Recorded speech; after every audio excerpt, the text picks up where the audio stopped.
Alright.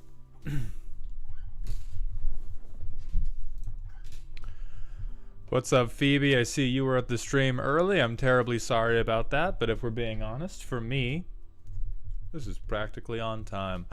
Scorpius, thank you for the Twitch follow. Welcome to the doghouse, my friend. So today we have got 10 decks on the menu. We are going to wait for a roll call, and then once we at least have one or two people here, we're going to get rolling, and then we can mix and match based on who's here on time, who still needs a few minutes, etc., etc. Y'all know what the fuck going on. So let me go ahead and grab the list of this.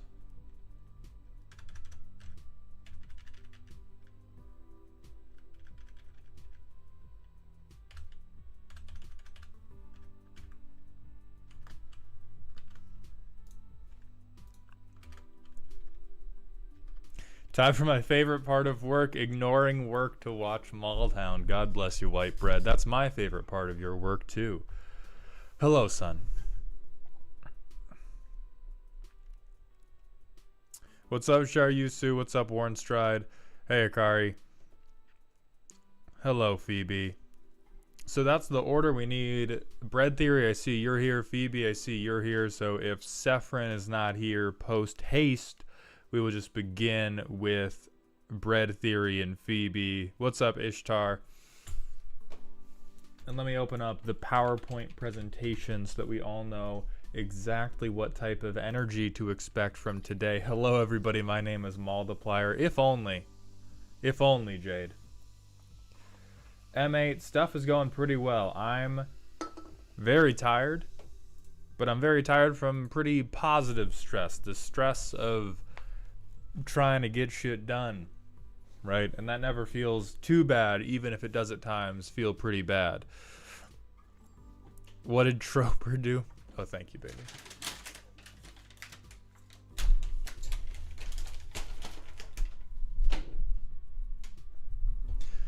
One word opinion on the best commander, Oswald Fiddlebender. 10 ply. That's your one word, Breer. What's up, Zahir? All right, D2 Vincent, you're here as well. So that's 3 of our 10. Yeah, that's 3 of our 10.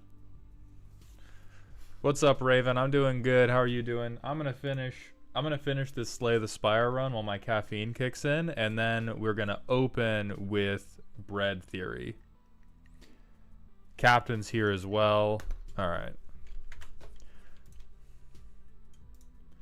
I just lost a match in League because my bot lane went 2-9. Zahir, what role were you? It was probably your fault.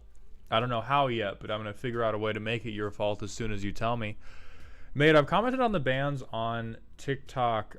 I've basically used TikTok as a sounding board for a longer video, a longer just talk at the camera video I want to have for YouTube about the bans.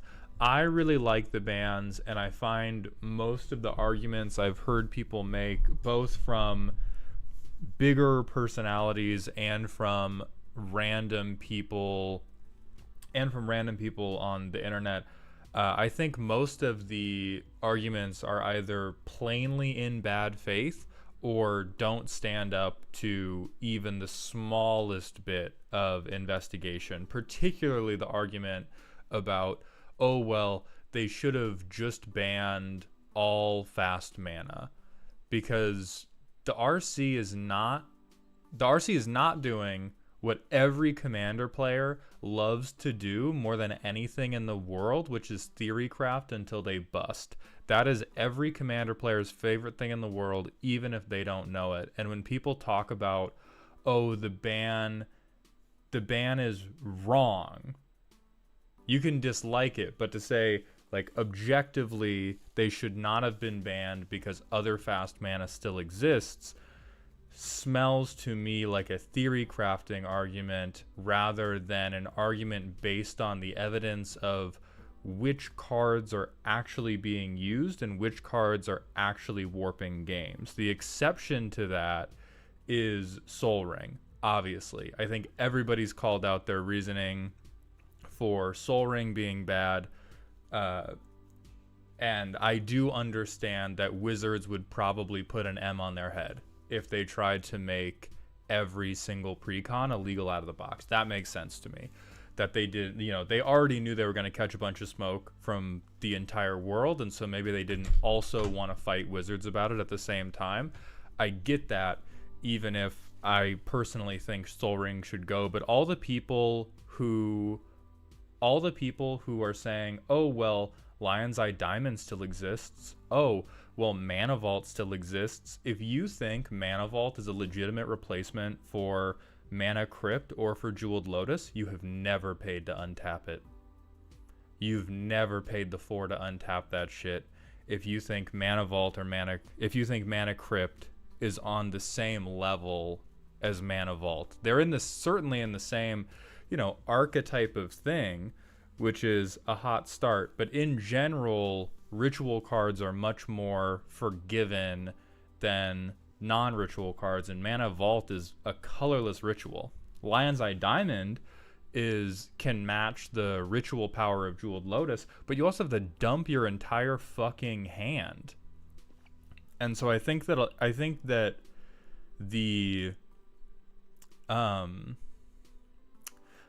every argument that talks about, oh, well, these other sources of fast mana and these other sources of fast starts still exist, therefore bans not good or bans shouldn't have happened, are either people arguing in bad faith, or there are people who are just operating in the realm of, well, a Scryfall search returns that these also make mana pretty quickly, and they're not giving appropriate consideration to the context of how does a game actually play out. Like, you know what?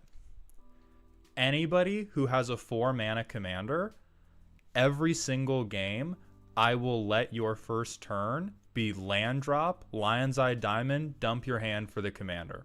If you want to start every single game of Commander on turn 1 with your 4 mana commander and an otherwise empty hand, Rule 0, we can do that every single game until the day that I pass from this world. Until the day that I pass from this world, I will let you have a free Lion's Eye Diamond on turn 1 if you use it, no matter what else is in your hand. And you know what? I don't think you'll warp the game that much. Not like a Mana Crypt would, or not like a Jeweled Lotus, where you get your commander on turn 1 and then keep the other 5 cards. And so those arguments are pretty ridiculous to me, especially the ones that bring up the other lands that can ramp you. I know that one thing that's been posted in my TikTok comments over and over and over is City of Traders. And we have to be so for real. We cannot, I know that racism is getting better. We cannot pretend that we're not thinking about colors at all when we play this game.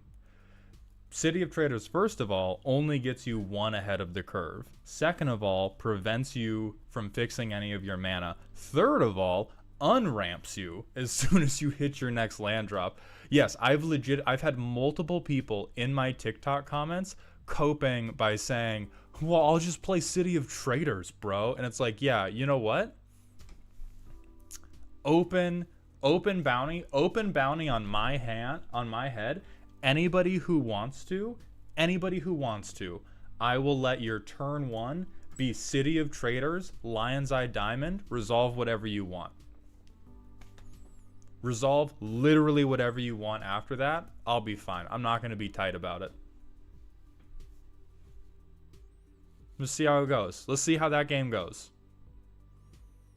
Okay, you think that fast start is comparable to dropping a basic or a dual land and then dropping Mana Crypt? You can do it. You can see how it pays off. And I think even the same thing goes for some of the better Moxes. I think this might even, yeah, this is legal. So people talk about like Mox Diamond. This is still going down a card. A lot of people are just focusing on how much mana a thing makes, and they're totally ignoring the fact that losing cards to make the mana matters. That's why Lion's Eye Diamond is functionally much worse than Jeweled Lotus, unless you're trying to do a graveyard thing like a Underworld Breach line. But goddamn. Ambi, yeah, this is about the bans.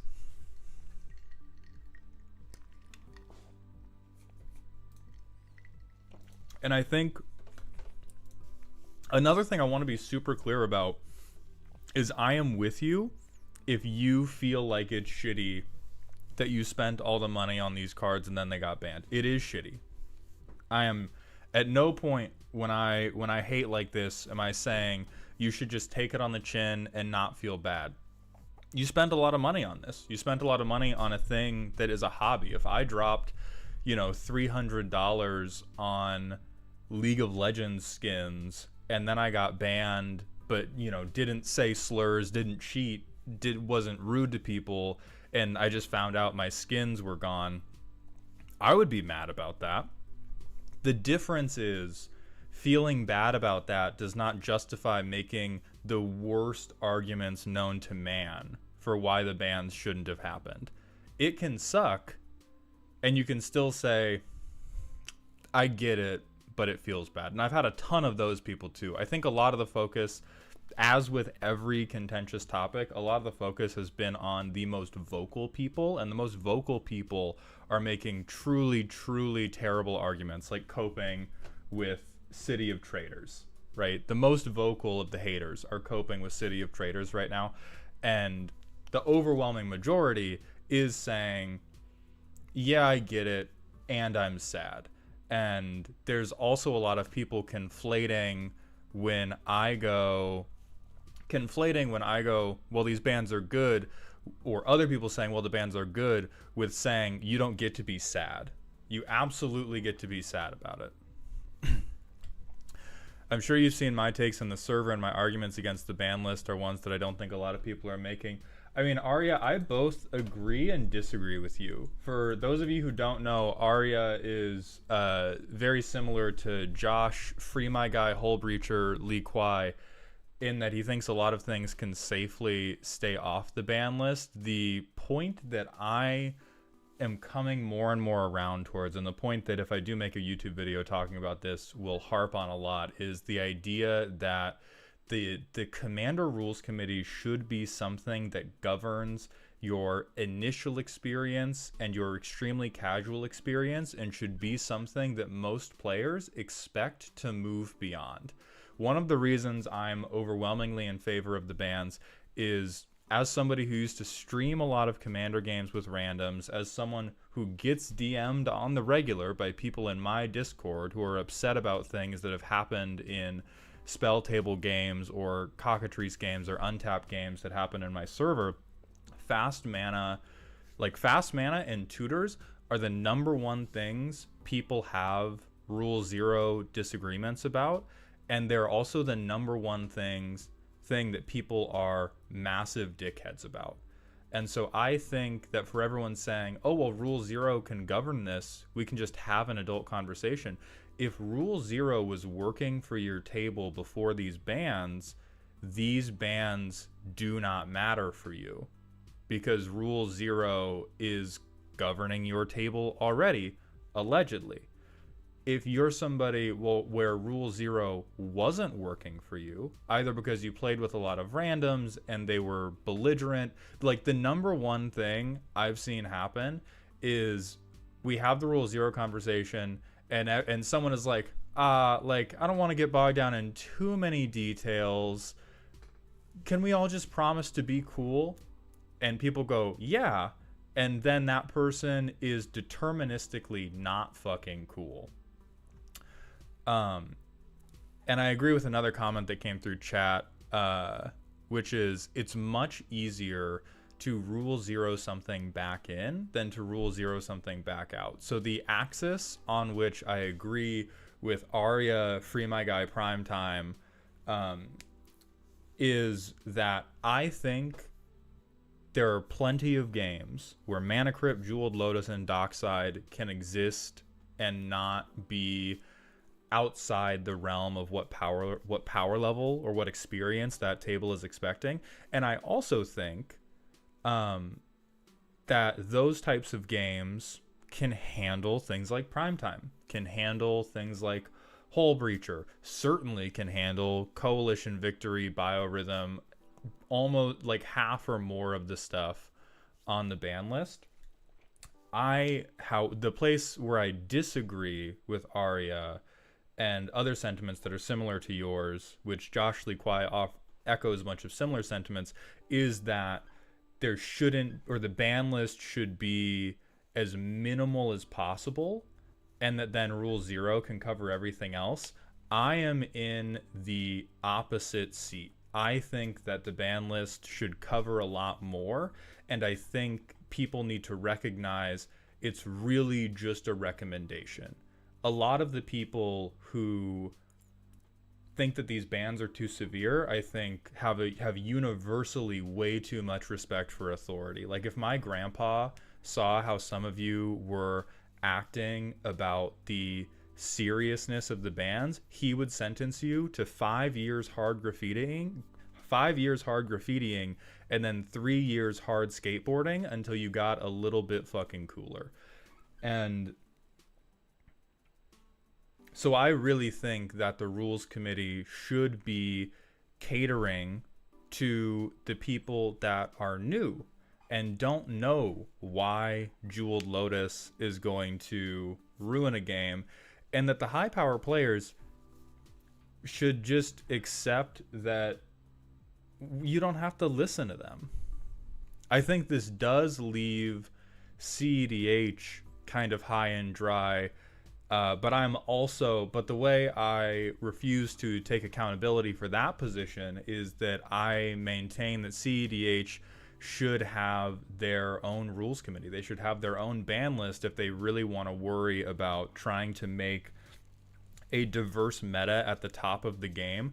Like, the reason I don't think the rules committee should be making any of their decisions with respect to competitive Commander is the same reason I don't think Nintendo should be balancing any of their characters around competitive Mario Party.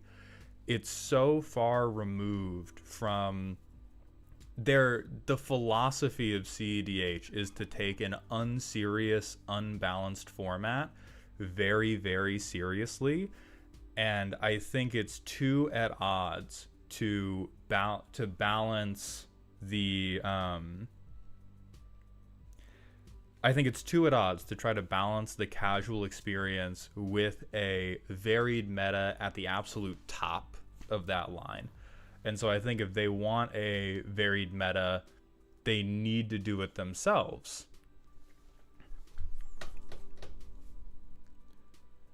And yes, rules committee is the Rule 0 conversation for people incapable of having Rule 0's conversation, which returns to the point of, if Rule 0 was working, bans don't matter. If Rule 0 wasn't working, this is why they need to make those bans. We missed a lot of stuff. So Jodovich and Lymphic Bobbles, thank you for the Twitch follows. D2 Vincent, thank you for the Bezos bucks for the 4th month in a row. Decided to use my Bezos bucks to not let the roast be interrupted by ads. I appreciate that generosity, my friend. Gilmain, thank you for the 7 months in a row at Tier 1. I appreciate that generosity. Welcome to the dog home, both of you. And Storm Raven, welcome to the dog house. Thank you for that Twitch follow. What the hell is a golden Kappa train? But it's happening. Scootsby, thank you for the Prime sub. I appreciate those Bezos bucks. Welcome to the dog home.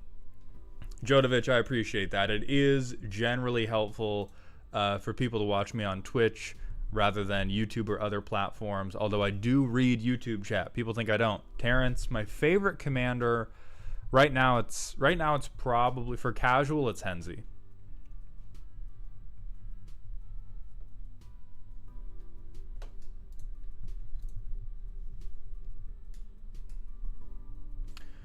Lazramel, thank you for the Twitch follow. Welcome to the doghouse, my friend, and thank you for the Prime sub. I appreciate those Bezos bucks. Well, yeah, Helios. Otter Pirate, thank you for gifting 10 community subs. Welcome to Dog Heaven, and Twitch for gifting 2. Thank you, Jeff. I appreciate that generosity very, very much, my friends. So Helios, the important thing to remember about me wasting 20 minutes talking about the bans at the beginning of this stream is that every Decro stream has 20 minutes of vamping to make sure that all of the roasties can get into the stream before we start. So I'm gonna drop the roll call one more time. Charred Spark, thank you for the tier 1. Welcome to the dog home. Burkles, Laconic Pineapple, and Uward, thank you for the follows. Welcome to the dog house, my friends.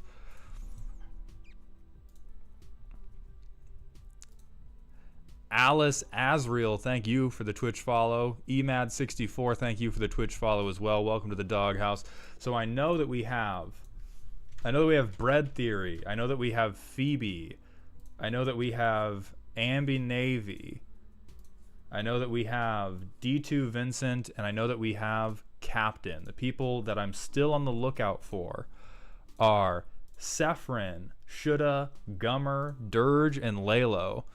Shoulda, God bless you for gifting 5 tier 1 Twitch subs, and Tuscan Fury, thank you for the same. Welcome to the dog heaven, the both of you. That generosity is greatly appreciated. And Jeffrey, thank you for the one time for the one time. Valid. By the way, when do you think you'll be able to allow others to submit decks? So these are going to stay a Patreon redeem for the foreseeable future. They take a long time. They're very mentally taxing because it's basically like 2.5 to 4 hours of me trying to do both improv and deck breakdowns. And when I had them uncapped, even at $25 a roast, which felt gross, but even when I had them uncapped at that amount, I was spending like 15 hours a week doing deck roasting, which was just breaking my brain a little bit.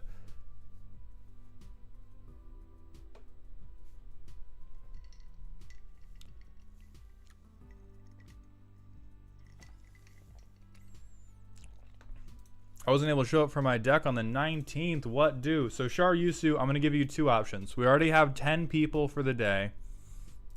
I do think I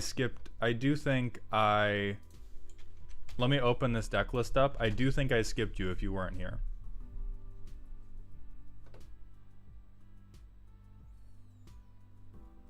Yeah, I skipped this deck because you weren't here. So Shar Yusu, I can give you 2 options right now. We have 10 people. We have 10 people on today's docket, and I don't want to go higher than that at risk of my brain cells coming out of my ears. If people don't show up, I can put you at the end of today. Right now we have 4 people who haven't checked in yet.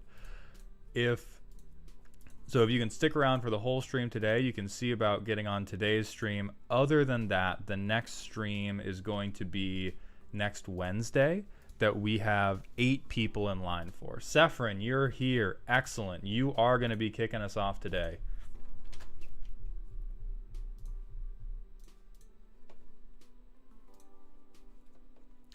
Terrence, thank you for the €1 super chat. Would you join the CAGRC? Oh, absolutely yes. Would I, the most conceited man you know, accept authority over others? Hell yeah. I certainly think that most people would not accept me as a member of the RC because too many people... The most self-serving way I can put this is the ability to make fun of everybody is because I, on some level, understand the decks and what they're trying to do. I do think that because of the general slant of my jokes, too many people think that I legitimately believe green to be too powerful in Commander. And so there would be outrage on the streets. There'd be outrage on the streets if they tried to involve me in any of these conversations, because I think 70% of the people that are aware of my existence think that I think every card in the game is too good. And so I don't think, say the N-word for 10K. No. Give me my fucking money. Give me my fucking money. I did it. I did it, Jordan. You want me to say it with hard R? Nar. Give me my fucking money, Jordan.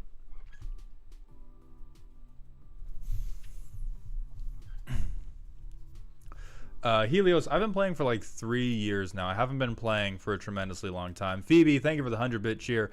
Now, without further ado, we've also got this golden Kappa train to level 6. We have 30 seconds to get it to level 7, and we're 90% of the way there. Even if we don't, thank you all very much for all the generosity. I don't know what this is, but I do appreciate it. We are going to get it rocking. Beefcake Emperor, thank you for the 10 gifted community subs. A reliable member of Dog Heaven. You have been so generous for so long, and I appreciate it greatly. Shar Yusu, thank you for the 100-bit cheer, my friend. And Jeffrey, I appreciate the 4. Okay, so for those of you who are unaware with how we roast decks, we take power levels, but we do not accept 1 through 10. We accept silly, spooky to scary. You also send me a primer, and the primer is the main thing I'm judging your deck off of. I am not going to hate on you just to hate on you. I'm going to hate on you because you're a liar, and you told me that you were playing a deck other than the one you're actually playing. You also give me the deck in one word. You tell me if you want additions or not. Everybody but our last deck wants additions. Labwolf, thank you for the tier 1 Twitch sub for a year. Welcome back to Dog Home, my friend.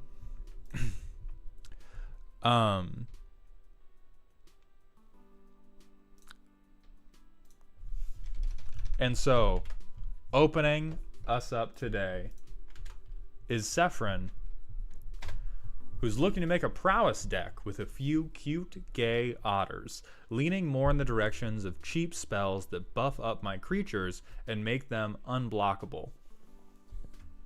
Otter Mayhem. Bria gives everything Prowess, and each time I cast a cantrip, it will make a creature unblockable. Then added a bunch of cantrips that buff my creatures so they can swing for moderate damage and be unblockable. I've tried to keep mana costs low. Synergy translates roughly to things that will benefit from non-creature spells being cast. Unsure of what the ratios should be regarding cheap cards that buff my creatures and creatures that buff themselves when spells are cast. So before we even look at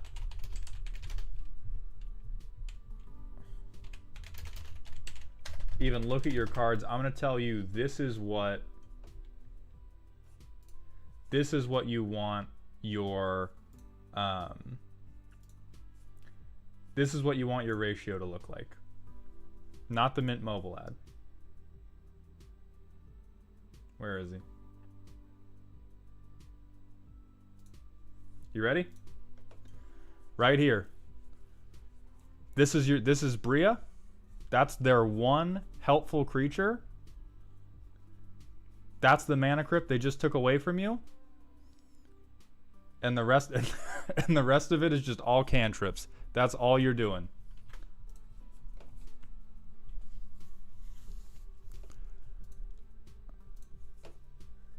So we have Bria, 36 lands. For a 4-mana commander, it makes sense. I generally think Prowess decks, you want to run lower on lands and higher on mana rocks, because your mana rocks will trigger your Prowess, because Prowess is hitting for every non-creature spell.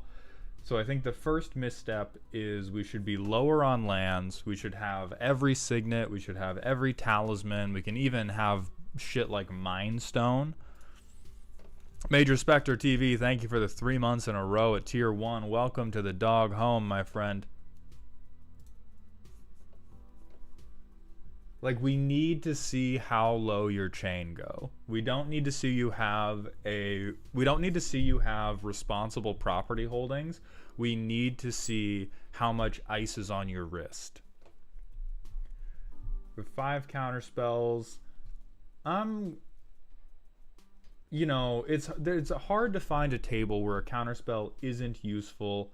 I'm a little questionable on these because the Prowess player's primary method of board control is player removal. Kettlecorn Grappling, thank you for the Twitch follow. Welcome to the doghouse. These discounters are fine. Canvaros, thank you for the $2 super chat. Hey Mauld, what wine do you like since you're a fancy boy? I'm also a sober boy, and so none. But even when I drank, I thought all wine tasted like piss because I'm a child.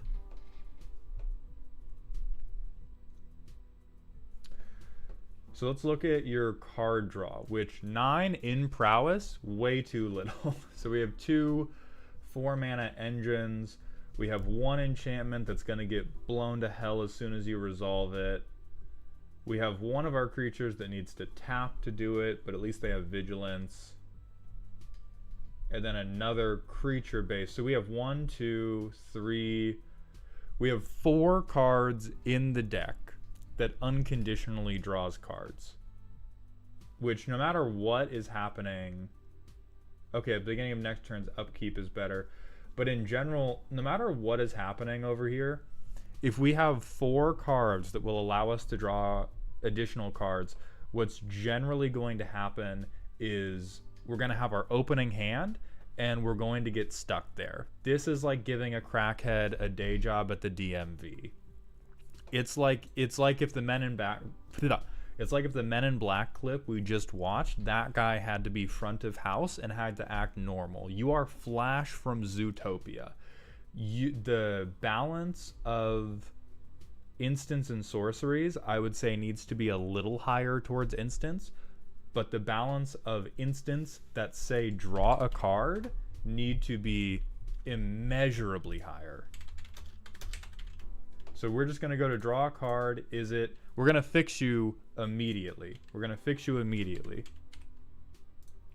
Instant, sorcery, allow partial type matches, mana value, 1. That's what we're working with. You have this, which is good.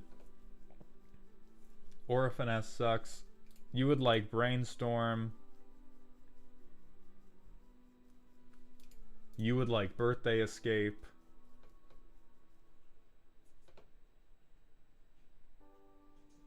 You would like Cerulean Wisps because it works to give a creature pseudo vigilance. It also gives you a second trigger of whatever that one dumbass otter was that you were tapping to draw. You absolutely want Consider. You want Cloak of Feathers because even if you have more stuff than Bria can give unblockable to, Cloak of Feathers will get you there. Or if Bria's dead and you have other Prowess things, Bria can get you there. I think you have Crash Through. You want Crimson Wisps. Haste is going to matter. You want Gataxian Probe. You want to be looking at people's feet. Haste is again going to matter. Prowess is Voltron but bad, which is already combo but bad. You are relying on a huge amount of gaslighting and little beaning to carry you through when you are a Prowess deck. And so to say the idea that you're going to keep your creatures on board is very similar to going into your first day of high school excited to show everybody your Depends that has Thundercats stickers on it. It's not going to go well for you.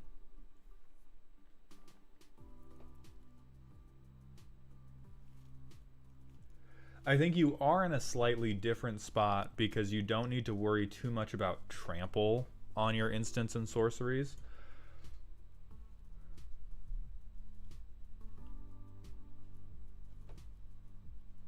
But yeah, like right here, baby.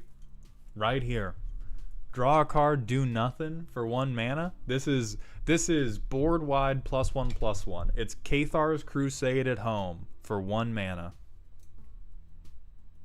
Peak, absolutely, especially if you're going to insist on keeping counterspells so they don't take your blue card away. Peak is going to be very helpful to look at whoever you think the biggest problem is and know for sure whether you need to hold mana to counterspell them. So I would go through this whole list, and I would take things like double striking is good, but even things like antagonize, you would rather draw a card than get this one instance of +4/+3. You would rather have additional cards. Corporeal projection could be very, very funny. I think it depends. Does Myriad copy however many prowess triggers you already have? If I Myriad a 6/6 Monastery Swift Spear, are they all 6/6s, or do I have a 6/6 and 2 1/1s? Then I think this got to get the fuck up out of here. I think this should get the fuck up out of here, because this is... I think this is dead in hand unless you have... actually, no matter what... Unless you have a ton of instants to cast after the Myriad trigger goes off, then it's okay. But a lot of these cantrips are going to happen at sorcery speed. Gitaxian Probe can fuel a ton of turns because you can just shoot yourself in the dick a little bit instead of pay US dollars for it. Cloak of Feathers, also sorcery.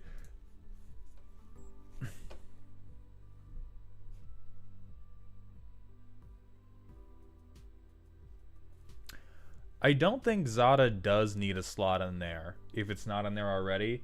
Zada is more for antagonize, and because copying these spells, copying our cantrips does not re-trigger prowess, and very few of our cantrips are actually going to provide additional damage. And so we want Bergie more than we want Zada. We want one more mana. We want one more mana in order to... It does draw you loads of cards. That is very true. After we make the switch to having a bunch of these reflect the one true is it God of every card in my deck says draw a card. So let's look at the creatures you currently have.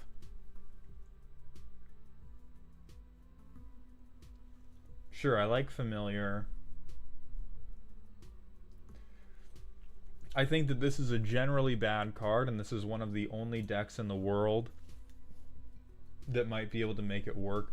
One thing I would consider is Bria. Bria is a prowess commander.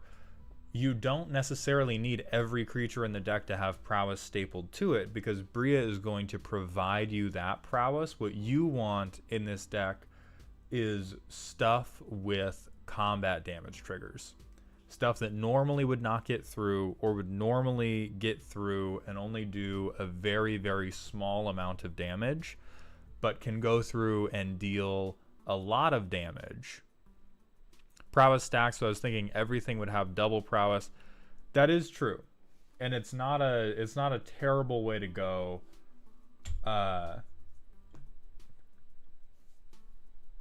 This will absolutely work.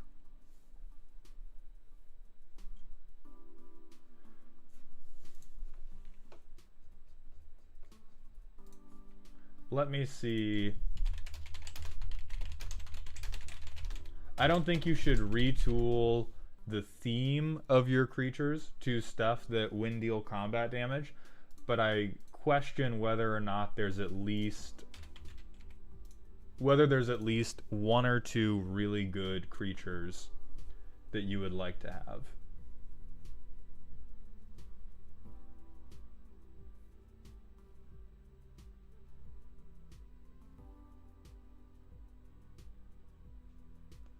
This is base power, so you don't care.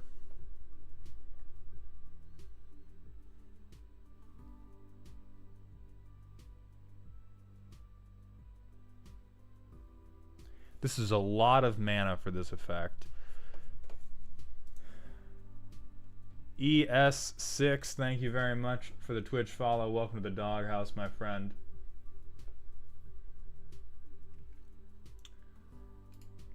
Like, I don't think you would be mad at this as a creature. It does less damage, but it's going to fuel... Like right now in this deck, you could have quintuple prowess and it would not matter because you work behind the desk at a DMV. We need to get you a job as a cook at Taco Bell, where people are going to let you get up to your business, snort some crack, and then draw half your fucking deck.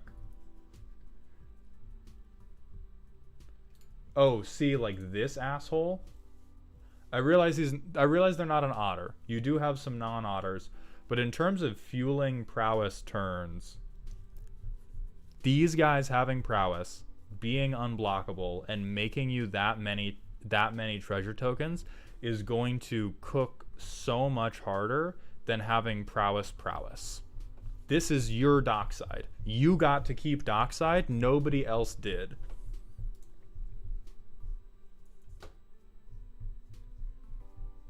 I like Orvar. Orvar is hilarious. I think Niv Mizzet is a waste of time here. As much as I love my boy, my G, my sweet little bastard man, this is way too much mana. Is way too much mana when I can tell you right now he's only in here to shore up how few cards you have that say draw a card. Yes, you will draw cards like crazy after he resolves. If we fix what's happening at 1 and 2 mana, you will be drawing cards like crazy anyway.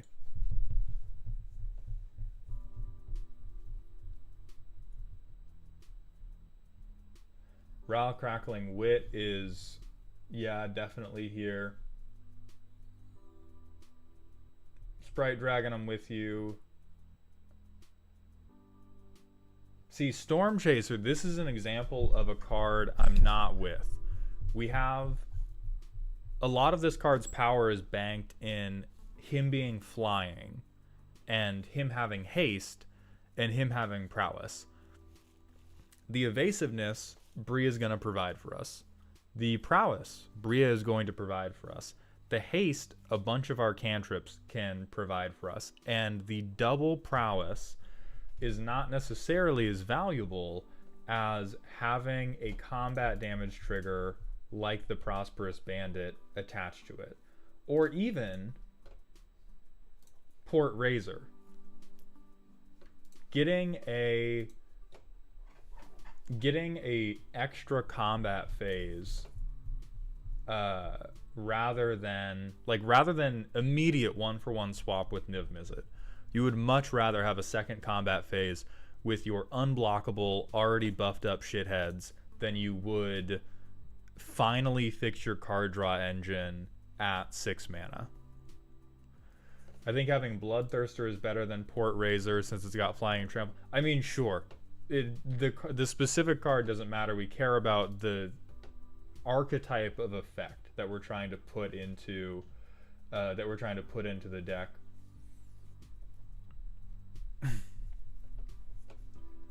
And so yes, just to pull up the specific card. So it's not even that many. I think there's 2 or 3. There's 2 or 3 cards in total that are non-prowess creatures we want to add into the deck. Yeah, Bloodthirster instead of this, or even both copies. But I think there's a lot of things where Word Cloud, 6 mana is a lot, and you were already paying it. 6 mana is a lot, but this is a deck that can. This is a card that can win you the game for 5 mana, whereas Niv Mizzet is 6 mana. Finally, get an engine going. Oh, Bloodthirster only. Oh, yeah. So you don't want Bloodthirster. You just want Port Razor, since it'll untap everything.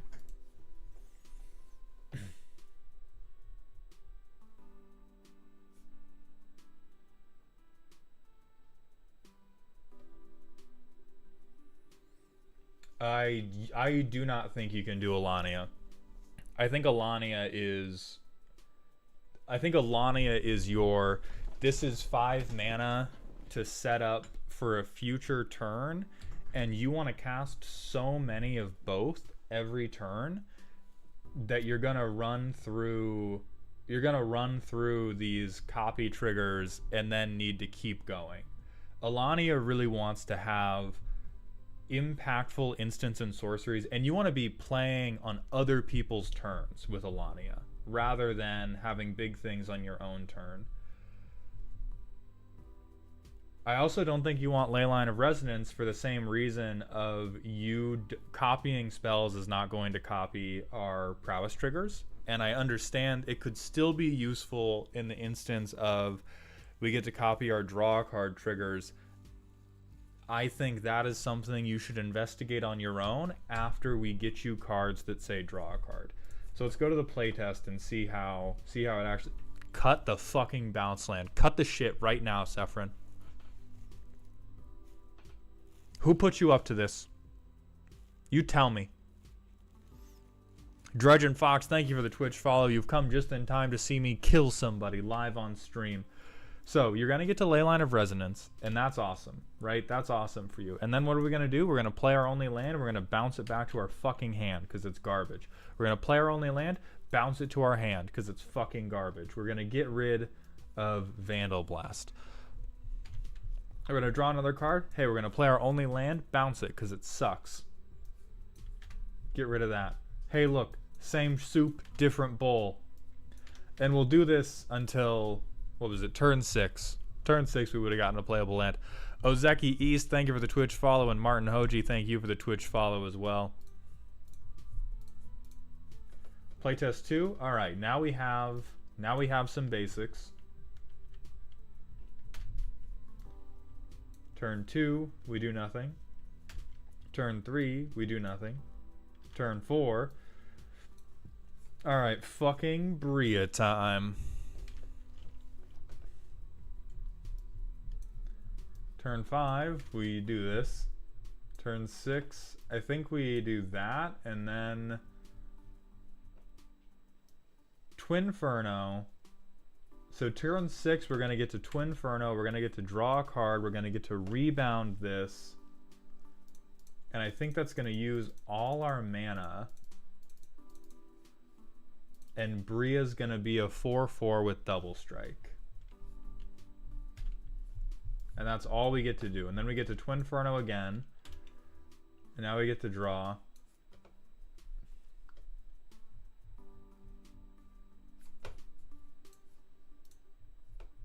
Yeah, all right. So let's talk about things we should cut, because the things you need to add include, you need drip, you need to see how low Bria's chain go. You need to, every card, every non-creature spell you currently have, you need to sit down and ask yourself, why doesn't this say draw a card on it?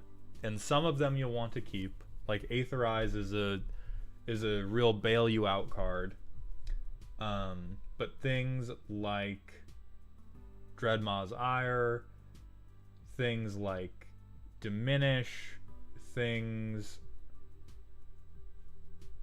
Shore Up, I think has an argument. But things like Siege Smash, because +3/+2 isn't going to get you a body. And you need to be catching bodies. And the way you're going to catch bodies is by untapping with 5 or 6 mana and then casting 6 things that all say 1 mana draw, 1 mana draw, 1 mana draw. And then maybe one day you'll drop like a double strike. Dropping 4 1 mana draw card into a double strike is infinitely better than having any number of Siege Smashes in your hand. And so I would go through every single self-targeter that currently doesn't say draw a card and ask yourself, so all 14 of these buffs, and then I would get rid of Alania, I would get rid of, I think Leyline of Resonance is on the bubble for me. I would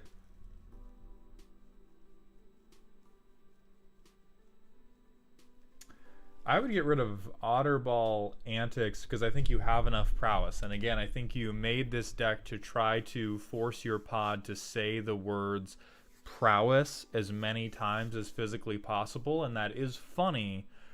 And we're trying to make it functional. Captain Cynical, thank you for the Twitch follow. Welcome to the Doghouse, my friend. So Brennan and everybody else asking about submitting decks, it is through Patreon only, and it is capped per month.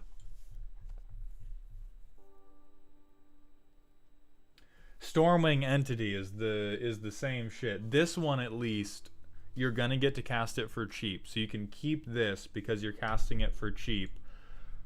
But at least one of these you're gonna want to replace with something like Third Path Iconoclast, because you want to know what's even more insane than having something with double prowess.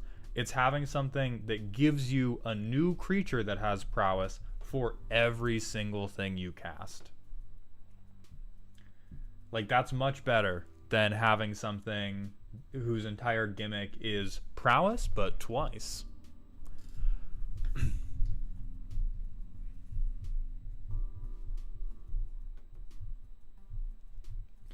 And so, yeah, I like, this is, you work at the DMV, your dealer gave you the first 8-ball for free, but you still have to work desk and you still have to keep it together, and we need to get you a job in the back near the deep fryer where nobody's going to ask questions and they're going to let you rock. What about Storm Splitter, says Zolbean.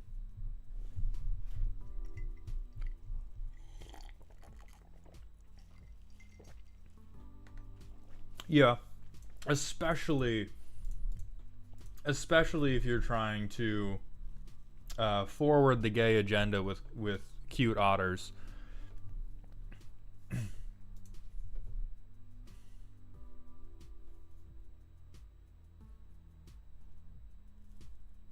Crazy Cat Guy 7, thank you for the Twitch follow. Welcome to the doghouse, my friend. And so I think this is a very good attempt, but I think you've overrated altering stat lines through your cards. I think you've built this a little bit like a green player. You've mentally overrated the idea of having absolutely insane individual stat lines, and you've underrated the idea of drawing a card every time you breathe, which is the lifeblood of the Izzet player, particularly the Izzet player that wants to storm off, which is very close to what Prowess wants to do. So Sephrin, thank you very much for submitting. We're going to move on to Bread Theory's deck, which is currently a Bant Flicker deck, doing a multitude of things. I think I need a better finisher. Then creatures eventually get big and then I murk you. Full primer at the link. Alright, number one, I would say my stuff gets bigger and then it kills you is a perfectly acceptable win condition in Commander. It's not only is it the most common, it's exceedingly achievable, especially in Bant. Oh, okay, but it is Galadriel. Interesting. So whenever another creature ETBs, choose one that hasn't been chosen, add green, put a +1/+1 counter on each creature, which is pretty good. Scry 2, then draw a card. And then here's our stuff to double dip on our counters. We have counter spells, all of which are bad, except for Dovin's Veto. We have we have Batman and the fucking Suicide Squad. 20 flicker effects and then some, and then you know the broccoli, all the responsible stuff. Flicker payoff.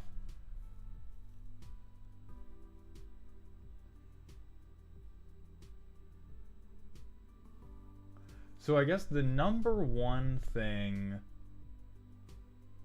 the first thing I question here is your decision to non-bow yourself. If the way you win is supposed to be Galadriel, Kathar's Crusade, Branching Evolution, eventually makes everything really wide. If we don't have the Ozolith to catch those counters, every time we want to flicker something to bring it back and give everything counters, it's gonna lose whatever it had going on that one creature. So you need at least one sacrificial dumbass You need at least one sacrificial dumbass to get these +1/+1 counters, which immediately makes me question it, because that's just an additional hurdle we need to get past. And so I guess what I'm wondering is, I can see the creature-based counterspells with what Chad is saying about, yeah, you have ETBs and you have a million ways to flicker at instant speed. And so I do think the Suicide Squad can work out. But in terms of winning the game, what I question is, what has led you to make this a flicker deck rather than a creature generating deck? Or what has led your flicker payoffs to not be much more token generation? Because right now, if you have a compelling reason, I'm down. But right now, it seems like what compelled you to make this deck was you played Brago and thought it would be much better if it could ramp. Because Galadriel can get it. Okay, so that's a reason to play Galadriel. I think when you pick that as a reason to, as a commander, you need to be very careful to make sure that your deck makes it out of your bedroom. But if Galadriel can get it, and that's why we're playing Galadriel, now we need to talk about what has compelled you to make it a flicker deck. The idea of flicker Galadriel to reset the Alliance trigger limit. That makes sense to me. If we want to flicker Galadriel every time to keep using put a 1/1 counter on each creature you control, but the deck seems like its focus is going to be too split to achieve that. Let's see if it can. As we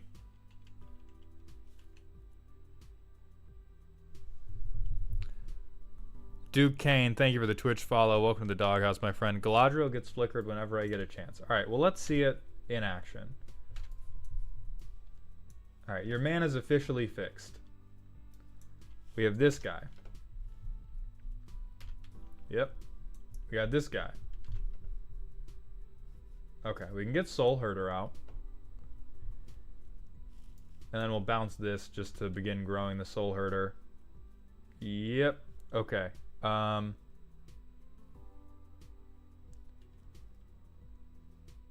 Fucking restart. Okay, land situation's looking a little better here. So our turn 2 is to get that out. Our turn 3 is tap that, and then we get some more land. So this game, we're gonna get to play Commander. We're gonna get to play some Commander. And we'll say one of these lands was our land for turn. So we play Galadriel.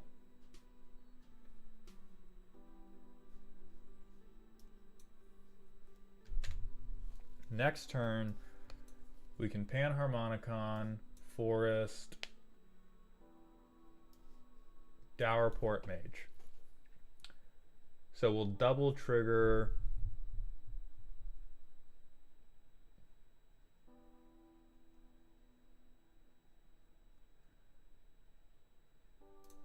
maybe we'll do 1+1/+1 and 1 scry 2 draw a card. We'll keep that on top. We'll rotate Ghostly Flicker, draw it. We are tapped out now, and then we go to the next turn.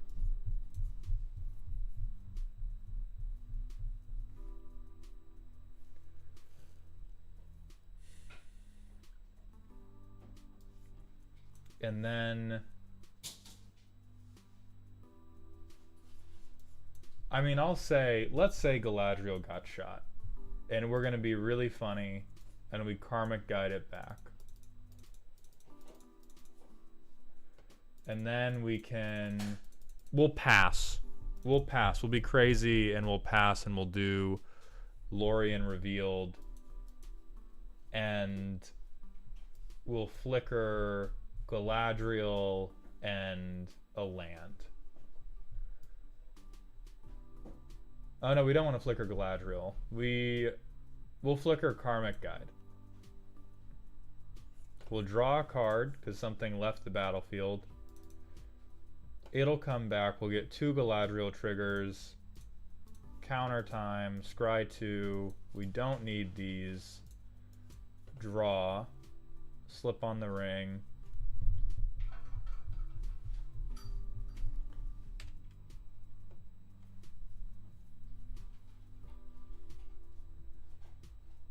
Ariok champion.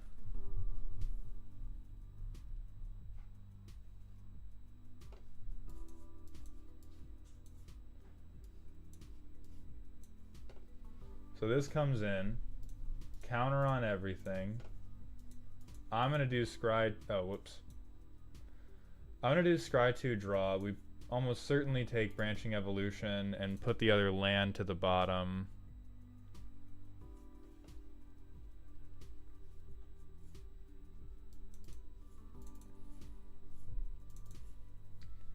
And then we probably drop branching evolution.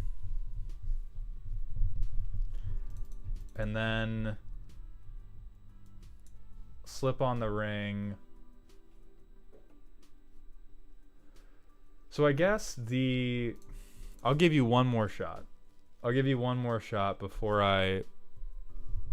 Right, Ozolith saves the counters when you flicker. It's also 1 card in the whole deck. There's plenty of things... If you're going to say I've built my commander deck around 1 card in the whole deck, that 1 card better be the goddamn commander. Because Ozolith also, if you have Galadriel and Ozolith on the field, nothing happens. Ozolith is at minimum a 3-card synergy to start working, which is good enough to have in the deck, but does not pull an entire archetype together. This one's a no-lander, so we'll mulligan that. Alright, so mana's officially fixed.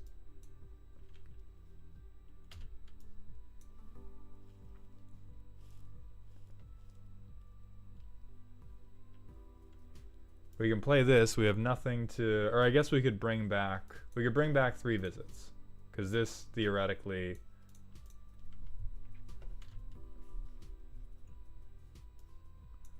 Prairie Stream...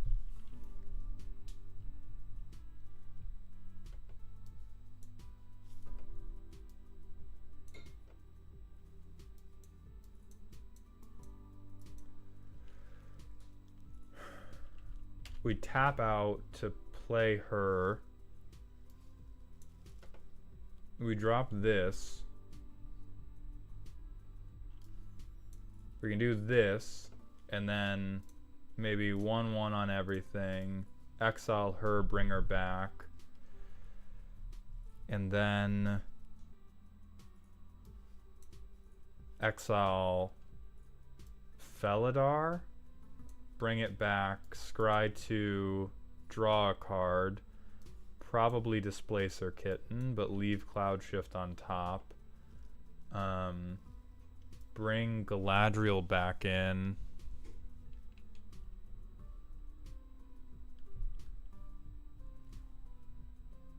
Okay, yeah, we'll hit Eternal Witness and bring back Slip on the Ring. And then we play Displacer Kitten.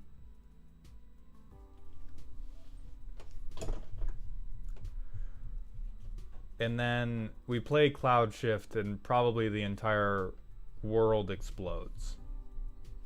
Right? Because we can do the same Cloud Shift Ewit trick where we Cloud Shift Ewit, Displacer Kitten triggers. We can trigger Felidar Guardian and use...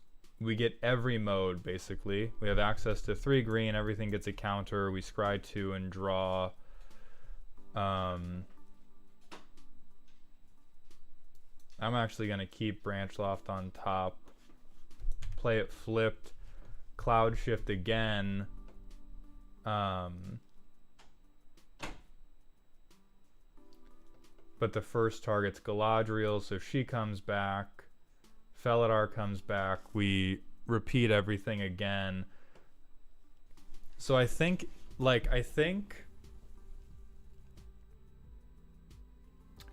The board gets bigger and eventually it kills you is fine.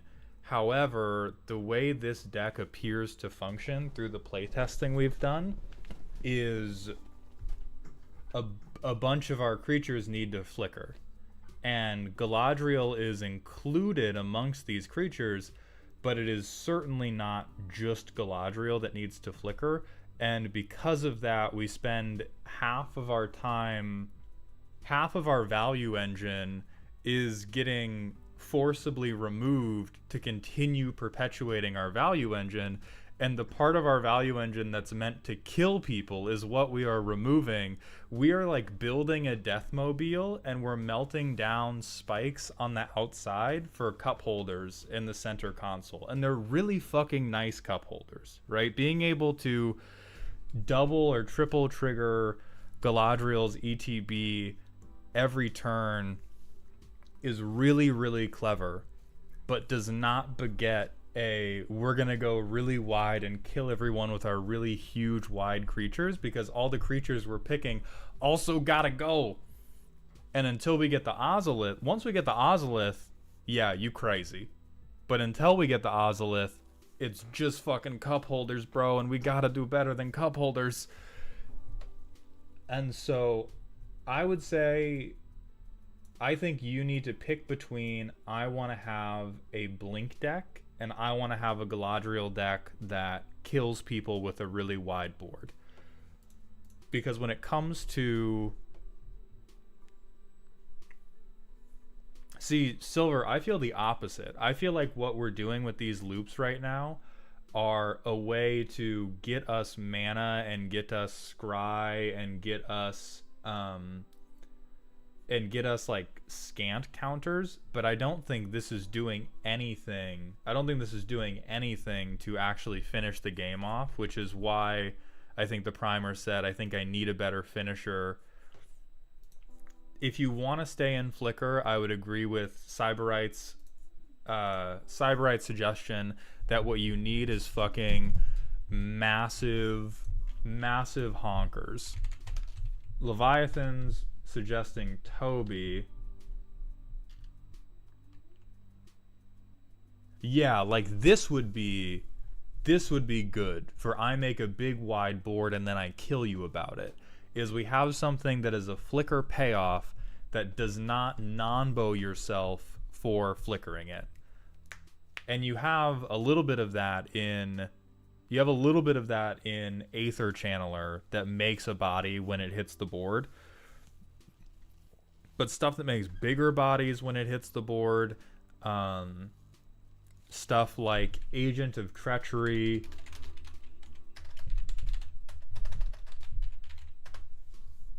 when it hits the board, it goes swang thack.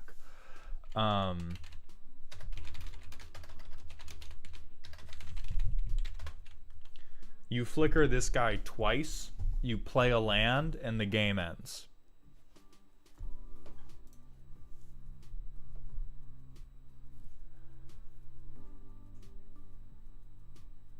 We don't have... Oh, is Herd Baloth in here?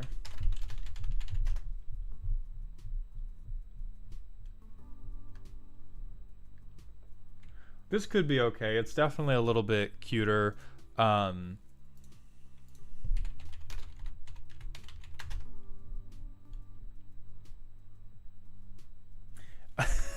think without a way to make sure Gruff Triplets dies, it's not as good, but it is pretty fucking funny.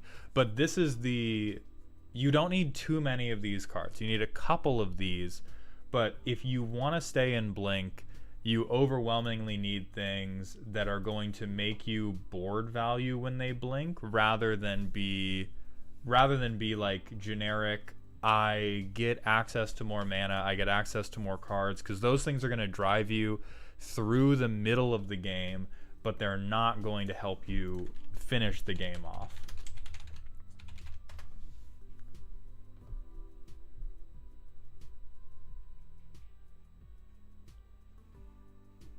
Oh yeah, Bramble Sovereign. This would be crazy, Silver. This would give you a also very dedicated use for add triple green, which in the current version of your deck is not doing a whole lot for us. But if you ever resolve Bramble Sovereign, it would be crazy. So if you want to do Blink Galadriel, I would retool it from the vain belief that you are ever going to get a really wide +1/+1 counter board, and I would retool it towards, hey, this thing entered the battlefield and immediately gave birth. Your deck needs to become 18 and pregnant, or whatever that show of Pregnant and I Didn't Know It. Those are some dark Google searches. But this deck needs to become Galadriel's Cryptic Pregnancy. And there are some things, yeah, Poro, you beat me to the punch, but there are some things that are going to be insane for you whether or not you're able to flicker them, which is Tendershoot Dryad. Sometimes in Commander, we need to think about stuff that we need to think about the path of least resistance, and you need to ask yourself, what's going to be easier for me, assembling a teleportation device or waiting for my opponent's upkeep? Arya also makes the good. We do have Wood Elves, by the way, big homie. But Arya does make the good point of, if you can ever find a creature that does your ramp rather than an instant or sorcery, immediately better for your Flicker deck.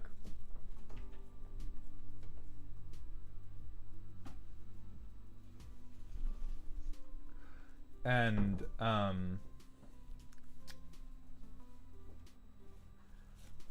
really, I think the deck building process needs to be iterative. I think what happened was you picked Galadriel, had the singular thought, I can reset alliance with Flicker, that's cool, and then we asked no more questions. We asked 0 additional questions, and we needed to ask a couple questions. Because right now this is a Brago deck that can ramp a little bit. It's a Brago deck that can ramp a little bit. And if we want it to be Galadriel focused, I think you need more ETB, because if you get something, if you have ETB poop out a creature, you can trigger more of the alliance, which is better justification for then flickering Galadriel again.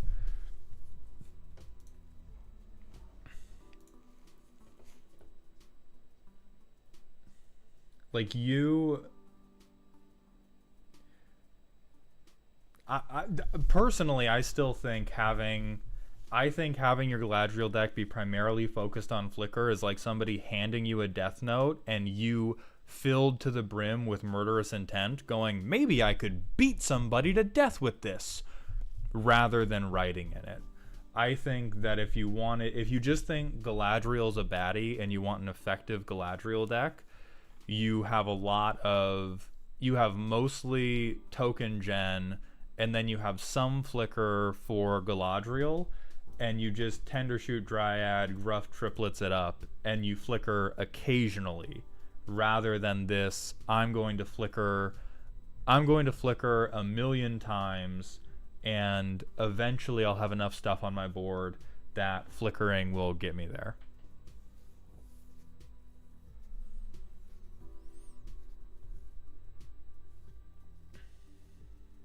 It's worth mentioning the shop I go to gets really salty with absurdly powerful decks. Certainly you've built well for that. But we also have... Yeah, we got a little bit of a mana cheese wheel.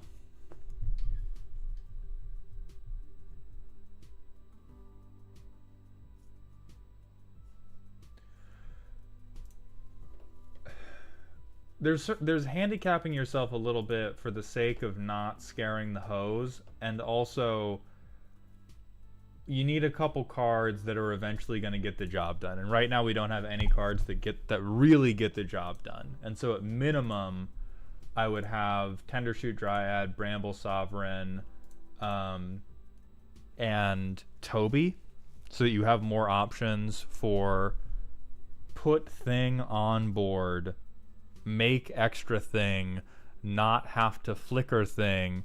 Oh yeah, they're already playing the fetches. I'm not sure about the surveil lands, but they are on it.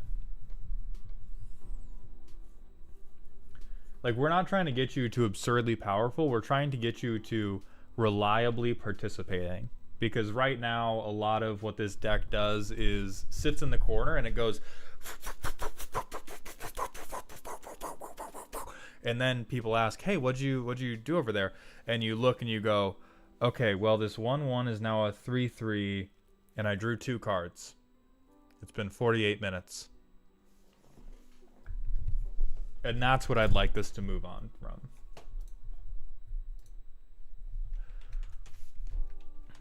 We are going to move on to Phoebe's deck, which is silly and spooky.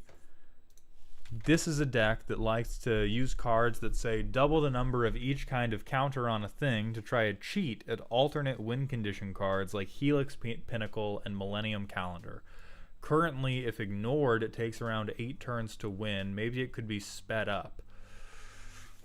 You also said you wanted this roast to be given from the perspective of Coach, who's going to focus on making the deck as mean as possible. So let's get into the shit, gamers.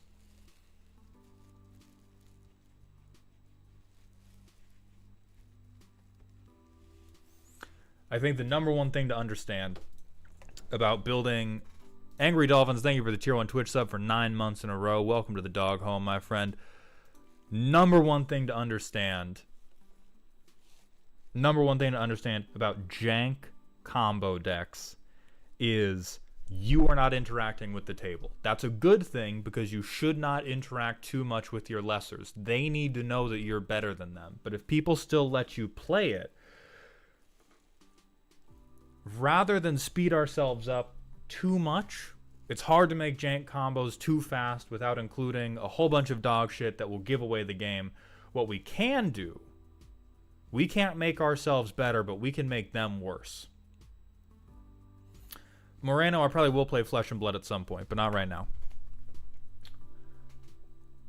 And so if our eventual payoff is we're going to make Helix Pinnacle or Millennium Calendar really, really big, we need ways to stop other people from doing the stuff that's going to kill us. And I love, hey, great. You've got the assignment. We need to make sure nobody else does anything cool for 20 fucking minutes. What in the fuck is Colossal Majesty doing here? Oh, okay. So you're a jokester. You're a jokester is what I'm saying. I need you to commit to me right now whether you want a Voral deck that happens to have an off-kilter win in it, or whether you are here to ram a Helix Pinnacle up people's assholes. Okay? Because it's different decks. It's different decks to be dedicated to Helix Pinnacle, to be dedicated to Millennium Calendar, or to be rocking up like every other goddamn Simic player and going, I want some counters. And maybe every once in a while, those counters will go on a Helix Pinnacle or a Millennium Calendar.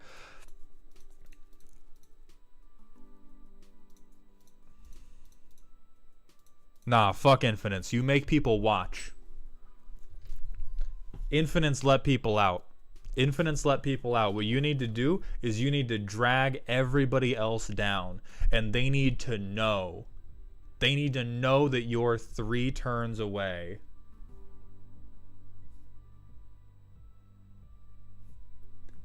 Oh my god, this is target and you can't target something with Shroud.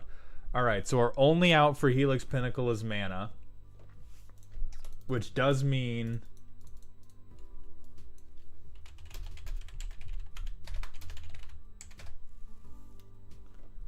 Absolutely not. You don't hold a Freed from the Real over people. What you do is you play with your food. Freed from the Real is the embodiment of I need to cheat out this win because I don't have faith in myself to prevent you from playing the game until I get to it the honest and slow way. You got to tell me, Duke, why in the hell would we want to double -1/-1 counters? So Vorl is, first and foremost, it is hitting the Millennium Calendar. I thought Vorl was cooler than it is. That happens. Now, this can be Millennium Calendar first, which I like even more because it gives you even more time to play with your food. It gives you even more time to play with your food. And Helix Pinnacle can still be...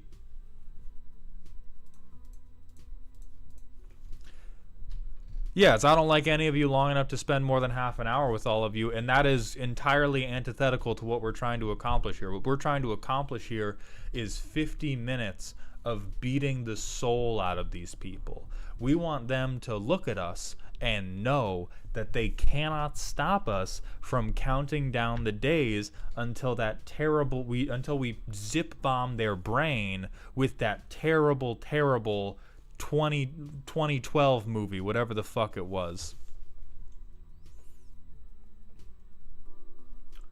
And so I would say the stuff that... Crawler's fine. We need stuff that makes mana. Conclave Siege Captain, get the fuck up out of here. Colossus of Akros, get the fuck up out of here. Deep Glow's fine. Dreamtide's great. We do want to be in the proliferate zone.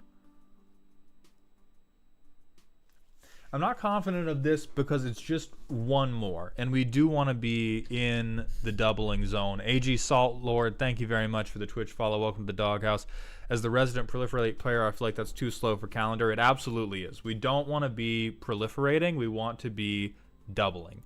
We want to be doubling, and we want to be untapping. And then we can also have a little bit... This is where we could do a little bit of strionic resonating, because we're trying to rather than proliferate these counters, we're trying to do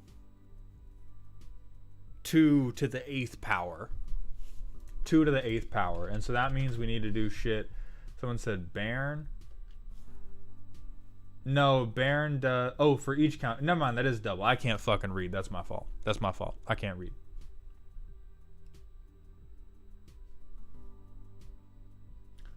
I don't know how you're drawing cards. I'll have faith in you for a second.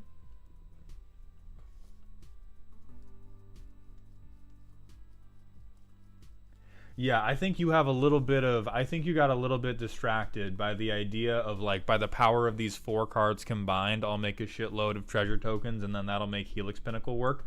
I think if we're going to make Helix Pinnacle work, it's off Kami of Whispered Hopes for making 1,000,000 mana. Like, this is Baby's first 1/1 counter synergy where they're like, I could have a 21/21 that has Defender, and we'll get rid of Defender and it'll get bounced, and then you're fucked.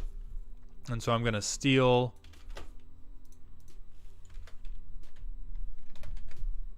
this syntax.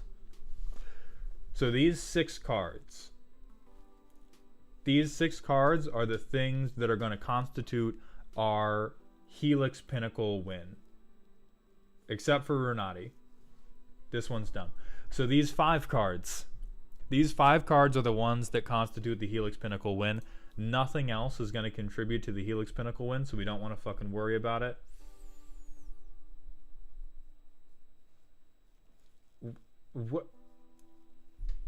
What's happening? What's happening? There's probably one specific card we care about here. Iceberg, you're being a jokester. You're being a jokester in my face right now.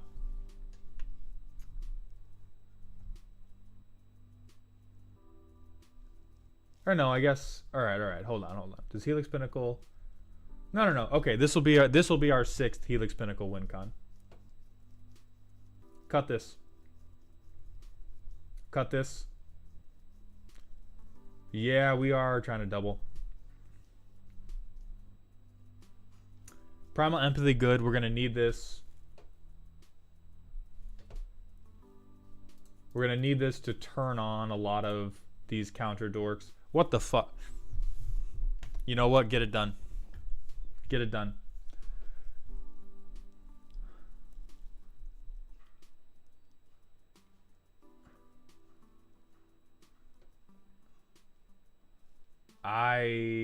Yeah, no, okay. Mainly for calendar, I see that. Domination's fine. Signet's fine. Replicating ring is fine.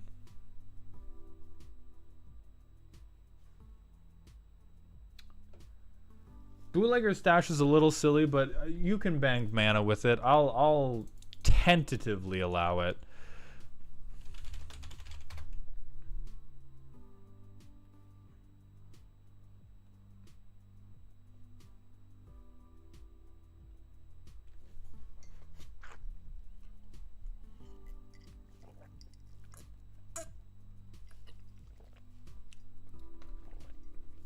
This is very horrible, and I love it. This is very horrible. This is incredibly horrible. And then, yeah, this is exactly the type of deck that is going to benefit from Seedborn Muse. This is on the edge of letting people out of jail a little bit too early. Delusions of Grant. I spelled that wrong.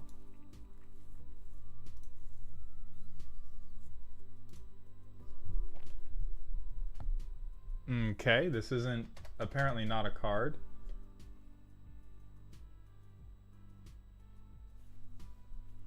Illusions of Grandeur. Okay.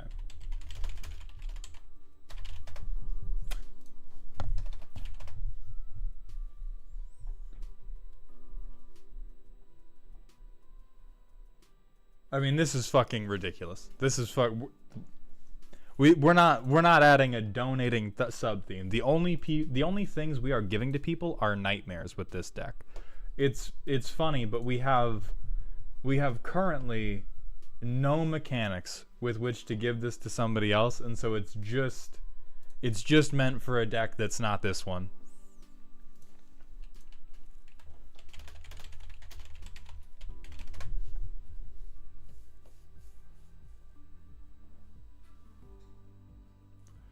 Yeah, Fear of Sleep Paralysis is really great board control to lock everybody into the room with us. The stun counters won't come off until they kill it, and even then we will have time to use Voral to double it. So let's talk about the things that need to come out, because they do not either lock people into the room or slowly begin filling it with carbon monoxide. And those are the only things this deck cares about. So Colossus gotta go. Conclave gotta go. Kydel probably going. Old Gnawbone gotta go.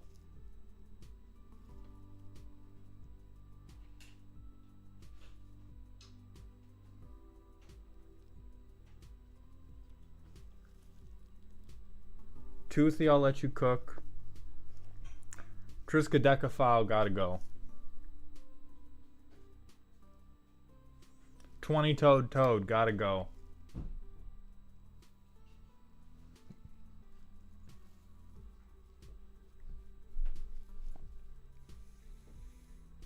Unctus, I'll potentially let you work. Obviously, your second copy of Vorax gotta go.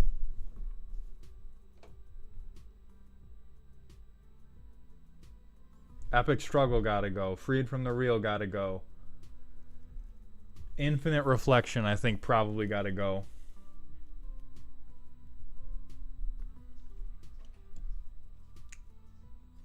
I think Mechanized Production gotta go. Unless you do want this to be every alternate win condition possible, which is gonna be probably too scatterbrained. You're gonna run out of room to put in cards that lock people into the Dutch oven.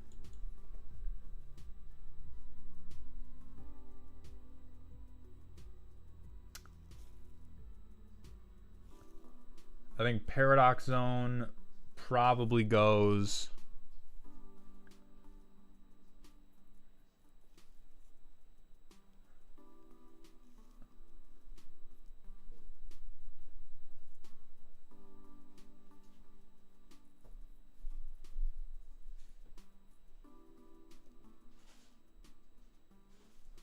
I think having a shitload of counterspells is totally reasonable, although I do agree with there's that one counterspell, I think it's Repulsive Mutation.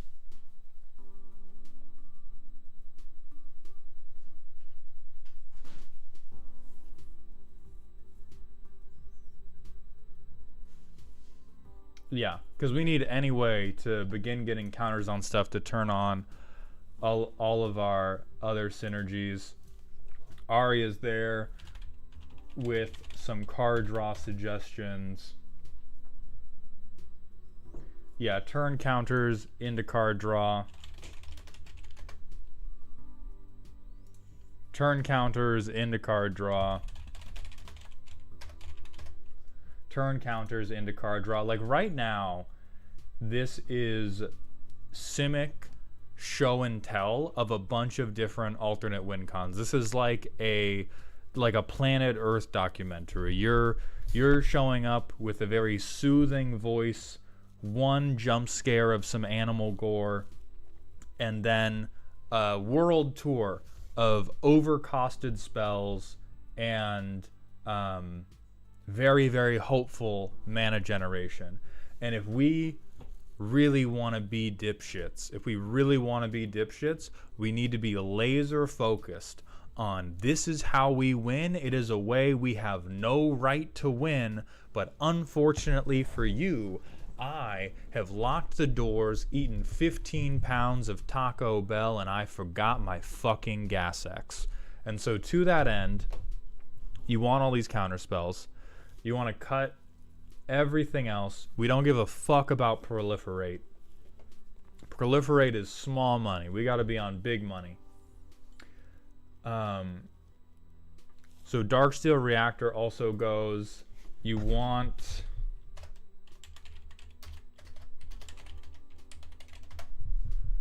it so that at any point in the game you have something you would be happy to double with Voral.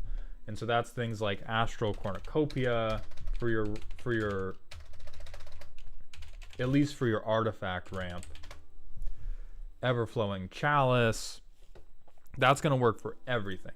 Astromoons, thank you for the Twitch follow. Welcome to the doghouse. But right now, straight up friendly. This is a Wikipedia page about all the ways you can win at Magic the Gathering that aren't beating somebody to death. And then a little bit of aspirational beating somebody to death. What you want, I'll tell you what you want right now. You want everybody to back the fuck up and give you some goddamn room to work, is what you want. And what are we working on? The final countdown, baby. That's what it's all about. That is what it's all about. And so I would cut everything we told you to cut. I would proxy Psych Rift. Don't pay for that shit. They're going to ban it tomorrow.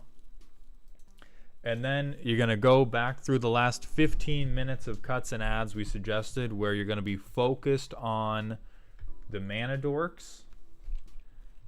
I do think Illusionist's Bracers is worth consideration. And we just got to get to Millennium Calendar. We just got to get to the fucking thing. Pepperoni Maloney, thank you for the tier 1 Twitch sub. Welcome to the dog home, my friend. It does work with Voral, but what I'm saying is we got to be targeted. If we're going to do... If people often misinterpret... Let's go to the slide. Let's go to the slideshow. People often...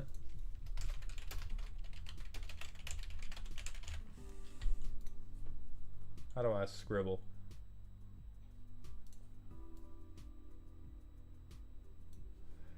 People often interpret that deck power happens on just one line, and that down here at this end it's bad, and down here at this end it's good. And they generally interpret that good decks are very focused, they have very powerful win conditions, and that they all around kick ass. And bad decks are kind of all over the place, or they have weak win conditions, just generally don't get the job done. But the reality is that decks exist on a lot of different dimensions. The two most important ones are strength and focus. And so we're going to replace the idea of bad and good with strength and focus. And the thing about having a deck that is going to be at all interesting or at all punishing or at all worth playing against other people is if you are playing a deck that is very low on the strength spectrum, you need to be focused. If you are down here in this corner, what you have is a joke. If you are up here in this corner, what you have is a high power or a CEDH list. What you have over in this corner is something that's kind of blasé but gets the job done, and you want to be up here in this quadrant. This is not a very good win condition. That's why we need to be laser focused if we want to have any hope of getting it done. And laser focus is not having a third alternate win condition that is also bad. We cannot be diluting our attention. We are trying to go to war with one bag of fertilizer from Home Depot and a Boy Scouts of America fire starting kit, and the other people have bazookas. And that doesn't mean, what if I get some twigs for kindling? That's a bad analogy because you do need those. But you can't just say, oh, I need different types of bullshit. We need to focus on MacGyvering the bullshit that you do have.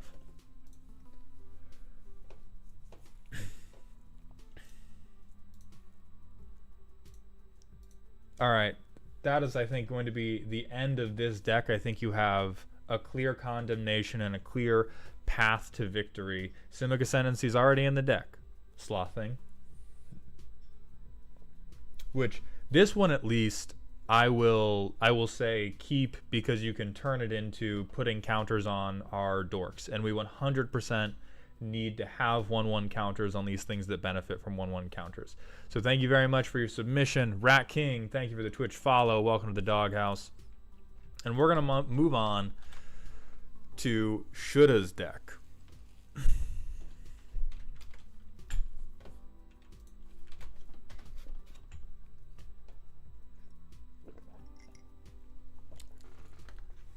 Alright, after the Ultimatum of Suffering deck, it's time for something calmer.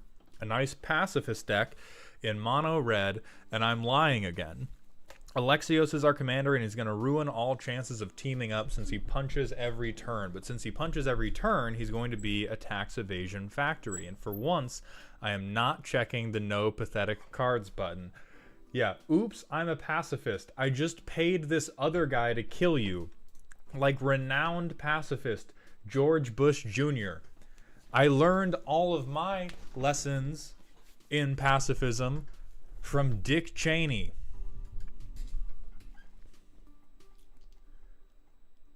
Alright, so Alexios, Deimos of Cosmos, this is just Slicer, but people don't know to punch you in the throat for it. It gets passed around the table, it gets a counter every turn, it has trample and haste, and it can't attack its owner, can't be sacrificed. These tags are already busting my brain. Secret Agent Man. Oh, we have Slicer too, so we have ton of punch punch pass. Question, are the owner and controller two separate things? Yes, owner is whoever's deck it came from. Controller is whoever's board it's currently on.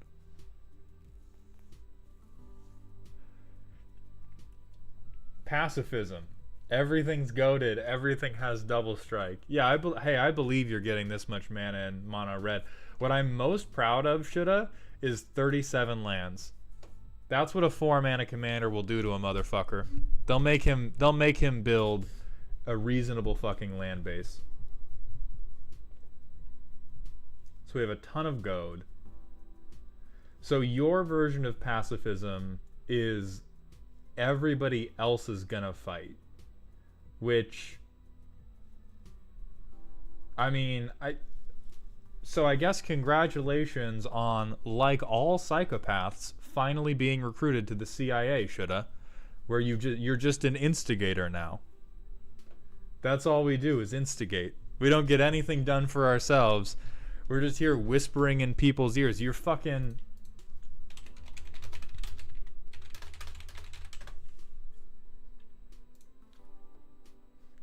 I know you think you're this guy.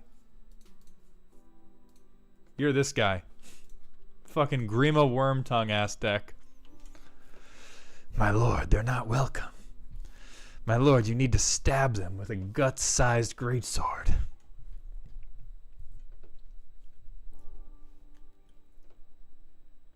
How to fog... Crucible of fucking... Got it, okay.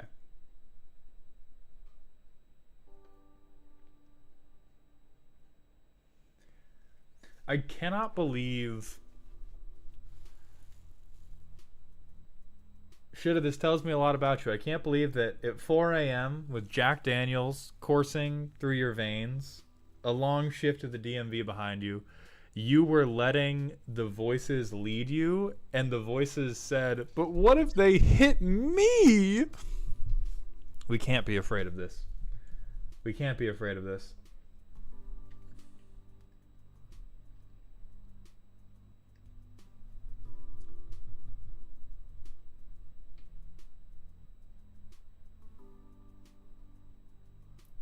Yeah, I think the fogging is crazy. I think the fogging is crazy. I understand you've got this. I'm going to fog in red, but the big guy can't even hit you to begin with. The big guy isn't even getting through to you no matter what, and half of the... Not half of these, hold on.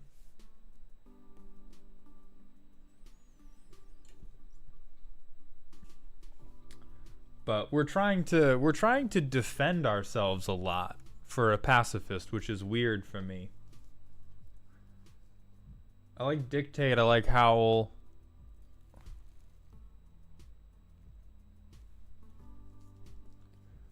Sticks with benefits.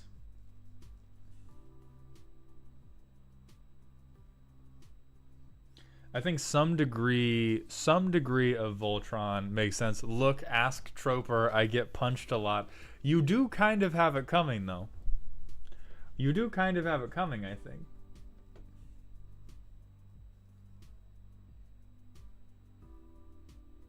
Trauma response. Okay, I've been milled out. I've been hit by an infinite mana Comet Storm. I've played against a blue player. I've played against a token player. Honestly, damage reduced by 1 the decks I know your playgroup is playing, I'll give you Urza's Armor. I'm not even gonna make fun of you. I know how people be. I know how people be. The Dream. So what is the Dream? Untap. Additional combat, additional combat. Ah, playing additional combat steps on other people's turns. That's a good dream. That is a good dream. Messing with combat. Creatures can't block. They block this turn if able. For each blocking creature.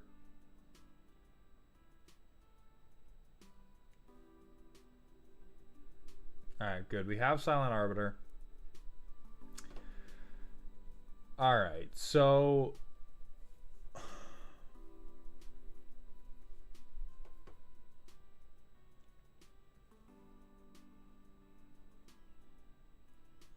I like that you tried to have some card draw. I hate what your personal interpretation of most card draw is. We don't need, when we have 10 mana, we don't need card draw at that point. I think this is one of the only decks to get Apex of Power and be like, eh.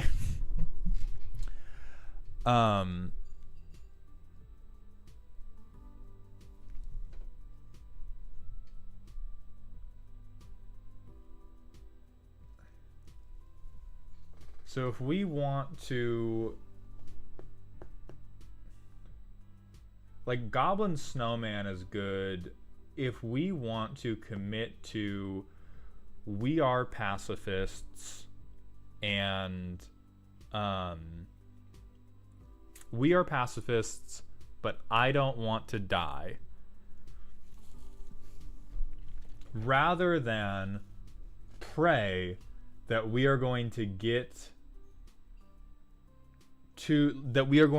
some combination of 2 of these 5 cards and then make it happen to defend ourselves.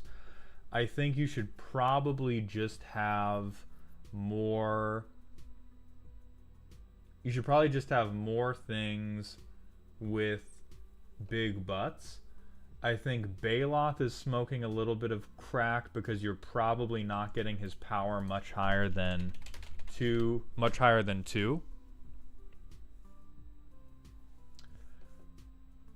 Now, let me talk to you about a little thing called Global Goad. And this is also why you're going to want defenders, because you're going to want stuff that won't be forced to attack as you force everyone else's bullshit to attack. We have all of these cards that say goad all the things, and we don't have the one card that will in fact goad every last thing. This deck has heart, but it has 0 brain cells, and I am here to provide the rest. I love Scred when the deck's all snow-covered mountains. If you're gonna go all snow-covered mountains, because despite having 37 lands, this is still the least responsible mana base I've ever seen. Please God, extra planar lens. I'm fucking begging you.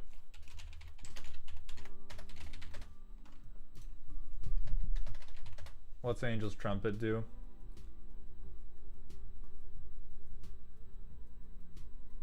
No, we don't want to do this because our defensive play is going to switch to defenders rather than this weird fucky, I'm going to give up my own lands and hope to God I can eventually replay them. I think this is clever. I think this is a clever interaction for not nearly a good enough payoff. You have spent 30 years in a cave redesigning the wheel, and it is 0.085% more efficient than the first wheel, and you're wondering why nobody is recognizing your genius, and it's because we all have fucking hoverboards now. That's what you've done. You've spent a very long time making the wheel a little bit better, and you've come out of the cave to space travel. My entire style is making square wheels. True, and I'm here to fix you. I'm here to save you.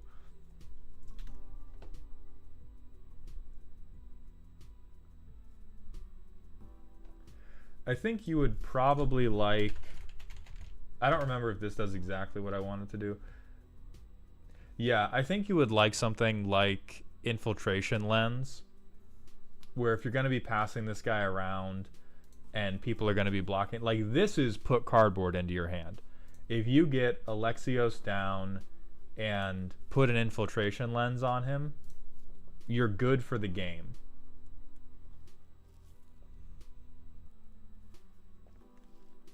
Faithless Loot, yeah, this is... You have some card selection. We truly do not have card draw. And if we go into Voltron... Let's see...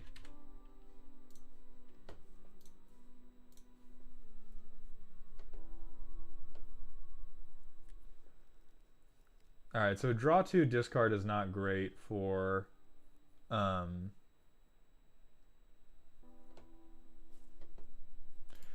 This is the Slicer special, but this is going to be the same thing, where if you get this onto...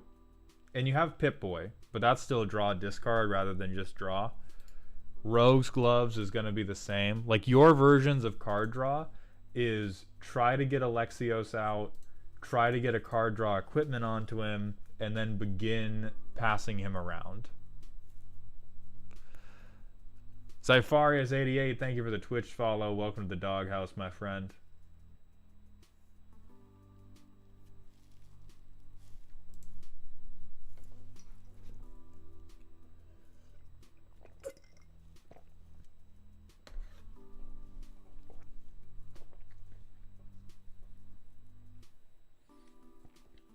And then I think Komainu you can work with.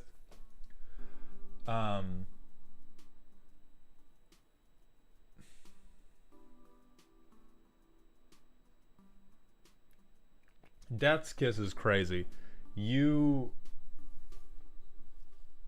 like your Tesla Neuralink acted up. It heard you say goad and it returned a Scryfall search for everything that said goad, and you just started putting shit in. So we gotta dump that. Arya does raise a good point about Nykthos Shrine to Nyx. How does the commander work with Helm of the Host? Like all the others, except you all die really, really fast. Jessica Thrice Reborn is the most upsettingly clever thing this deck has. This makes me a little bit mad because of how effective it is at murdering everyone immediately. And I'm going to change my argument for why you should drop the red fog stuff. Not because there's something better to do, but because you deserve to get hit very much. You deserve very much to get hit. And you should just sit there and take it, actually. Would be my estimation.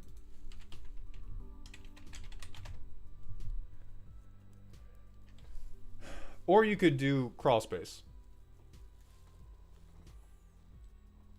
You get crawl space and you get one creature with a big butt, and then you hang out. Oh, don't hit me, I'm neutral. Yeah, death to Switzerland. We're going to turn Switzerland into glass. Yes, and redundancy is good, white bread. If you have the number of cards you need in a given category to guarantee that you see one every game is usually around 10. And even 10 is not a guarantee. It's just pretty good shot that you're going to see one of those cards every single game. If you have one copy of an effect in your deck, you are in trouble. You are almost never going to see it. And so we want to get... yeah, Arena of Glory's very, very good. I would look into a few non-basics. I would keep the snow-covered mountains and still do the extra planar lens stuff. But I think you could take a couple of the best non-basic lands now.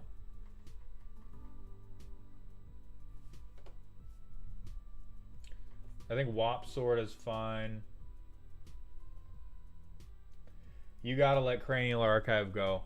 If they can mill you out before Alexios can beat one of them to death, I'm sorry, they earned it. That's not even hating on you because of what you're doing with Jessica Thrice Reborn. I'm just saying, as a matter of course, if the red aggro deck cannot deal 21 damage before the mill player can mill 100 cards, you got to give them a little kiss on the cheek and a handshake and a good game. Oh, Sword of the Animist would also be good. You could go ahead and replace either of these +1/+1 make a treasure with Sword of the Animist, like Mortva has said, and that will go ahead and ramp you. Sloth Thing and Mo Swarm, thank you for the Twitch follows. Welcome to the doghouse, my friends. This is definitely a 4 a.m. Jack Daniels list, and you have some good starts, but you definitely had the drunk brain thing where you got on a tangent and you just stayed on that tangent for like an hour. You came up with this shit, and then you thought, oh wait, I don't have anybody to defend myself, and Troper is going to stab me in the chest rightfully. I need a way to defend myself. And then you figured out that mono red could fog, and you spent the rest of your life figuring out how to make this as redundant as possible, when you should have just put it all on red and hoped to God you could kill somebody before they killed you.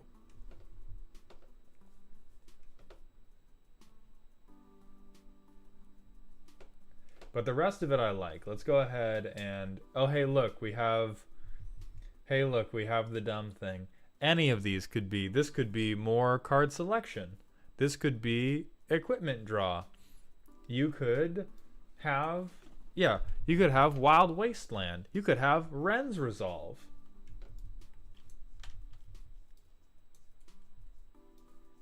I hate that I shat on the plan, and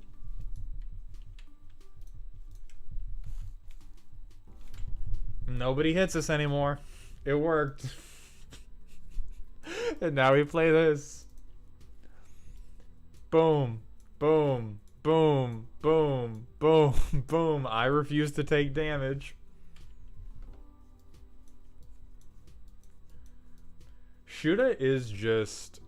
I mean, we already know that Shuda is secretly Nekusar, but I'm pretty sure he's also the avatar of Loki in this world, because you have only ever brought me things that should not work on paper. You bring me the ravings of a madman, and we go to the playtest, and they're just there. They're just there on the top of the deck. What does the plan say if 2 people attack you? Fucking take 1 hit. You got 40 life in Commander. Who cares? I mean, we can only block 1. We can block 1 combat around. If on turn 4, more than 1 person at your table has a truly menacing board, just die. Just fucking die. Not for Goose and Luca True Shot, thank you for the Twitch follows. Welcome to the Doghouse, my friend. And Daylarid, thank you as well. Welcome to the Doghouse. But I would cut this combo regardless, and I would take more things that are going to make Alexios work. I would also say a wheel wouldn't be bad for card draw for you. Most red aggro decks are going to run out of cards very, very quickly. And not too many of your things are expensive. So I do really like Wild Wasteland. What is a bigger pacifist play than letting everyone else draw 7? Nah, you play wheels. You actively don't want to piss anyone off more than you usually do. It's not... See, here's the thing, Arya. What you're not considering is the math of shoulda pissing people off.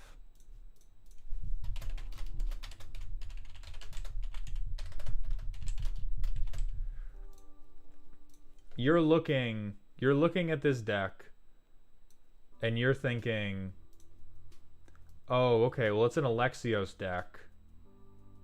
And it's a deck that's going to be playing goat effects. So it's probably like a 7 out of 10. It's probably like a 7 out of 10. Pretty annoying. We're going to take the fog lock. We're going to take the fog lock out, which might theoretically bring it down. But what you're not considering is that shoulda isn't bringing this to randoms. Shoulda is bringing this to a dedicated play group, of which I am functionally the hired court jester. He's bringing this to people that know him and have had to deal like decks. Had to deal with decks like this for a while now. And so where shoulda actually lives is up here. Up here with fucking Tarkir block Prowess, apparently mono red fog, they're already coming to get him. There is nothing we can do. There is nothing we can do in this deck that is going to prevent people from ripping him limb from limb, because even if he doesn't have it coming from what he's played in this deck, he has it coming from everything he's done every other day in his life. If you do want to reduce the chances that this makes people totally freak out on you, you do just go Wheel of Misfortune, because this is, now it does deal damage, so you could say this is not pacifist enough, but it does allow people to opt out of the non-consensual mulligan. And I do think that wheels are a decent way. It's probably your best way to totally refill your hand, because you do have a couple expensive things that you might not be able to impulse draw out of. Oh yeah, they can opt out of taking damage. So this is your exact brand of pacifism, is you don't have to take damage. I'm just trying to draw cards, bro. I'm just trying to go draw cards. Also, Kevin, thank you so much for the kind words. And Troper, thank you for the 100-bit cheer. And the second 100-bit cheer, dance for our amusement. The bits will continue to be thrown until the dancing improves. I can't dance. You know this. That's why I talk so much. But I love the energy. I love the energy in general. I do think you got a little bit lost in the sauce, very literally. And I think that there's a couple of clear things that can be replaced, like Baloth, like this entire section right here. And then I think you can get a couple good non-basics. I think you can get extra planar lens, and I think you get some non-consensual mulligans, and I think you're much happier. Dalarid, thank you for the Prime sub. Welcome to the dog home. I appreciate those Bezos bucks. And lol pf pof pof, thank you for the Twitch follow. Welcome to the doghouse. We're gonna move on to Ambi Navy's silly deck. Hey, I was in a car accident in July 2023, and this is how I cope with that. This deck drives vehicles and turns drinks into cars, and then wrecks crashes them. The drinks are unrelated to my situation, but it's simply funnier to combine dubious liquids with vehicles. I love that we're getting a truly full circle embodiment of hurt people hurt people. Really, there is no better or healthier way to sublimate your trauma than to inflict it on other people. So, round of applause. Round of applause. This is also a Kevin deck, so give me 1 second to get some coffee. Nexus, I don't know enough about Clouther Atarka to say for sure.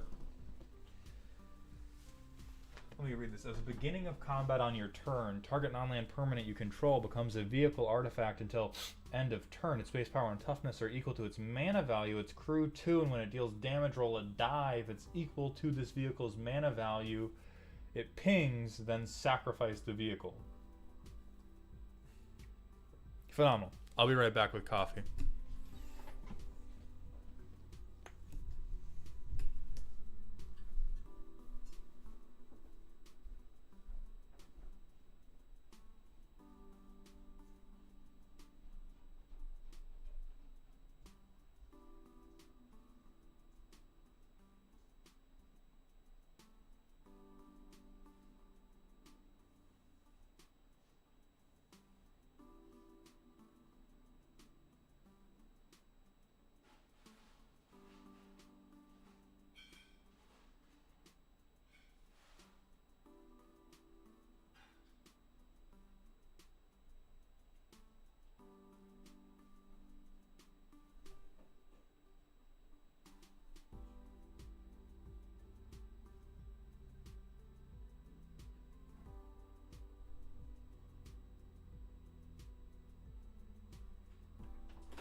Okay.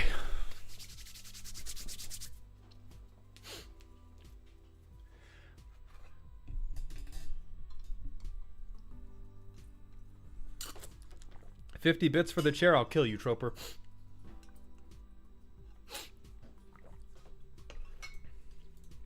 All right. So let's see what we're doing here. Got a million artifacts. Sure, I like the Korean minecart. Clown car, yeah, absolutely. Theme include. A lot of cars, a lot of cars. What the fuck do they do?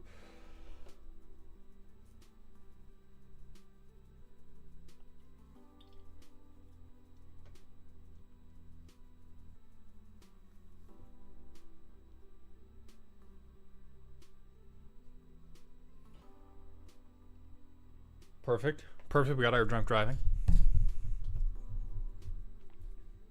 Non-artifact, non-creature spells.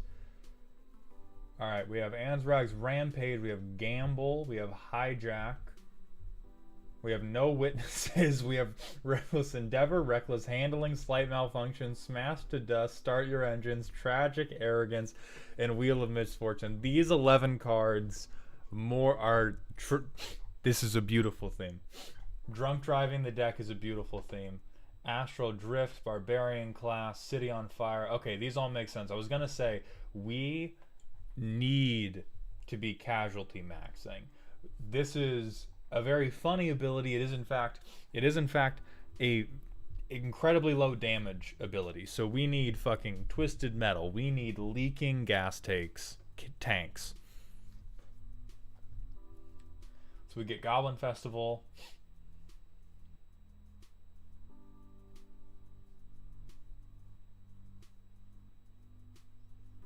I'm not totally sure what this is doing here other than to just deal damage, which I love dealing damage. But it doesn't... Priority boarding. That's on theme with the name. Vessel of Volatility. A ritual, but for later. The art mostly. You...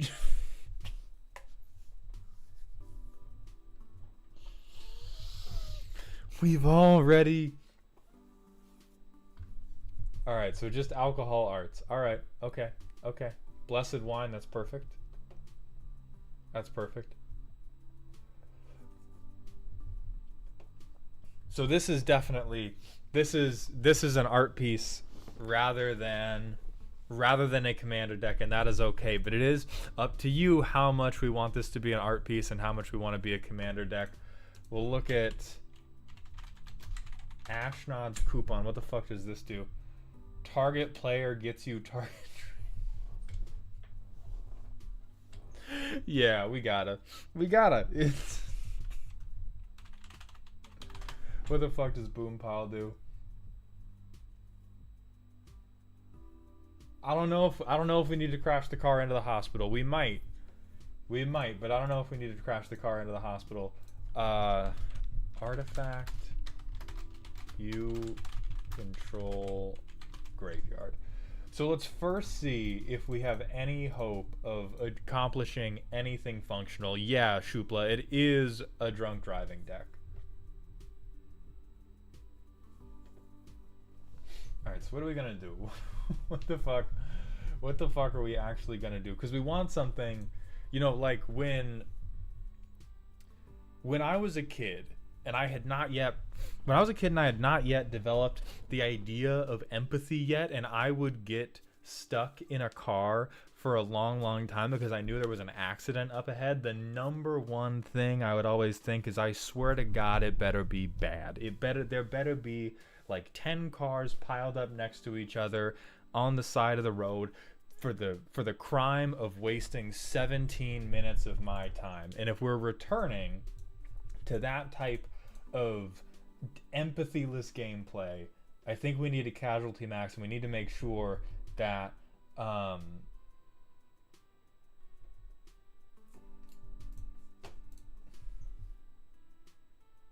the deck's gonna not gas out and actually be able to keep going. Troper, thank you for the 100-bit cheer. Kevin, the whippersnapper, to take his instant coffee in powder form because that's his typical ingestion route for stimulants. Oh yeah, I boofed the coffee. What's up? High mana artifacts. Spine of Ish, Darksteel Forge. Yeah, that would be good. We have a lot of stuff that's going to turn into really fucking bad. That's going to turn into really bad creatures. Oh, we got to hit a... Hold on, we got to hit a random smasher pass. That's... Nope. Not... We'll try again. Ooh. No. The spider thing creeps me out way too fucking much. He's fine. But since he's arrogant and a broodlord, canonically, I don't think he would get up off of it. And if he's on it, it's not happening. It's not happening.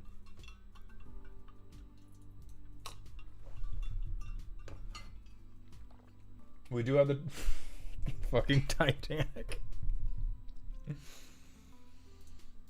Dude, that's an ant. Still bad. Still bad.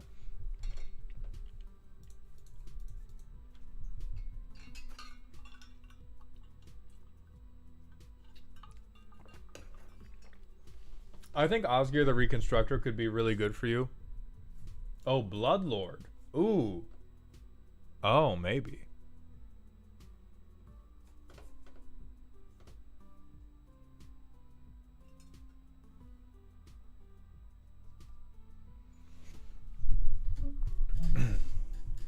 Well, yeah, Ambi, because I talk about the deck, and Arya is jumping to... Arya sees the deck, immediately hits, these are all the cards you should have in it, and I'm trying to clown you. There's a difference in rhythm to it. But no matter... So in terms of keeping the deck going, I think Osgir the Reconstructor is going to help you, because after we crash our car once, the number one thing is to have a mechanic that knows what the fuck he is doing, who is going to help us bring it back. We do want mana cost of 6 or less for the commander ability, but that doesn't mean we want everything. Like, we don't want every car ever to blow up. If you crash every car you ever get in, you're going to get your license suspended, and Rex Nebula needs to keep driving. Reconstructing stuff is not the fucking...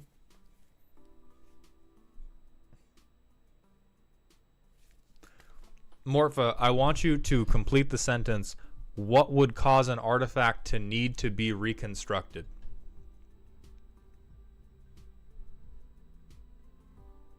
I want you to complete that sentence. Name a verb. Name a verb. There we go. Please and thank you. I think Alibu's fine.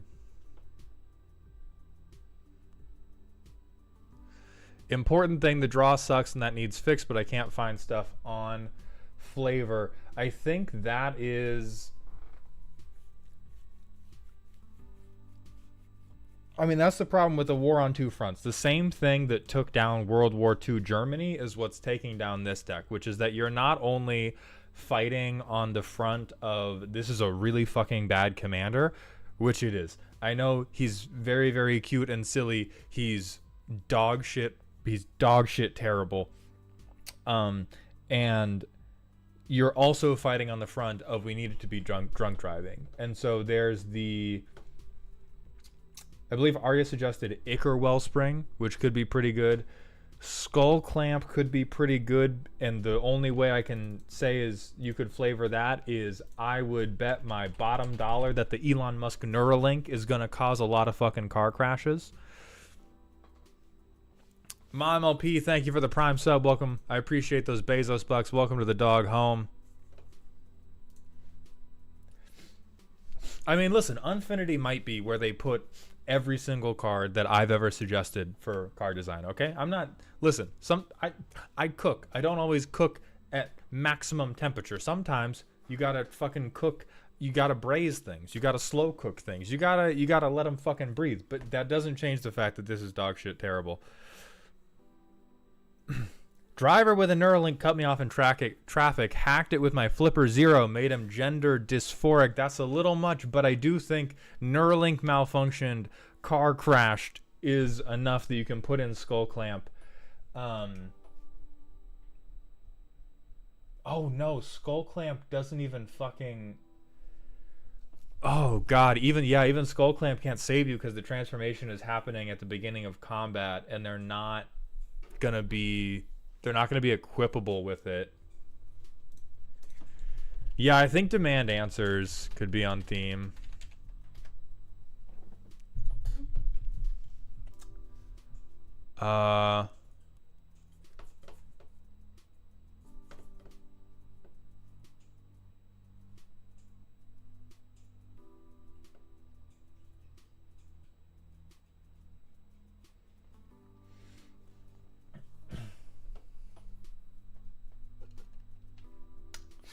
I think the way we need to open your mind is what Rex Nebula says is anything is a car if you try hard enough. And right now the theme of this deck is drunk driving, and so we have a lot of things. We have a lot of things that are already actual vehicles. The good point has been raised that you can include as many wheels as you want. Cars need wheels. Anybody questions you? Anybody questions you? Cars need wheels. Fuck off. Cars need wheels. They need them. You can't contest that shit. And I think we need to get a little bit more progressive with what our definition of a car is, because the whole point of Captain Rex Nebula is that we're taking some shit that is not a car. We're taking some shit that is not a car and we're turning it into a car. We can also get Magus of the Wheel, as was pointed out. Look at that. That's a wheel. That goes on cars. Car salesman, exactly. Tire salesman. Perfect, perfect. And then I think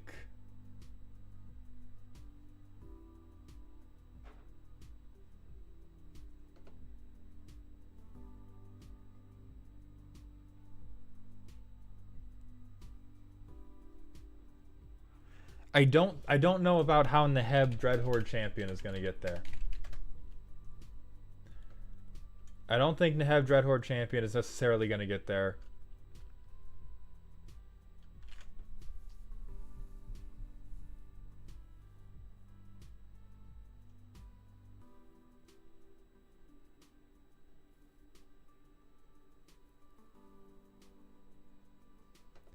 Yeah, artifacts that have leave the battlefield effects, or the synergy pieces that we want are when artifact leaves.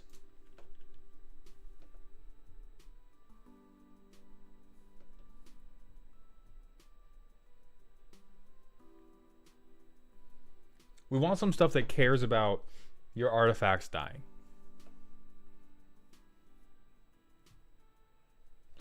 Or we want to take artifacts that have sacrifice triggers.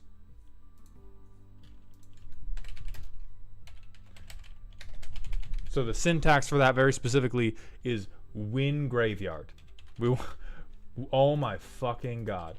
We want artifacts that say win graveyard. And these are all going to be fucking cars now.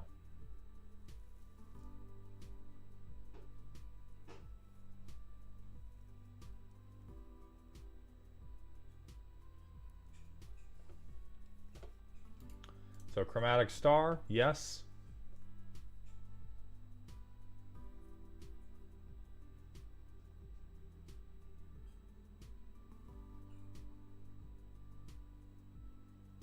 These are all really fucking horrible. These are all really, really horrible. Ichor Wellspring, yes.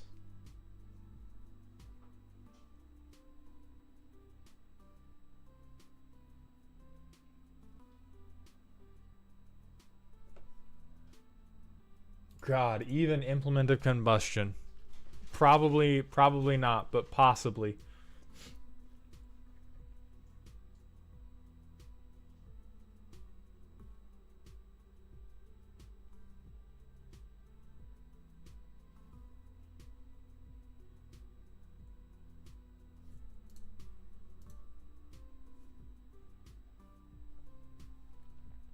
This is a car.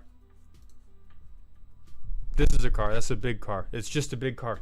Be so for real. You can definitely.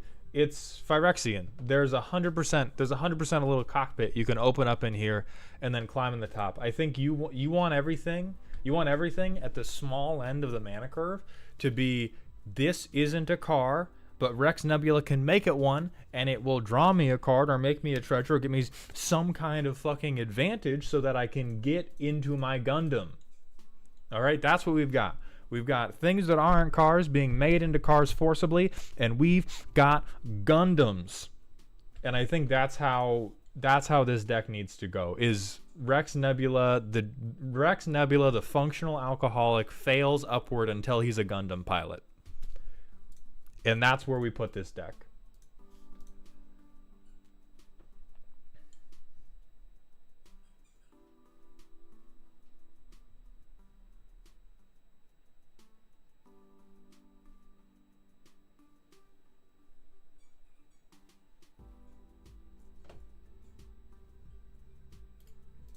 Scrap Trawler would also be... Okay, this is a chop shop. It's a chop shop for all your crashed cars. There we go. All right, so we have Scrap Trawler to give you some type of recursion as you build this ladder to the top. But I think that is where...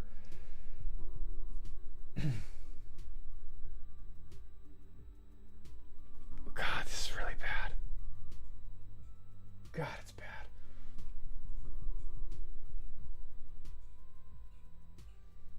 Yeah, Mirror Retriever could also work. So Shupla, we want some, not every, really important concept we're gonna get here, guys. Not every card you put in a commander deck has to trigger every line of text on your commander. There are two distinct important bits that Rex Nebula does. Number one, non-land permanents become vehicles with crew 2. That's very powerful, and their power and toughness is equal to their mana value. That's very powerful for just big expensive shit that you normally can't drive around like a car. That's a synergy. Is thing that is not a car is now car, and it's easy to drive. The second synergy is we can roll a 6-sided die and sacrifice it. We don't necessarily want the entire deck to be stuff that is then sacrificed, because what we end up with is a 2/2, a dream. What about creatures that have win deal damage triggers, turning people into cards? Gem1, thank you for the Twitch follow. Welcome to the doghouse. My question there would be, I don't know. Hold on, let's see.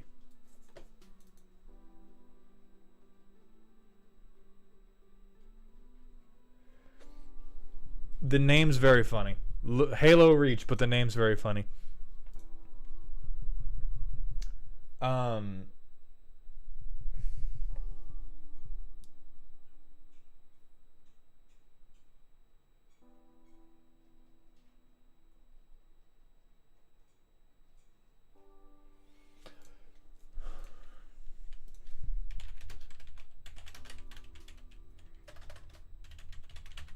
The thing you want to look out for here is that we want things that are going to have damage triggers, but we don't want things that have combat damage triggers, because Rex Nebula is not helping us with getting combat damage.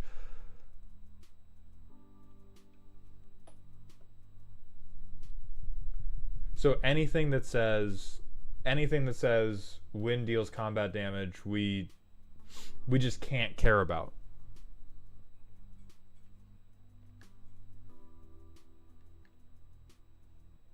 I don't think you're going to find very many good ones. I think most of the things that say anything meaningful, specifically say combat damage, specifically to prevent the exact type of thing we're trying to do. When X attacks, I mean, at that point we're at 0 neuron activation. At that point we're down there. It doesn't give a fuck about what our commander's doing. Oh my god, I fucking hate trying to type Scryfall syntax in so much.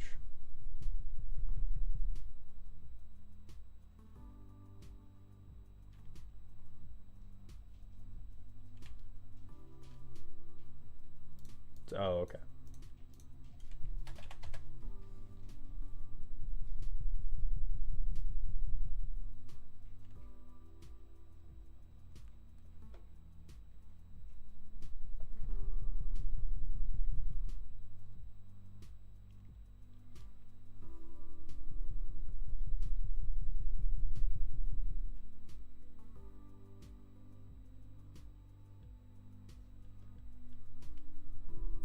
This is probably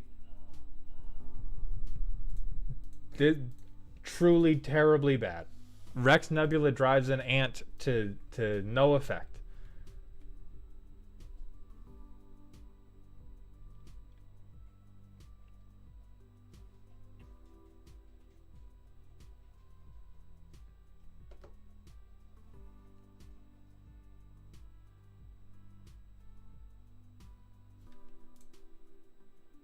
No. So I think what you do is we have all of the stuff that we want to sacrifice because sacrificing it gives us a card, and eventually we ramp into the really big Gundams that we want to work with. And I think other than that, the only things we would have that are going to require you to expand your idea of what the theme is right now is like, this is I know there's one that does this for like everything in your graveyard, and that's gonna be Rex Nebula goes to AA, because no Transformers suck. The number one, because the first step of AA, or one of the steps of AA, is to confront your past sins. And so that's how you're going to sell people on. And now I'm going to recur everything that I crashed earlier in the game.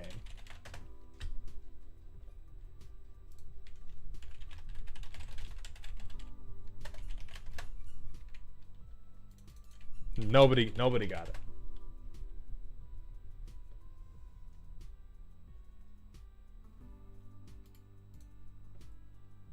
You do roar.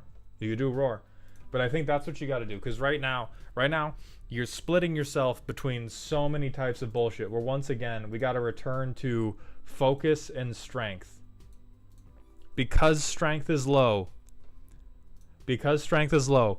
focus got to be high. I have some stuff that can help you with that. It's very expensive, but I have some things that can help you with that. But right now you have your funny up, and you need to get your money up. All right, so we're gonna keep moving. Next up,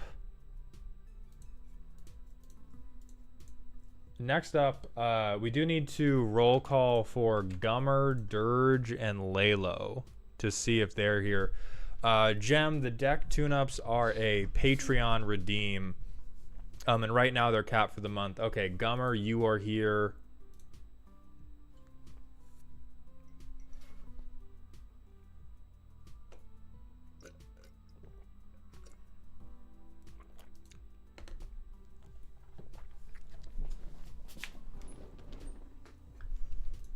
So we have Gummer here. We'll get into your deck.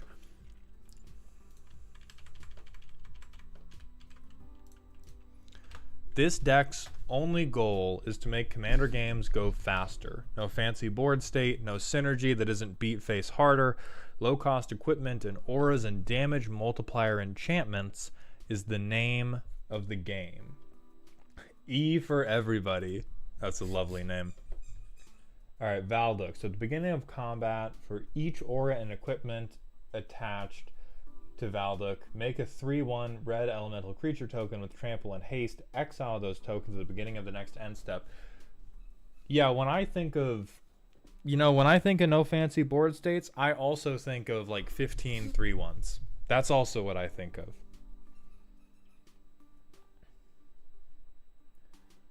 Alright, we do have tags. We have Godo. Did you sneak the fucking infinite in here? No. Very good boy. Very good boy. Lots of auras. 6 draw, which is a little crazy.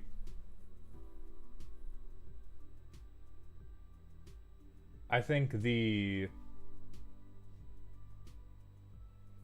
two engines you've picked synergize pretty well.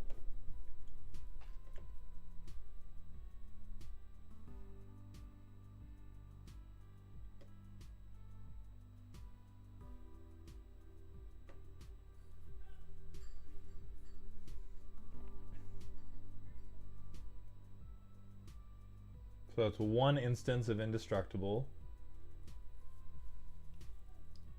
Two instances of protection. 2.5, 3.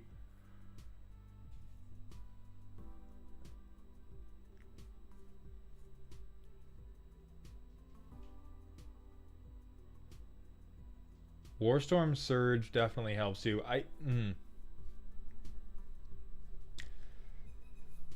This deck looks to me like a very, very long John Wickian montage of you in a basement grabbing as many swords as possible and taping them to yourself. And I think the thing about not being in a movie when you're not the protagonist is everybody else recognizes, hey, why don't we just shoot this guy while he's picking up all those fucking swords?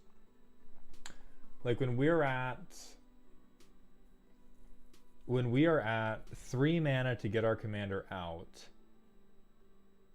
we don't have we have very, very few zero cost equipments. I think it makes sense to have cheap to play equipments. But what we are lacking is, I think the spirit of this deck is it wants to throw hands and it wants to speed games up.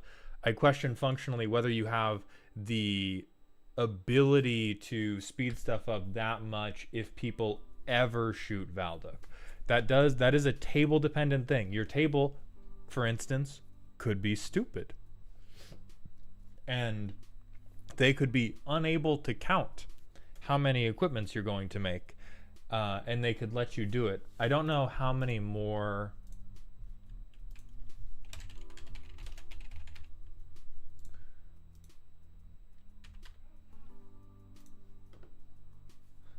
I don't know how many more options for indestructible we're gonna get.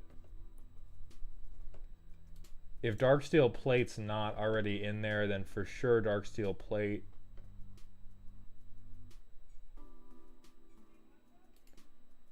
Ugh, Shield of Kaldra is very, very expensive. The spirit of this deck came from having been given a collection of cards that had a ton of old equipment. The spirit of this deck is I'm broke. That's insane. That's an insane thing to say. The spirit of this deck is that it came from a bulk box. Which is fine. We can still make it work, but we do need to shore up the edges of it that don't work. And the edges of it that don't work right now are, if Valduk dies, so too do my hopes and dreams.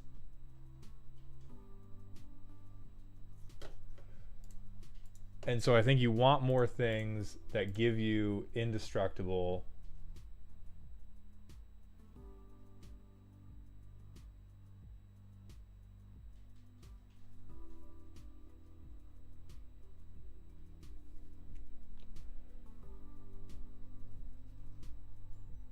Yeah, we even have artifact tutors. This is Goodwill Goes to War. Your deck theme can be that you are poor. We just can't be like, I can't possibly add other inexpensive good cards. This shit is 13 cents. This you can print at a library for 25 cents. Oh, Blacksmith is in there. Okay. Very, very good then.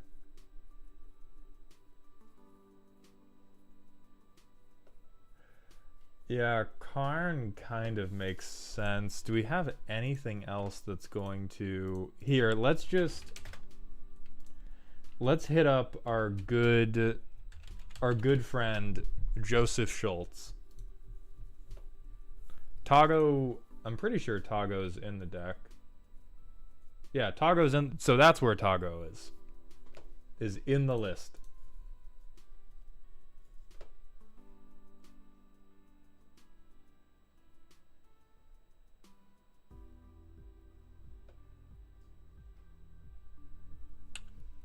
I think you do have Thrawn Power Suit.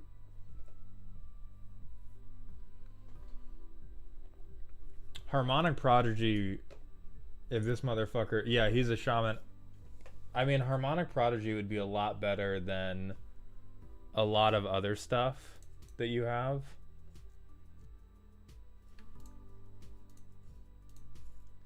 I think you want Dragon Mantle just to draw a card. Okay, we do have Harmonic already. Perfect. Do we have Mask of Memory?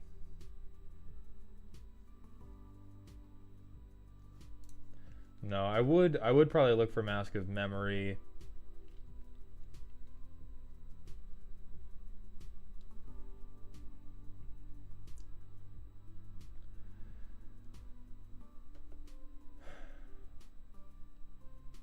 Bladegraft could be okay. It's half of it's wasted because you're only equipping things to your commander rather than to Bladegraft, but at least making stuff cost less. Oh, we have Brass Squire, who you may have already, since I haven't been checking. Brass Squire is... We're not that desperate that we're already on... Listen, not all of us know the entire catalog of Magic the Gathering off the back of our domes. I know what the deck is hoping to do. That doesn't mean I know every fucking Magic card that does the things I'm hoping it does.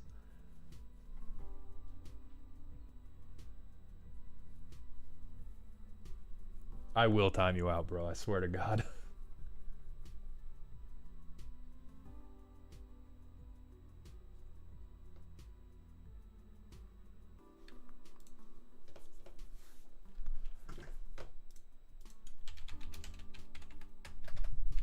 Alright, let's begin freeing our guy, Hull Breacher.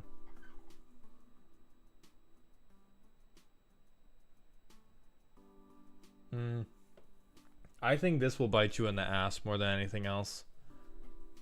I think on a deck with 33 lands, you can use this almost exclusively to hit land drops. Oh yeah, Dockside would really save you here.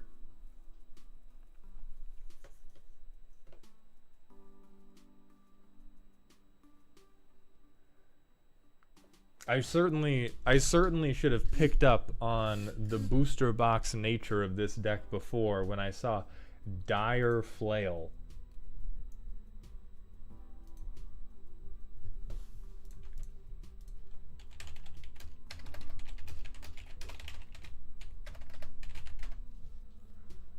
Oh yeah, you know, this is hot.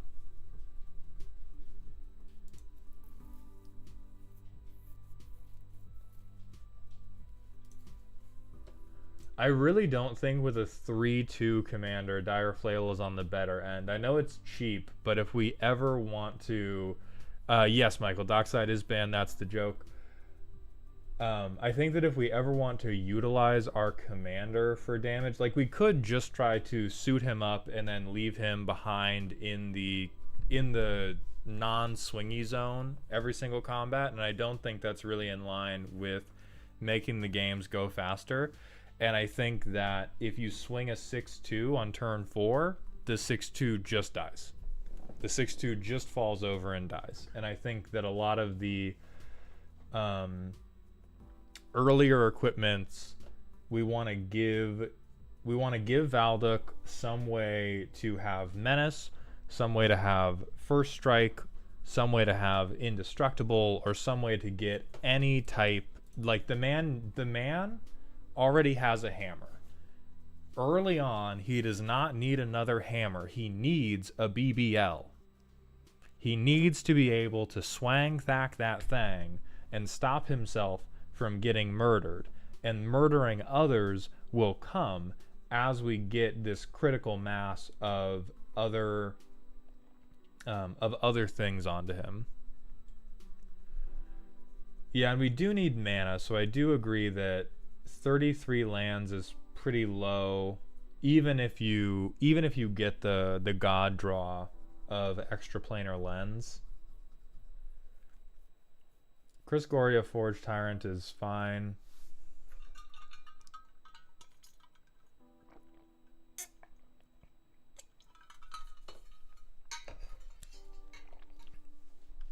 We do want Embercleave for sure. You are correct there.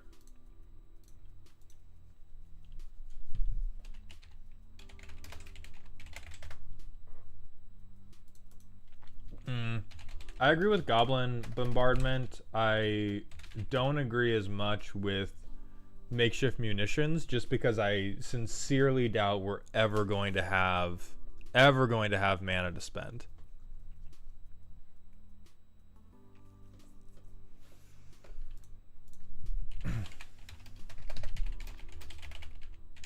Javelin of Lightning.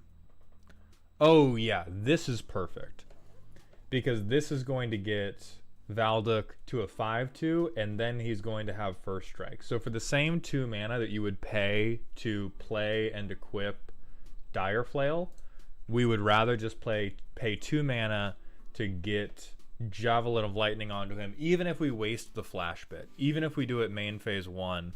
It's start of combat, so Valduk doesn't need to swing. But again, if we're not swinging Valduk, we need to give our aggro card back.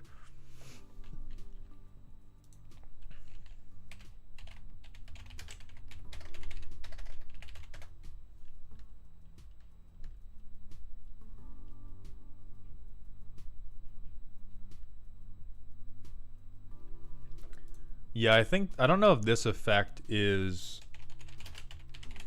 good enough.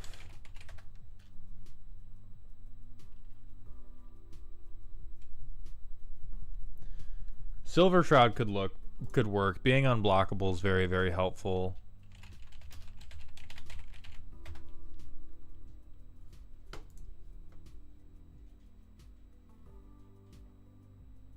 This one can work just because it's a 1-cost snap-on.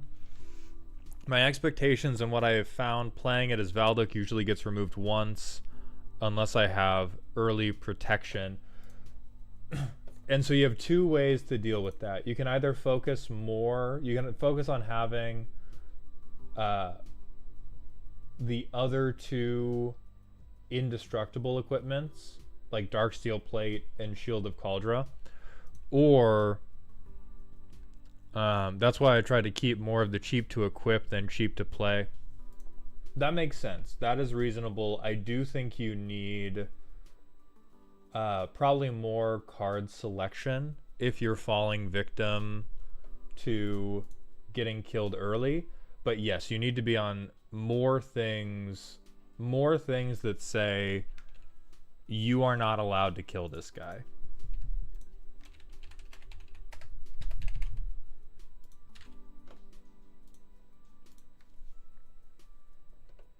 So that's Champion's Helm if you don't have it.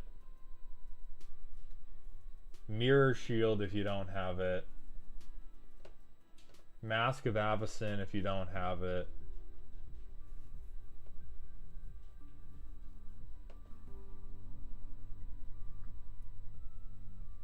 We want as many ways as possible to tell people, fuck off, don't touch my guy. Fuck off, he's fine.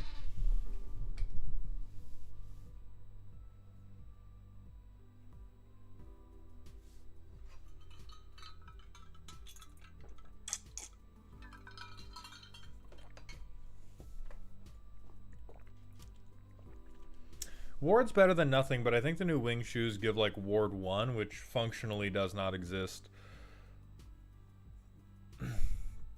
Oh yeah, we don't want Greaves because we don't want Shroud under any situation. And then you could honestly drop some of these equipments or just some of anything for, even if it's not a impulse draw engine, you need more ways to guarantee your land drops. For 100%, you need more ways to guarantee land drops. Commander's Plate would definitely be useful.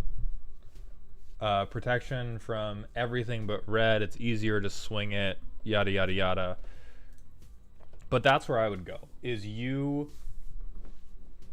premise of I'm going to make Commander games go much faster is an honorable premise. Many Commander games need to go much faster, but what you're doing is walking into a room full of people with loaded guns, raising your hands, and going, I'm going to beat you all to death as soon as I finish counting down from 10. And you get to 8, and they all go bang, bang, and then the Commander game ends up long anyway. And so I would look for more ways to make sure that he's actually going to stick once you get him onto the board, and then I think the deck will solve itself a little better after that. And you should look through in your experience. You should look through in your experience for what cards haven't paid off for you and replace them with impulse draw to get to cards that will pay off for you.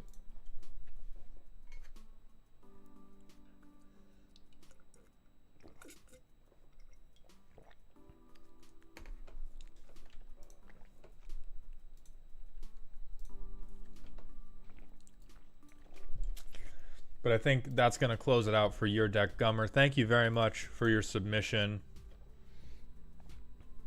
I think Warstorm Surge is just way too expensive for the 3 damage.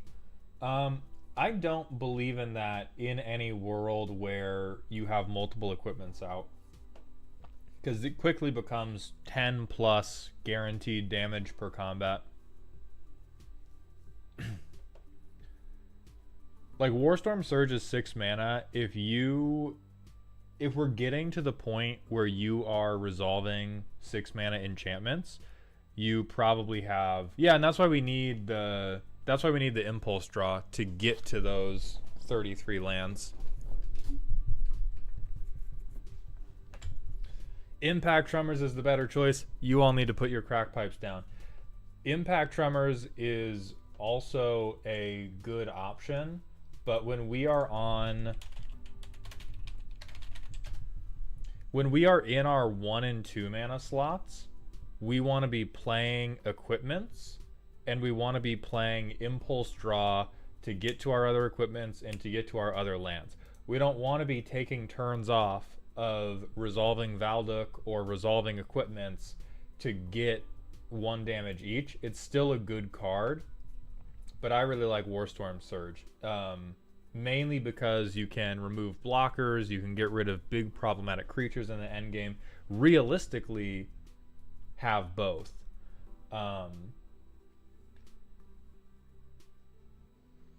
Like, Megaton's Fate is hilarious. This has to be...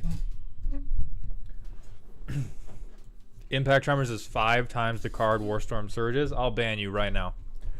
I think in the context of what this deck wants to do with each of its turns, and when it wants to be spending 2 mana versus when it wants to be spending 6, Warstorm Surge and Impact Tremors just both go in here. But I do not think I don't think Warstorm Surge is in your, like, first 10 cuts, is really the gist of what I'm saying. Not Impact Tremors shouldn't go in, because it should, but there's a ton of things that you should be more willing to cut than Warstorm Surge.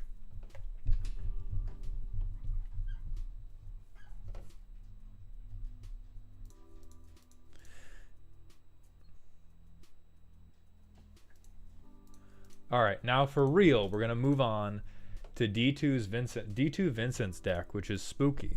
When I got this commander on the literal 4th of July, I had a feeling. When I proceeded to crack a pack of OTJ on my birthday a little more than a week later and got Oltec Matterweaver and 3 Steps Ahead, I thought it was fate. After I put most of the deck together and then I randomly get a Kappa Cannoneer out of a pack I cracked on a whim, I knew this was Destiny made manifest in a Magic the Gathering deck. The goal is to make 1,000,000 different tokens, either by fabrication or population, and proceed to either A, go wide with an army of robots, B, turn them all into something dumb by making a token copy of any particular creature I chose and copying all my tokens via Brutaclad, or C, activate some bullshit infinite combo involving some sack loop or infinite terms, because I will not stop putting dumb infinite combos in all my decks. You can't stop me. This is my destiny. I'm going to do my level best to stop you. It's not a fabrication, whether by population or by proliferation. Behold this creation that's a sensation of mechanization, multiplication, and transmutation across the nation, if you get my translation. That's bars. That is bars, I will say. So what are we doing? It's Kaith. So whenever we play something, we can make a 1/1, or we can put a 1/1 counter on a thing. That makes sense. This is the very first section. Seems like cheater bullshit. The first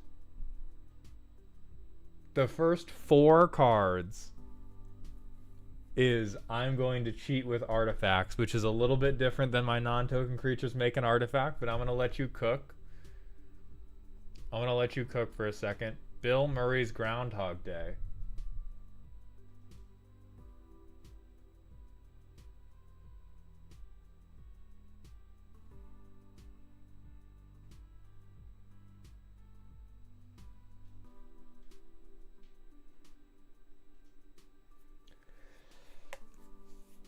Not only are you using bad card, I would be angry if you were using bad Karn. I would be displeased if you were using bad Karn, because I hate that guy. It is another thing to use bad Karn to enable a 4-card infinite.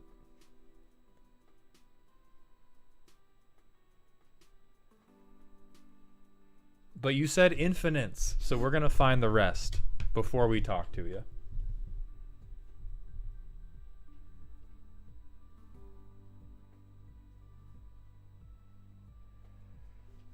So we have a little bit of card draw. Circuit Mender's hopeful, but sure. Connive on attack. Historic spell draw makes a ton of sense when you have 37 artifacts in the deck. Idol of Oblivion.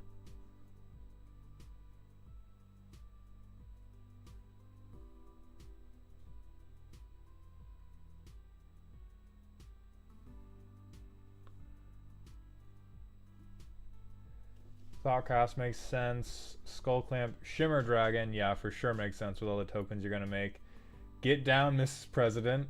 Alright, I won't... Hey, protection's important. Protection's important. Ton of lands. We have a good deal of... Okay, so we have mostly proliferate going on. It doesn't look like we have... God, Cathar's Crusade really is just terrible. I mean terrible in a way of like so fucking effective, because whether you populate or proliferate, you're hitting Cathar's Crusade. Smothering Tithe, I hate you. I hate you so much. Alright, these are some good... Well, the first 3 here I like for your proliferate payoffs. So make tokens, make tokens. Make tokens.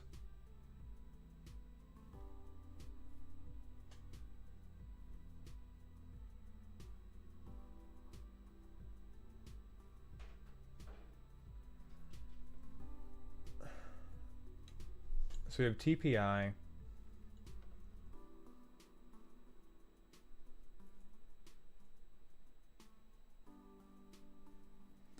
Police brutality. Is this another infinite? Anytime I see like all the cleverly named tags in this deck, I'm like, is this a fucking infinite?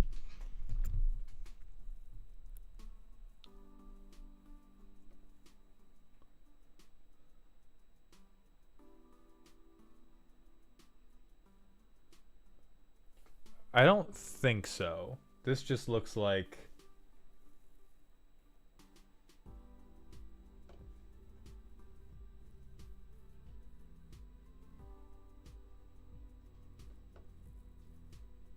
Intruder Alarm is super fucked up with Populate on Kaith, though. Then we have Ramp. The CIA. So is this all stuff meant to copy things? It looks like it. Okay, yes. So these are all of our copiers. These are all our redundancies. Various combo pieces depending on the combo.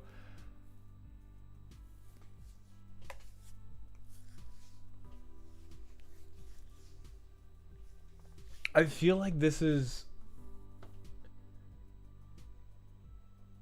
like both the number of and the nature, both the number of and the nature of your infinites scream to me that this is closeted CEDH player the deck. Because I've long hated on infinites, but I want to be very specific in why I hate on these infinites. It's because it makes your deck either... It turns your deck into a pool noodle, and one end is empty and one end has a grenade in it. And that is a very, very specific experience, particularly for casual commander. I think that it's not... If your table lets you do this... God bless them. I hope they don't. I would forgive it more for things that, like Glen Alendra Archmage. This I forgive because you want to have, like, because having something with persist that is a counter spell that you can negate the persist. Real. That seems fine to me. I feel like you are not on... You are not on anything even approaching enough proliferation for Hangerback Walker or Walking Ballista to be remotely...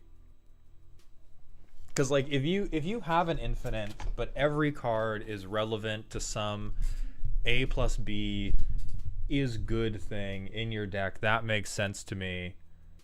But you have this modular thing, which is massive, massive dog water.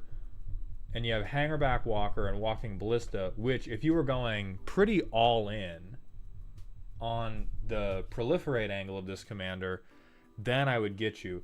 The other hidden combo pieces together forever, well, you should be wondering about where I'm going to hide your toenails, Vincent. And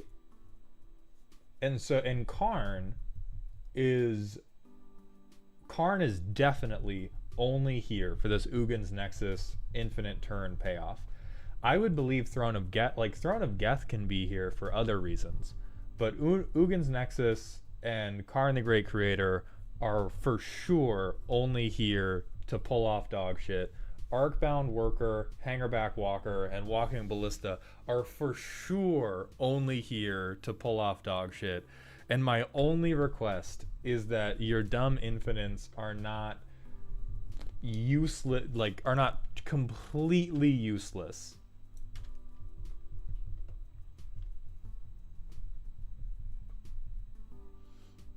Vincent, I'm not sure you heard me when I said only useful in the context of the combo. I understand that they're a combo. That's not what I'm questioning. I'm saying if you ever resolve, like, what the fuck else is, like, your deck is... Ha! Got him. Because you have, what, 4 cards? We saw 4 cards in the deck that do proliferation. Like, I think you have... So we said Throne of Geth. Throne of Geth works. Glen Alendra works. So 7. And I'm not really looking, I'm not hunting down the other, oh, Together Forever.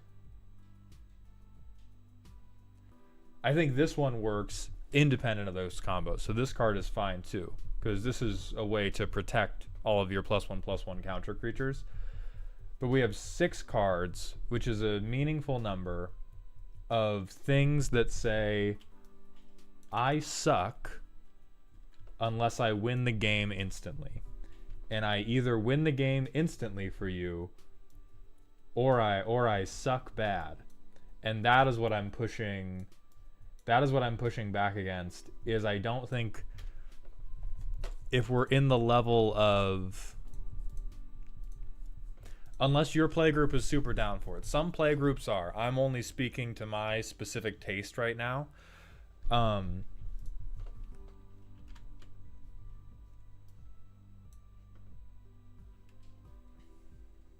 But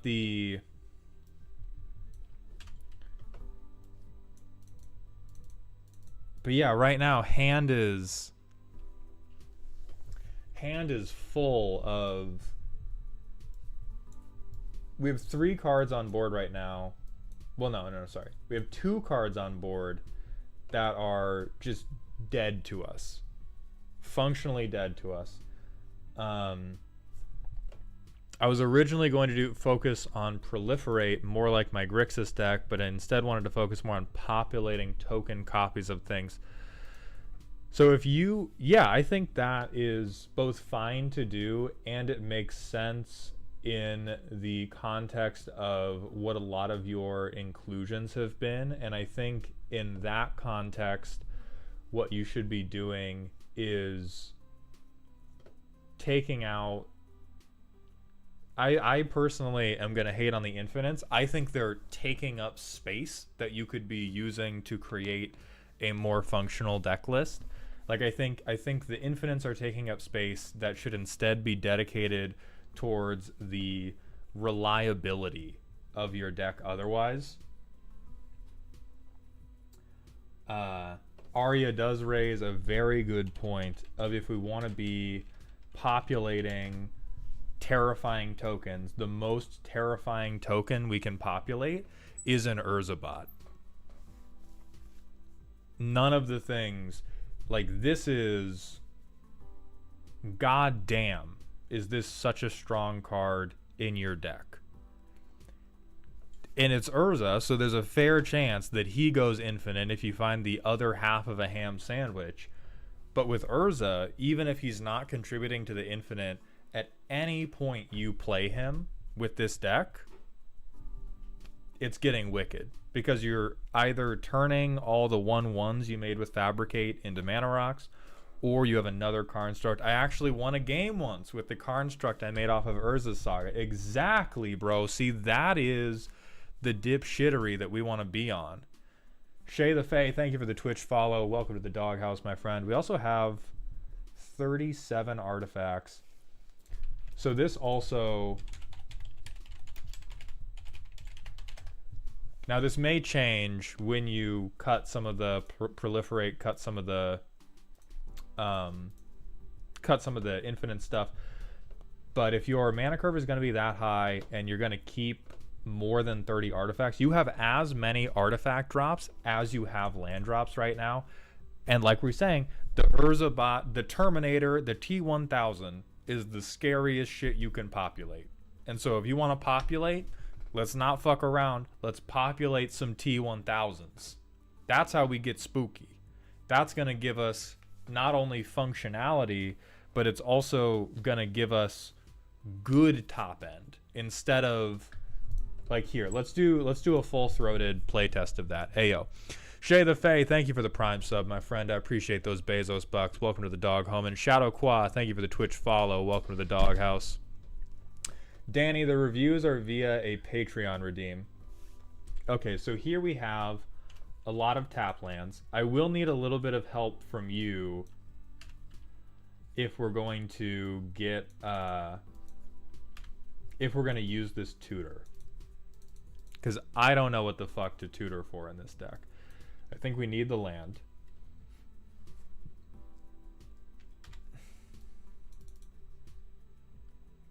So we fabricate.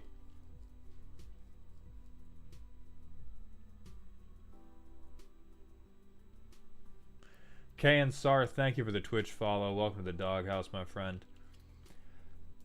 We have, so I think we have a hanger back, right? So we've tutored for the other part of,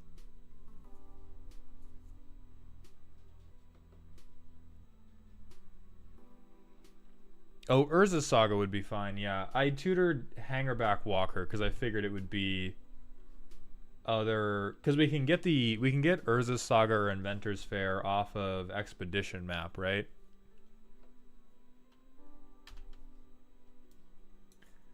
So we do this, drop this. So we have these guys.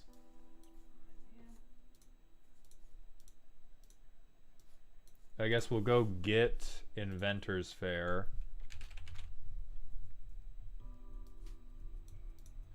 So we crack Inventor's Fair. Let's go get Ashnod's Altar. And then if we make it a turn, we play Ashnod's Altar.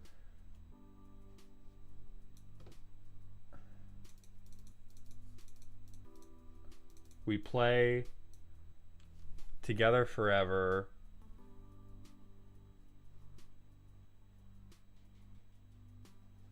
I think we're 1 mana short of pulling this off, so maybe we wait, maybe we have to wait one more turn. But the end result of this first playtest is we do 100% nothing until we would resolve Walking Ballista, at which point we go infinite with these 4 cards, and then the game ends. Which is, and that's bad CEDH as a philosophy. That's not a illegitimate philosophy to have. With Walker, you get infinite Thopters from the sack combo thanks to Karth's Fabricate. Right, and so the end state of this game of Commander has been for 7 or 8 turns, maybe 6. Let's be generous and say that I misordered this, and if we had ordered it correctly or optimally in terms of what we tutored for, we could have gotten it done a turn or 2 earlier. This game of Commander was, I spat bars. I showed you my primer, please respond. I spat bars, and then I did not participate in the game for 6 turns, and then it ended. To me, that is not the typical experience I would like to have. And and let's say that one doesn't go through, the other stuff in our hand was just half of another infinite combo that's just as clunky. And so like fully a tenth of our deck is dedicated towards taking our ball and going home. And it would be so much better if it was dedicated towards shoving our balls and our Urza bots in the faces of our opponent. And that's really what I'm advocating for. I'm not advocating for play nicer. I'm not advocating for let other people do their thing more. I'm saying you should do your own thing more. These combos are Google's thing. They're not Vincent's thing. I think Vincent's thing should be, I make a Space Jam team full of Urza bots, and then I jam it down your throat. Sloth Thing, thank you for the tier 1 Twitch sub. Welcome to the dog home, my friend. That's what I feel like you should be on. Like, you gotta get angry, you gotta get mad, and you gotta synthesize these simulacrums. Because you have a lot of other things that really care about going wide. Like, if you want to be tutoring for anything, you want to be tutoring for like Kathar's Crusade, because even if you drop that turn 5, basically everything else you do is I make a million artifacts and then my board explodes and then you die. But like, so really right now you are on Bant, but sometimes I want to talk even more than the Bant players with these infinites, and I think you could be on Bant, but I actually stand on business, and that's where I personally would want to be. And I think that's where we're going to cut this one off. Vincent, thank you very much for the submission. And we're going to move on to Captain's Scary deck. It's a Gruul control deck that has big creatures with multiple ways to disrupt opponents and ultimately beat face with. It's definitely a greedy deck that needs the right hand to play well, so improvements could definitely be made, just not too certain where. Hope you like the deck. All right.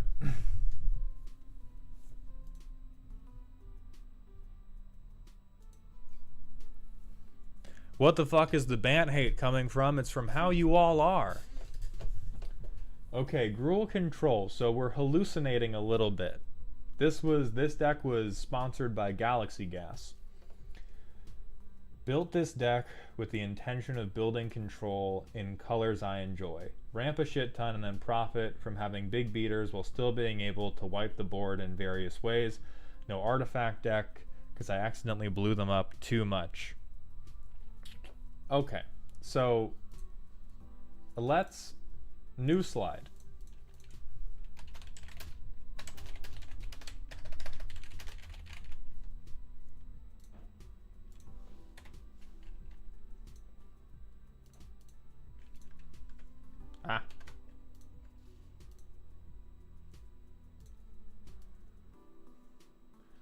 So let's talk about the Venn diagram of why people might play control.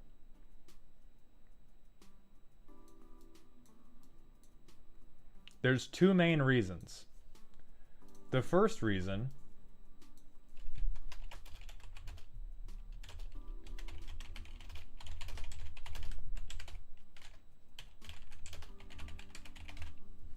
is that you have a strategy that's not very fast or needs some specific type of protection to go off reliably. The other reason a lot of people play control is hurt people hurt people. And it's only a good control deck if it is a true Venn diagram. If we have overlap in these reasons. You can build control because your heart is empty. But if you're building control because your heart is empty, you need to make sure that as you do it, you are making a control deck that not only can win, but benefits from its control methods. 42 lands is absolute fucking insanity. What's this curve? Jesus Christ. So let's see, what's the control stuff? Blood Moon, sure. Under miscellaneous, I'm asking a lot of questions about your life. Mostly, who did this to you and where are they buried? Dark Depths.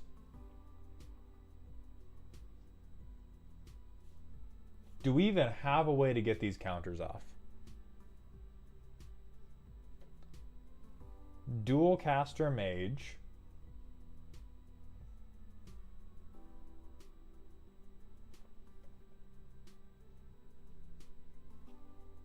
I don't know what Dual Caster Mage is in here. And then 8 board wipes. So real quick, this is not control. This is you are smoking something crazy here. But just board wiping over and over is an element of control. It's also, you've picked the one element of control that Gruul doesn't want to do, and that's what you've leaned into. And we have a ton of ramp.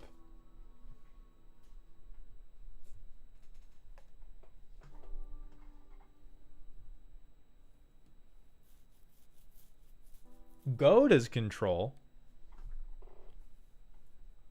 Goad is control for sure. I think the X is like, these are good board wipes. These are good board wipes. So you know what? I'll take that back, because at least Savage Twister and Klaus Will, you can only kill your guys. Star of Extinction's killing everybody. Star Storm's killing everybody. I like Subterranean Tremors.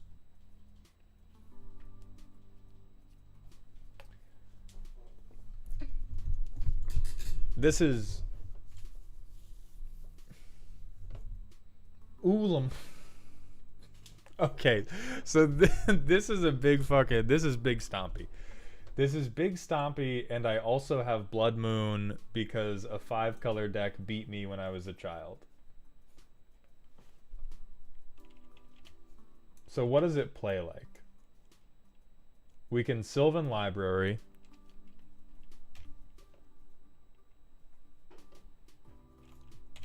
Then we draw 2 more. We 100% pay 4 to get to ramp.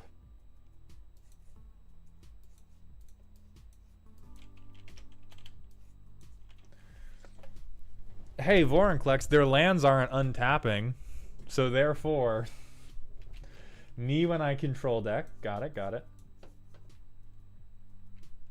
Mana Reflection.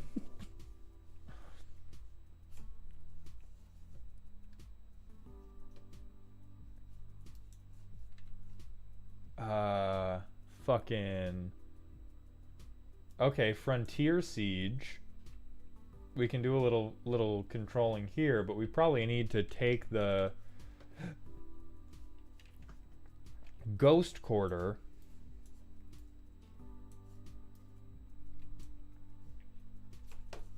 Troper, we're on Captain's deck, which is next up is Dirge, and then it's Lalo if Lalo shows up.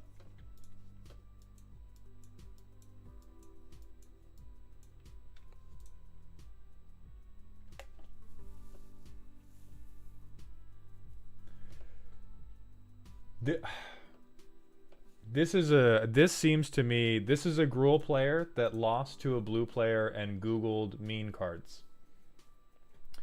Control is about 2 primary things.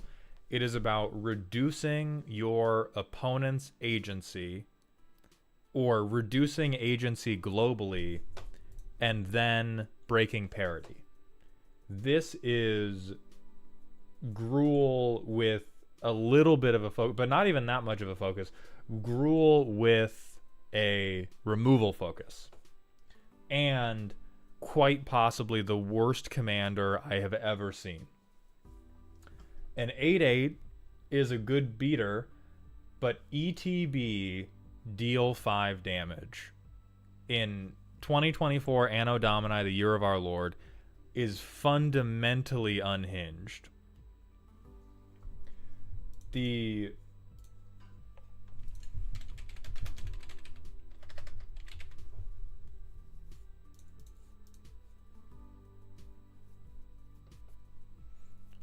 Let's see, what else could be your commander?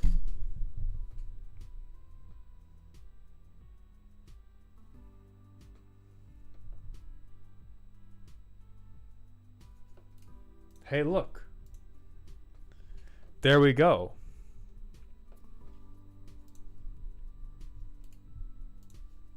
Hey, look. There's 5 damage for 1 mana. Hey, look. Brimstone Volley. I think Burn Down the House also goes in the genre of board wipes that are going to get in under a lot of your big creatures, but this is surely not a control deck because everybody still retains agency. I don't think there's really a single stacks piece. Like, if we want to talk about Gruul control that is really making control stuff happen,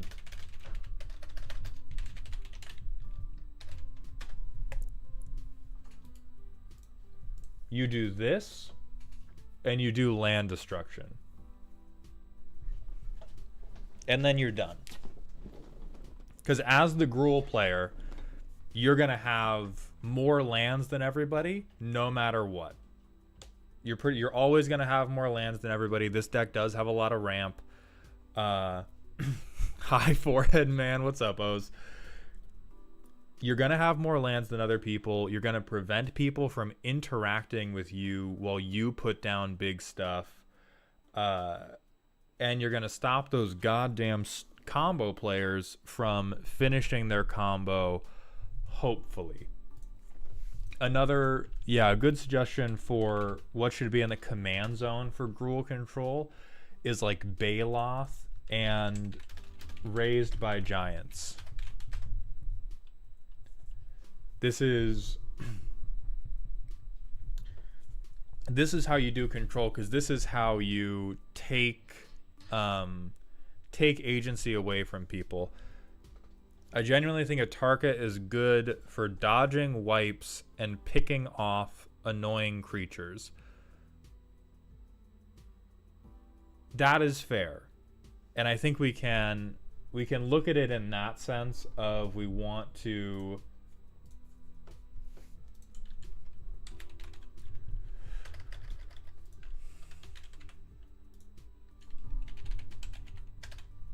I think you have enough options of removal, enough options for removal that you don't need to be committing to. You don't need to be using your commander just to get 5 damage out.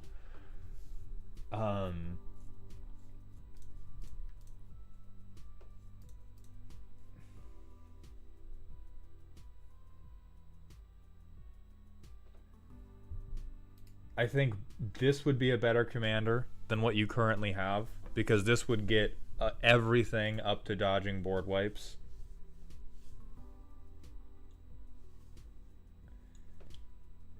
I mean, even a Tali Primal Conqueror would be a better commander than what you already have. But that is true of many things, to be fair.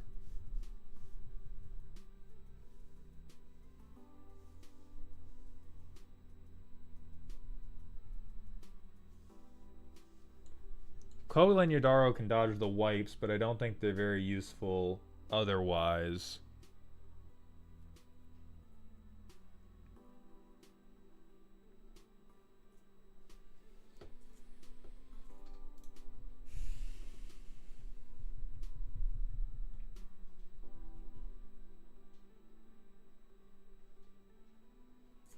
You could do Thromok if you just want to have a big giant butthead as your commander.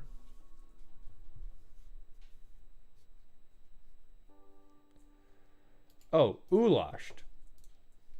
You want to pick off, if you want to be picking off problematic creatures, this actually, you may need to switch to a more tokeny strategy than you currently have. So this would require a pretty whole deck makeover. But Ulash could definitely do it as well.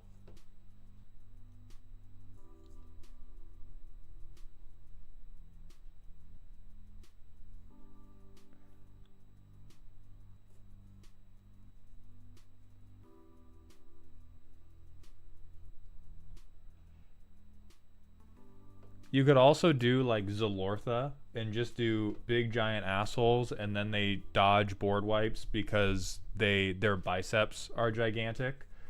You could also do Xenagos. He's going to dodge board wipes because he's either an enchantment or he is indestructible, and he's going to make sure that you get big beefy assholes that have haste and hit really, really hard. I just think that Command Zone should have...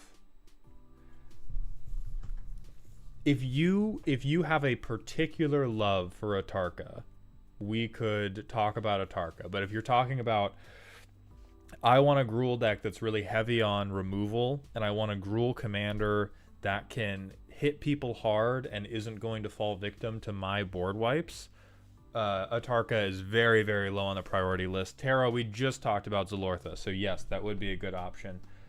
Because really all you have here is, I ramp a lot, I play a big guy, I try to kill stuff quite often. Which is fine. But this does look like... I mean, Blood Moons and Cindervines is just so much in here, like, this motherfucking Joda player got me once, and never again. I swear to God, never again. I'm never letting it happen.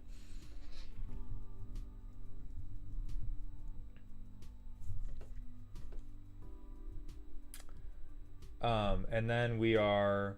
Yeah, we have some Impulse Draw here. We have Harmonize, which I would... You know what? It's going to be a bad card for the deck. Hidden Force, can you explain what you mean by committed to the Atarka thing at this point?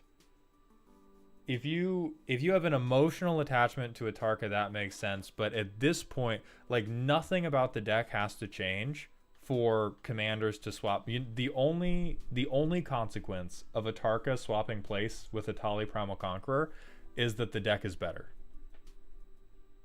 You have to rebuild it for something like Ulashed, but for any of the other suggestions we have made, Atarka can go into the 99 and a new commander can take her place, and all that happens is the deck plays superior to how it currently plays.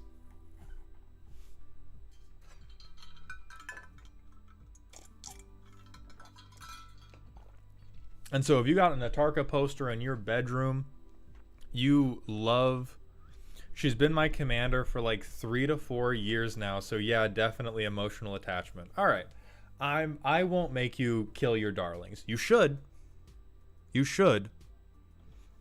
But I won't make you put your puppy down. I think that...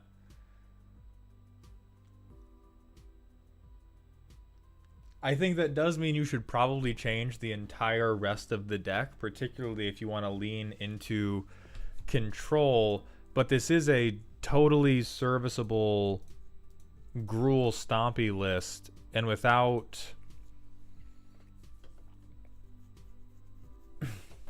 I certainly think it can stop other people that also want to play. Like, it can stop low to the ground, go wide strategies, and I think that's about it. I don't think you have the pieces necessary to make it true control. If you wanted to go control, or you wanted to go like, I'm tired of these little token playing dipshits killing me, I would go into mass goad. And that's how I would handle it, is I would lean into goad rather than I'm just going to try to keep everything dead. I would lean into people can't swing at me, and I'm going to give Atarka double strike. Or I'm going to double damage to everybody, because then Atarka goes from... If we can get Atarka from 3 swings to lethal to 2, that's great. If we can get Atarka from 3 swings to lethal to 1, then we have an actual ball game. Troper, thank you for the 100-bit cheer. Happy 10-year anniversary, Cons of Tarkir and Siege Rhino. And so I think a lot of the stuff that's in like Misk, definitely a few lands. You have too many lands, even with all this ramp. I would look for stuff that gives double strike. I would look for equipments that give indestructible. Dual Caster Mage and Dark Depths super don't need to be here. Cindervines super don't need to be here.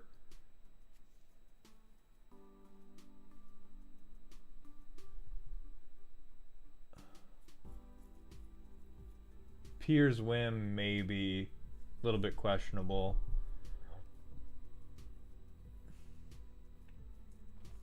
And you have so much expensive stuff, I would kill a few of your darlings up in the 5 mana plus region, and either just get more impulse draw or get some of those. My stuff has double strike, my commander has double strike, my things deal double damage, and that will convert to wins more without changing the soul of the deck.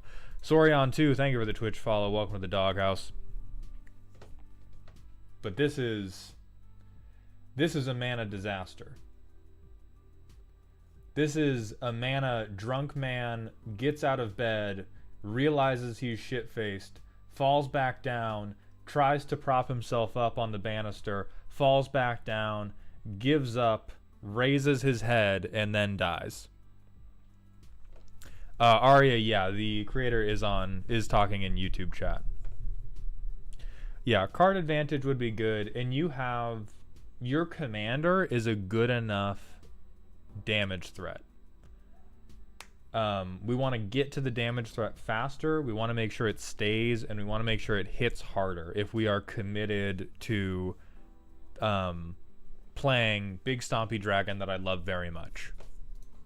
Which you can be. It's a totally legitimate thing to be committed to.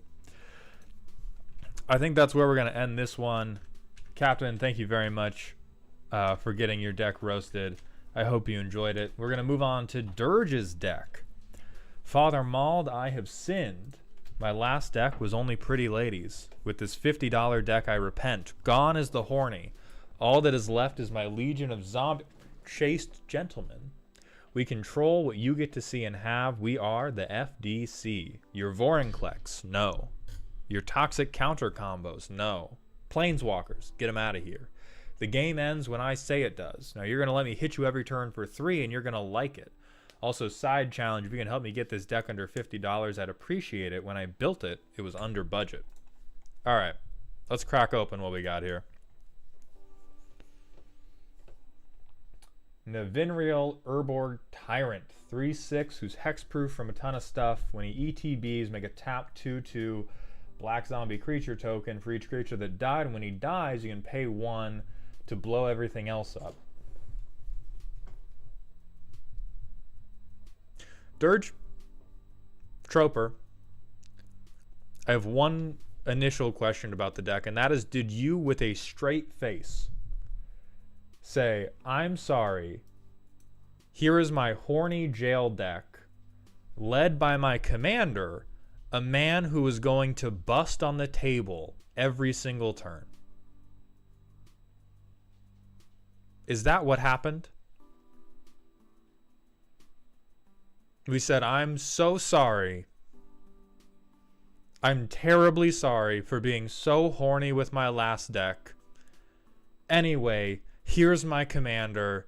He's gonna explode all over you for 6 turns in a row until you die.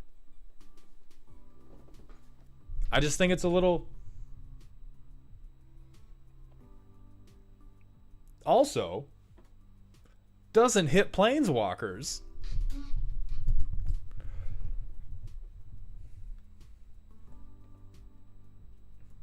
It's a rock. Okay, we have 35 lands. I know nothing about this. I simply surrendered the deck slot. Got it. Okay.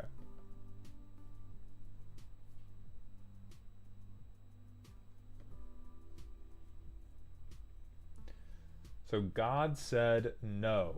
So I'm assuming these are the fuck you control. Okay, well then, Troper, we should I continue, or should we contact Dirge and see about a reschedule? Because even though I can cut the video out and send it to people, I think it's generally more enjoyable if it happens live for the person. Also, Shar Yusu, if you're still around and want to go at the end of today's stream, do let me know.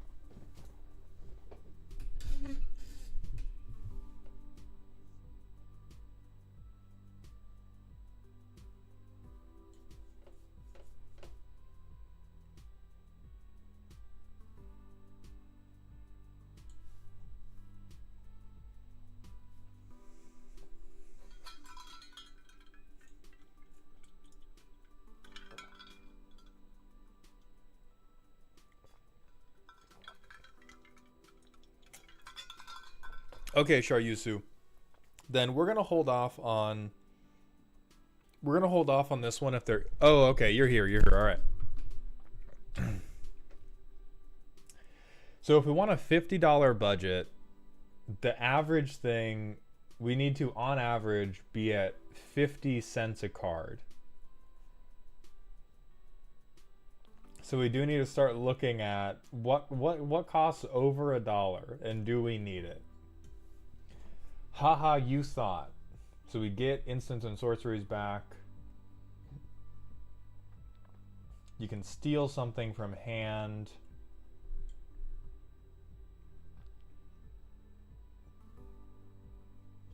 We have a little bit of mean stuff.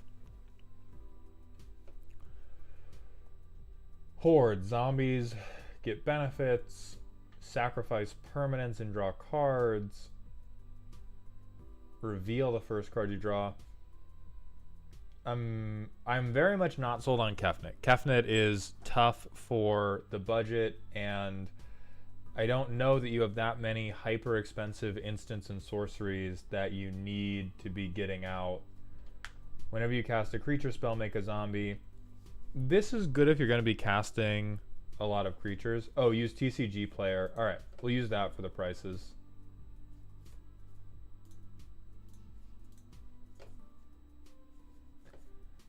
I don't know how to, so I'm going to look at... We're going to look at other things that have big TCG discrepancies.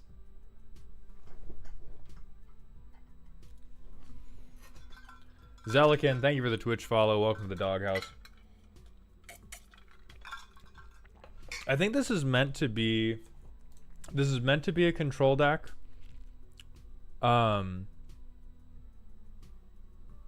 And I do think you would want to lean towards a stacks deck if you're going to do this type of control. Like Okiba Are the zombies cars? Is there a Mario Kart update that I fucking missed or something? Okay, it is a control deck. So in the context of control, Okiba Reckoner Raid is many useless for us. Lockmere Serpent's also very, very bad for us because with a commander this expensive, we don't want to be sacrificing our lands unless we're extremely confident in how we cheat. I don't think you want Halo Forager. It doesn't have flash, and the only... I guess you could get a kill spell back. Dead Excrement, thank you for the Twitch follow. Welcome to the doghouse, my friend. I think Oketra's not where we want to be if we're on control. I think Bantu's okay just as a method of sacrificing our commander.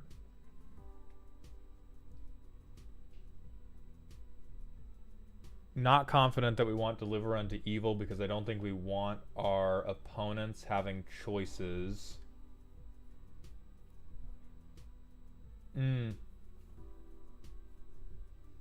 Oh no, okay, we are kind of in...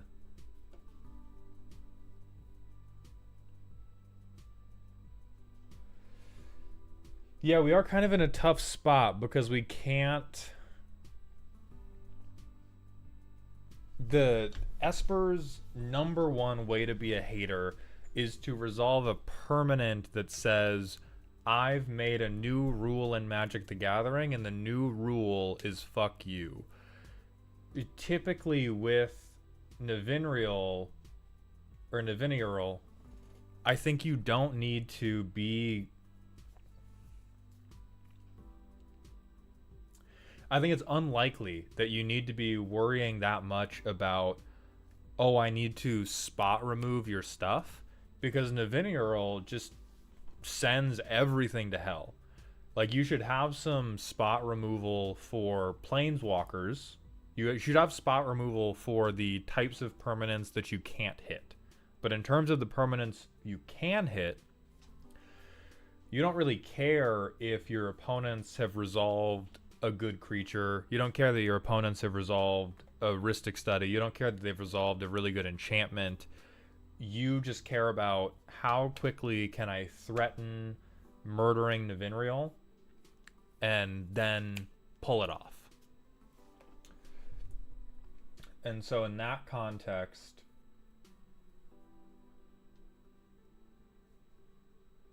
I like Confounding Conundrum. Fuck these ramp players, that's fine. I think D-Spark's good. This will hit basically every problematic planeswalker and will hit anything indestructible. This is fundamentally insane. This is a whole different thing. And it's good to have some secondary win conditions, but you normally want stuff that are you want cars that are on the racetrack. You want Talladega Nights for your parallel win conditions. You want Ricky Bobby and the other guy whose name nobody remembers, and you want them to do the shake and bake. Etrata the Silencer is a 2002 Honda Civic that is parked in a Safeway 10 miles away from the racetrack. She's not helping with what Navinriel wants to do. The other stuff in your deck I don't think helps her do what she wants to do, so I would drop her as well. Grasping Giant, same deal. You don't want to be exiling people's creatures under your own. You want them to have creatures. You want them to have really nice stuff so that Navinriel can blow them up and turn them into zombies.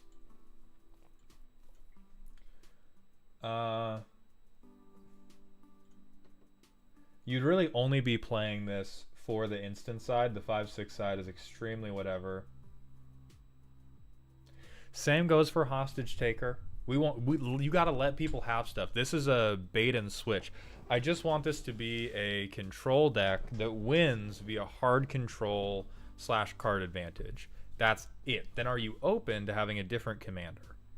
Because I think Navinriel is not your guy for hard control. Zombies are in there to have fun. Gotcha. Because Navinriel can do control, but Navinriel doesn't do you never get to have anything. Navinriel does you get to have everything. Navinriel is an abusive parent. He lets you have an Xbox, and then as soon as you wrong him, he breaks the Xbox in front of you. That's how Navinriel does control. The way a lot of other Esper commanders do control is you don't get this thing in the first place, or I counterspell it, or I spot remove it. Navinriel is all about letting people build up hope and then breaking their hopes with a baseball bat in front of them, and then they die to a million zombies. And so if you want to do hard control plus card advantage, are you open to just switching it up totally? Or do you have a reason that you want to stay on Navinriel?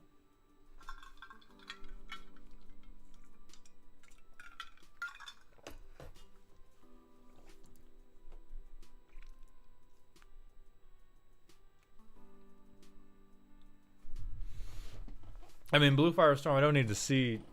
Like, I think it's very clear how to do hard control. The hard control is you have some counter spells for the non-permanent things you can't deal with, and then other than that, you ramp to Navinriel and blow him up.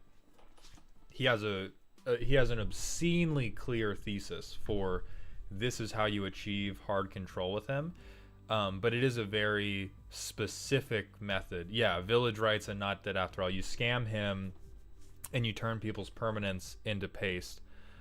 I kind of like the fuck you and win via 1,000 zombies. Great. So we can build that. It's just gonna look.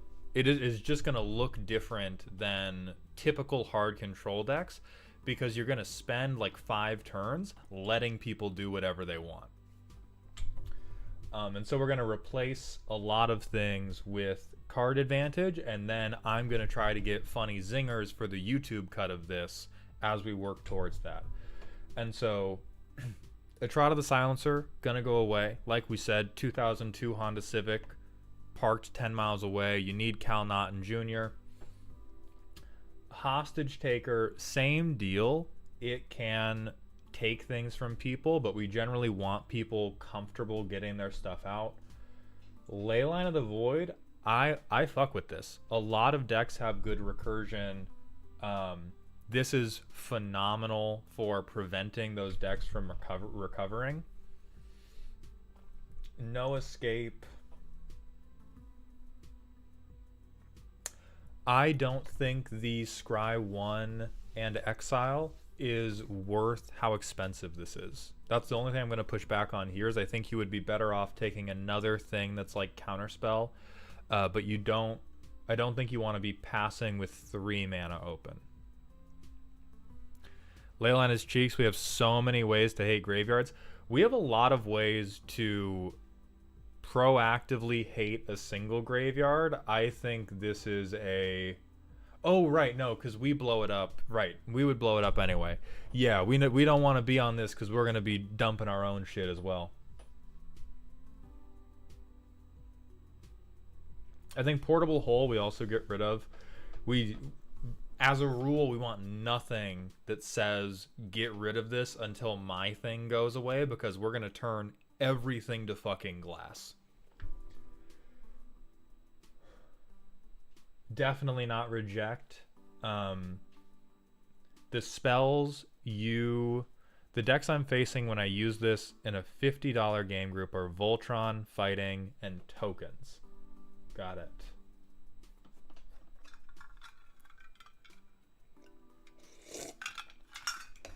I'm specifically scared of a Eula and Sirgwin.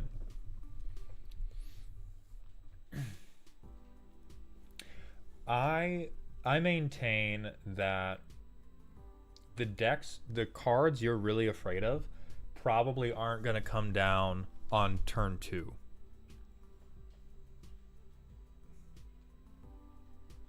I think the cards you need to counter are going to be played at times when they have the 3 mana to pay for this, so that's also not going to work.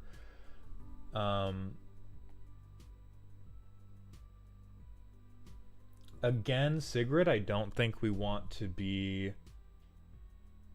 We super don't want to be exiling stuff under our own creatures, because at whatever point we go for the big Navinriel control turn, we're going to give people a bunch of shit back.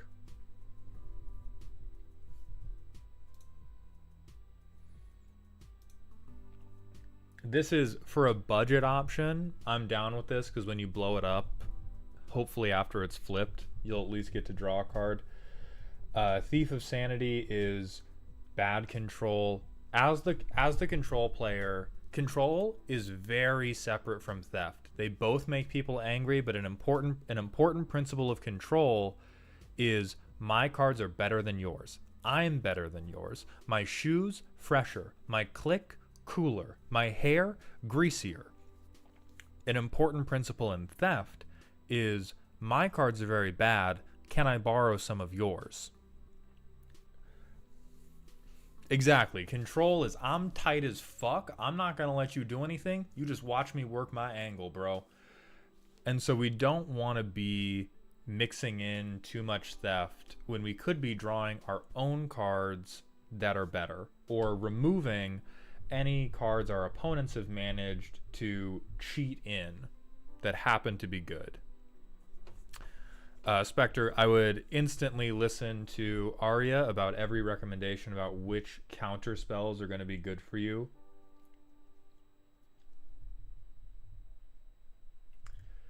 If you want to have a god, I'm inclined to agree with the suggestion for Scarab God. This is the closest thing. This wouldn't work for the budget.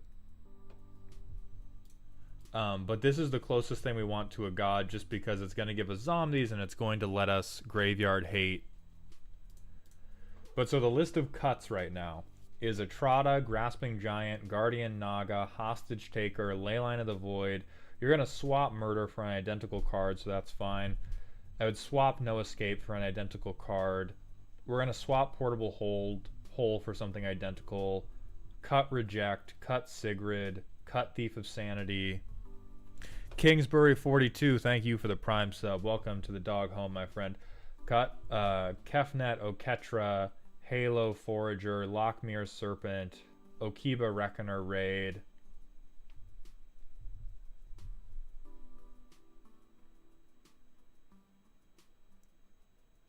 Cut Covetous Urge. Cut High Alert. You don't really care about swinging with Navinriel. And then in a lot of spaces for these cuts, we want things that are like not dead after all and supernatural stamina. We want things that say, oh, my commander died. No, they didn't, because we don't want to pay a lot of money for them. And then you probably want mana rocks. I understand being on this many cantrips if you're trying to make budget work. So I'm trying to find the things that are going to be costing us way too much. So Sunfall, $5 card. Let's see if there are other board wipes.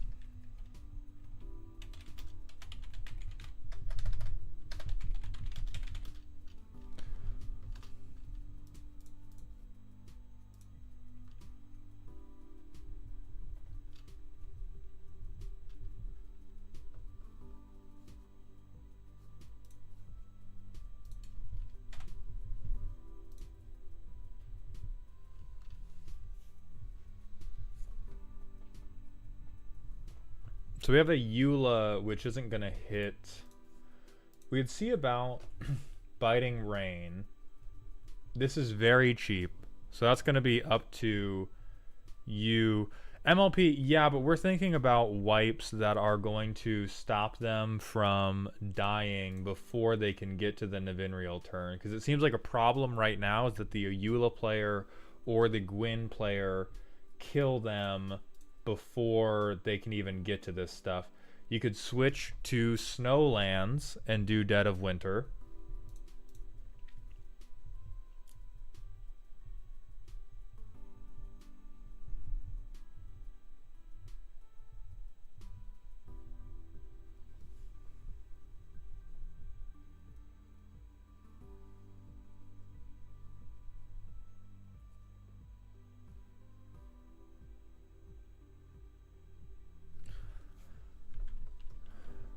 Fumigate is good.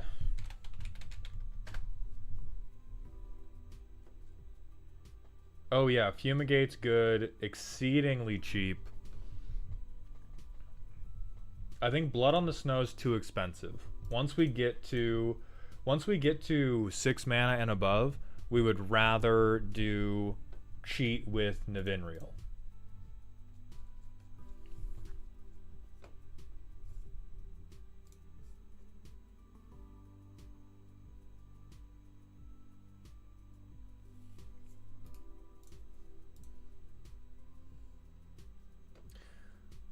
So I'm also going to argue for Sludge Monster, particularly particularly for the Navinriel strategy. This is better than all of your I drop something that exiles, because even though Sludge Monster will go away, which means the slime counters won't do anything, the problem creature will also be dead. So as we're ramping up to Navinriel, or if Navinriel has been killed and is very expensive, Sludge Monster can disable the really big problem creatures over and over and over. See, if Maha may be too expensive. Yeah, Maha is going to be too expensive.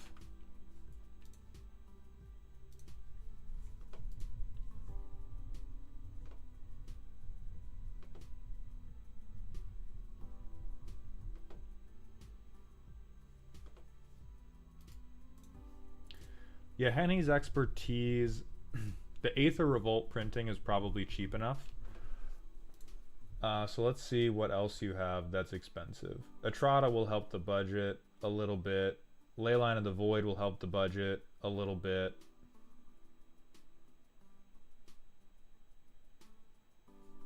Thief of Sanity. I think you can also cut Jace.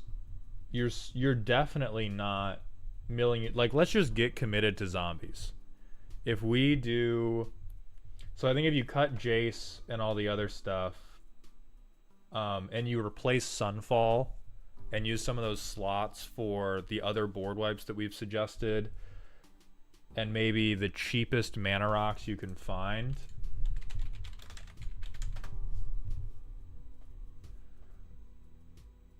Oh, an austere command. This would be really, really good for you.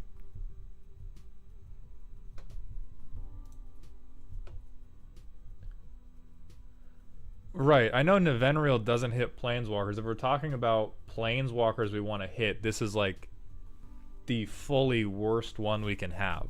Because we're not milling ourselves, and we're certainly not about to mill out anybody else, and we're not about to draw our deck on a $50 budget. So we can talk about let's get some Planeswalkers up in this bitch. We need anybody but the hairy twink. Do not put a bald man in here. Under no circumstances can we put a bald man in here.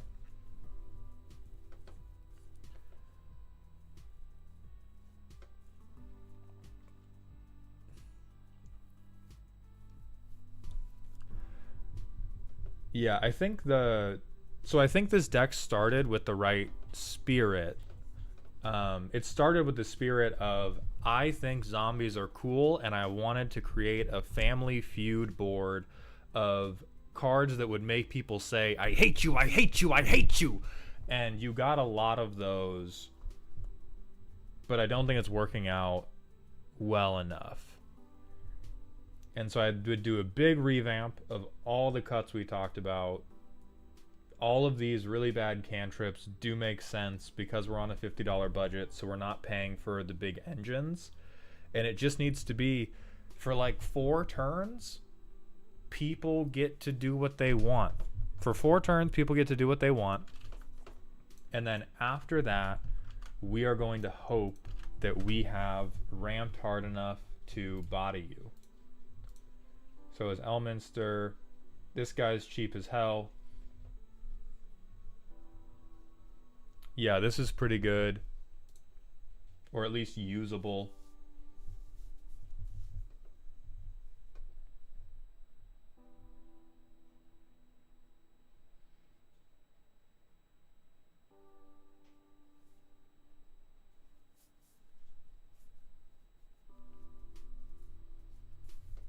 The rest of these are going to be tough. Kaya's good, but costs a ton of mana. So this is another late game thing. This is something you're probably setting up after Nevenriel.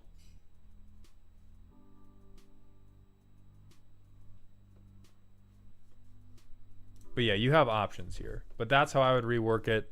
I think that's where we're going to end it for you, Dirge. Thank you very much for your submission. I hope you enjoyed.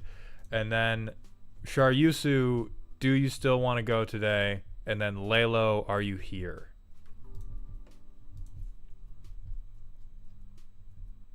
What's up, Anderson? Intario, I don't think you missed your deck. I'm also not confident you're on the schedule for today.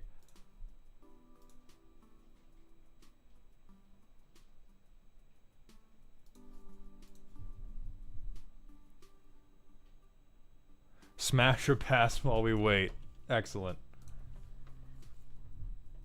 Oh, hell yeah. Primal Clay? We about to get Primal. Would have been under Josh.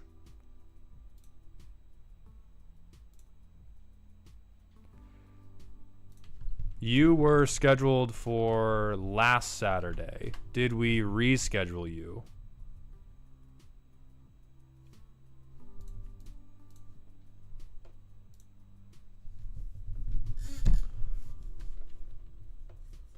Hell yeah, I'm not going to repeat that MLP, but God bless you. Sharyusu, we're at least going to get it going with you, my friend.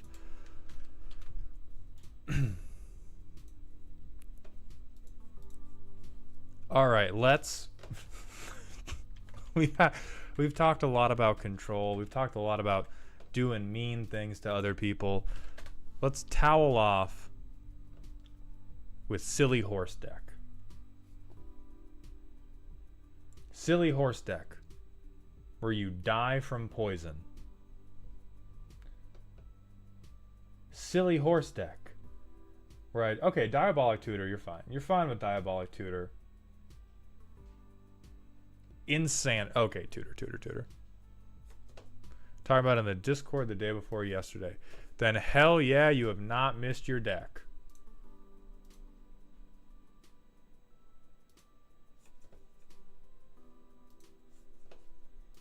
We're going to do Sharyusu, and then you will go, and that is where we're going to cut it off for the day.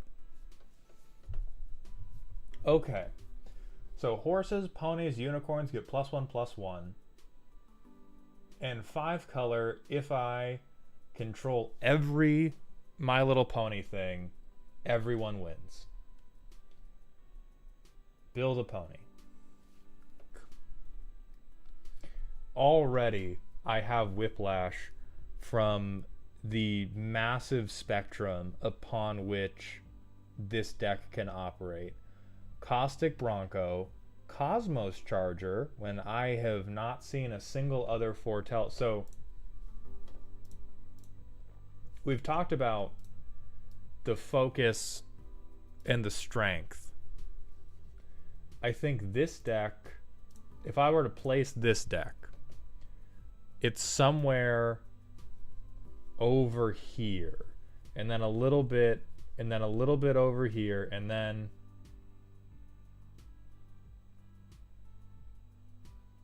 we're not finishing it. That doesn't get me demonetized. We didn't finish it. We didn't finish it. Do I not have any idea how bad horses are, or do I not have any idea how bad Teferi's Protection and Captain Sisay are? Which thing do I not understand the truly unstoppable power of? Is it potentially Caustic Bronco? The Pegasi seem fine. The unicorns seem fine. And I do accept that at certain tables, we're on harmonize. We're on 5 colors. Oh, is this smile for this? So this is smile for the other every ponies. This is the most horrifyingly disconnected deck I've ever seen. I have to know how it playtests.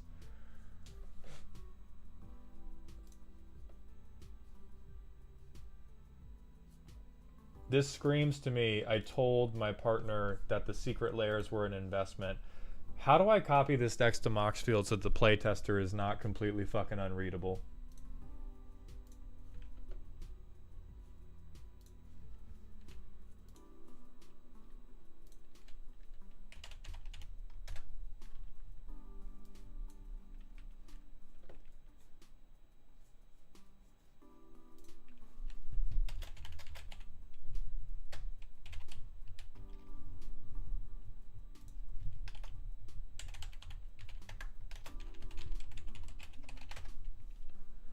Okay, I don't remember my password, so we're not getting into Moxfield.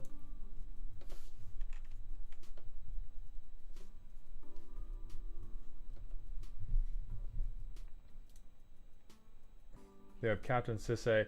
I'm assuming you own all of these arts because this does seem like, holy fuck, these arts are dope. How the hell do I tie them together? Oh yeah, Secret Lair printings just have you by the throat, don't they, buddy? Don't they, my good friend? They have got a hold on you fiercer than heroin. I'm gonna tell you right now for the sideboard, why? Why? Horses don't belong on mountains. This isn't Goat Kindred. Princess Twilight Sparkle doesn't help the mountain goat. You don't need this. I can playtest an Archidec and it looks like shit. Like the playtest in Archidec is every card's text is unreadable, and this deck is a savage collection of a million things that I think are cute, and very few things that appear useful. I know that's 2 mana. I don't know what it does, but I know it's 2 mana. That looks like 3 mana. That also looks like 3 mana. Okay, now we have 4 mana. Boom. Discord. Now we're doing crazy shit. There we go. Now they're readable. Okay, so horses are indestructible whenever a commander attacks. When it leaves, is a 2/1 flyer. That's real, so we would have played that at some point. Oh, and then we coat of arms, and then everybody fucking dies. We coat of arms, and everybody dies.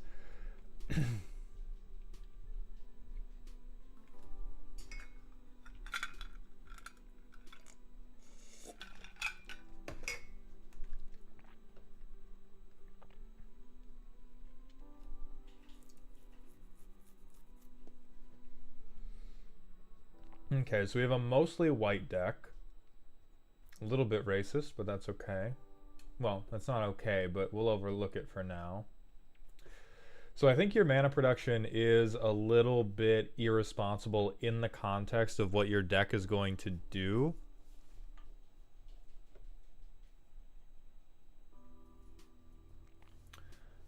I think at minimum, 34 lands too, you definitely need a better ramp package than you have.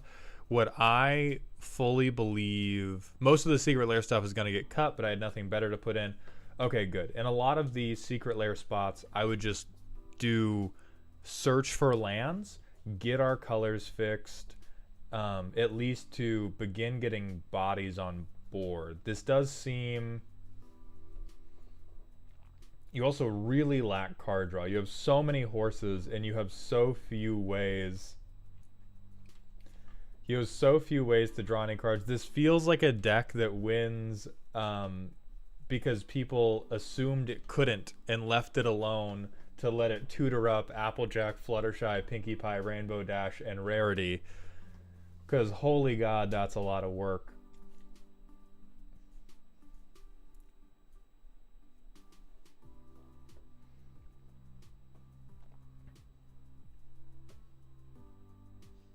And you're in 5 colors, so you don't need to be shy. Get it? Fluttershy? About getting good card draw, getting good ramp, stuff like that. You could certainly benefit from...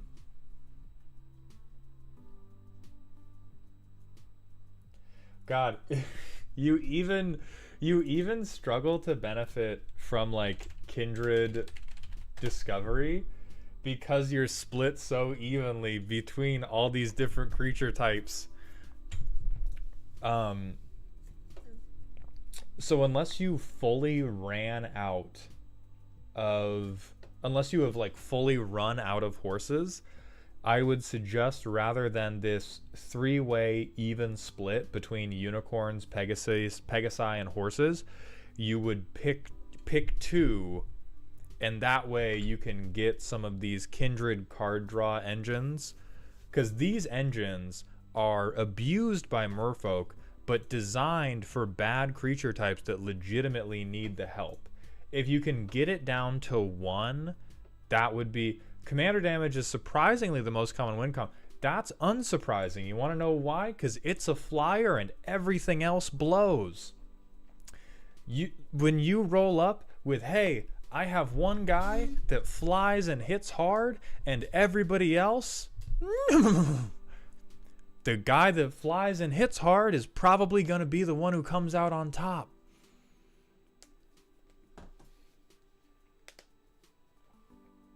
And I don't even think that's not a slight on you. It's just a slight on... You're playing horses and Pegasi. If you want to keep the 3 different creature types, then you do need to try probably Maskwood Nexus, Leyline of Transformation. I think that's less worthwhile than picking 1 creature type, maybe 2, and getting 20 or 25 plus of that 1 creature type, and then getting like Kindred Discovery or anything else that benefits you for having a specific creature. Because you really need some card draw. You could even do like Enduring. You have a lot of flying creatures. This would be really good for you. And so we gotta fix land base. You don't want your land. You don't want your mana production to perfectly reflect this split because you don't want to get mana screwed. But I would have a little bit more white and a little bit more green. The green mainly so that you can use ramp spells like 3 visits. And then I would look for either kindred card draw or combat damage based card draw, because this is the TV show that is playing in the background of a commander game, but little do they know there is a brick of C4 wired to a fuse that is set to go off when that episode of Family Feud finishes. And I think we can make it more functional than that.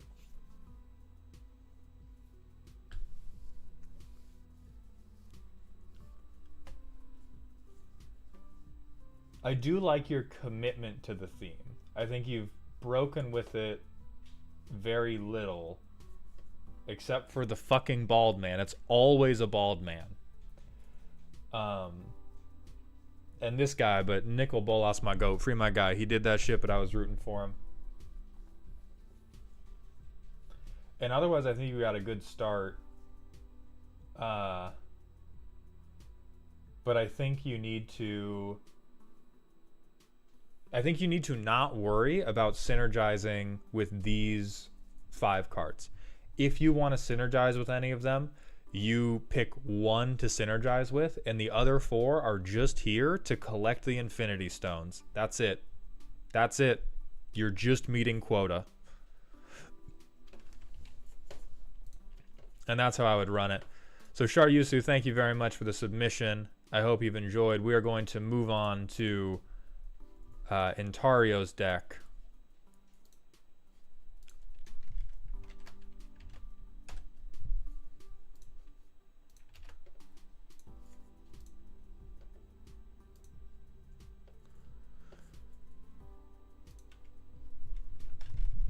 Which is a spooky deck that says draw and play all of the cards forever and maybe win.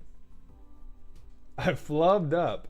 I have never made a meaningful decision in my life, and I am sure as hell not about to start now. Okay, Flub's the Fool. 35 lands. I think that's low for Flubs. This is... If there was ever a man who was near a Xanax overdose, it is this guy. It's spooky for the power level. But if you're going to, you can play additional land drops and you have a landfall trigger. That landfall trigger might be punch yourself in the dick most of the time, but it is still a landfall trigger. And so I do think you would benefit from having more lands. Attack. So this is, yeah, Chasm Skulker is phenomenal. These are all phenomenal to have in your graveyard. They're pretty cheeks. Liar. Don't listen to this man. This man is a fucking liar. Draw 1 card.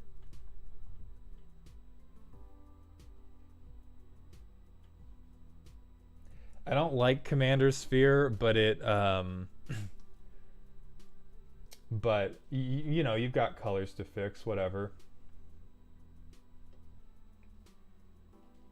Honestly, Fountain Port Bell, in the context of how important controlling deck order is, sure.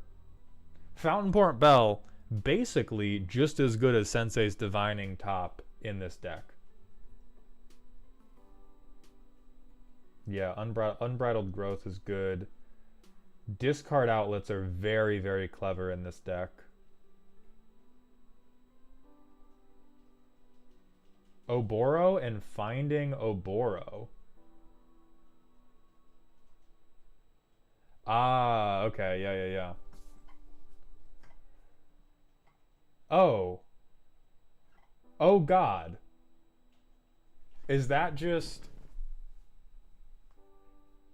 Oh, okay. As long as we can still only play 1 land a turn, that's fine. That's only heinous if we're allowed to play more than 1 land a turn. Antario, where did you say you lived again? Just out of curiosity. Yeah, Locust God is phenomenally fucked up. I think Song of Creation, yeah, you can definitely get a little bit out of control. Library of Lang.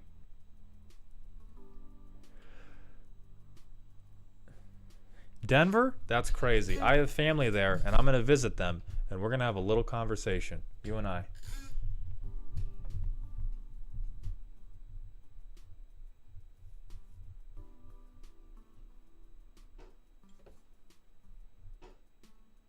We have some removal.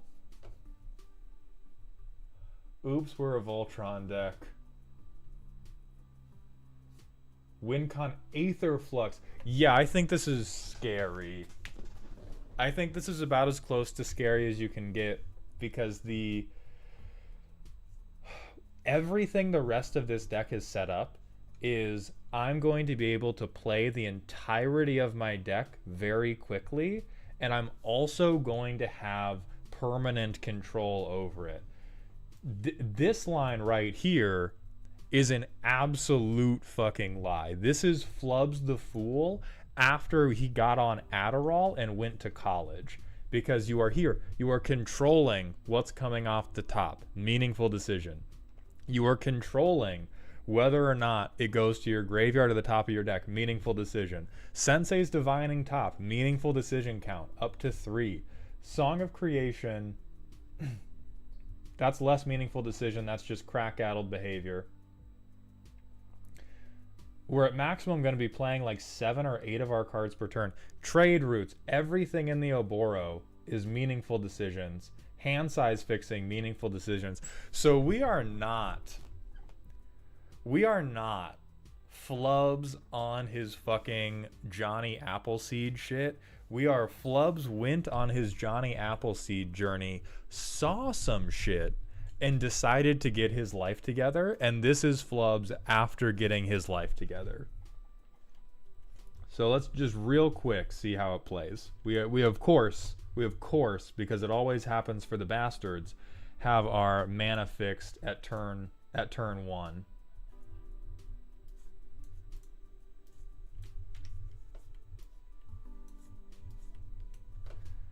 Play an additional land.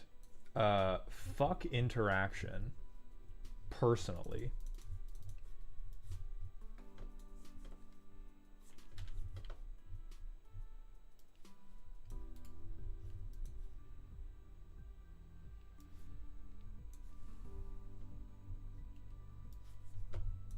Fuck explore. Let's play with the top card. Revealed.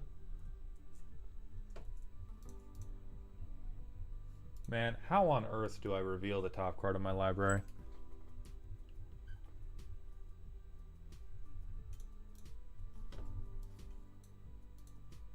There we go. Okay, Mizium Mortars. So we don't care about that. And now we're in kind of a bad spot because we really want these cards. And this is where it's Flubs, not the Fool. Is we have 2 very, very important hand control pieces that we don't want to have to discard. Wild Speed Super Combo, thank you for the Twitch follow. Welcome to the doghouse. So we'll do this. Or no, I don't think we do that. I think we play Trade Routes and dump that. And then we play Crucible, dump that, play this, get this. So we're down 3. We go down 2 more, play this, get this. Do that, get that. Play Exploration, dump this, play it, get this. Play this. We're up to 6 lands we can play a turn.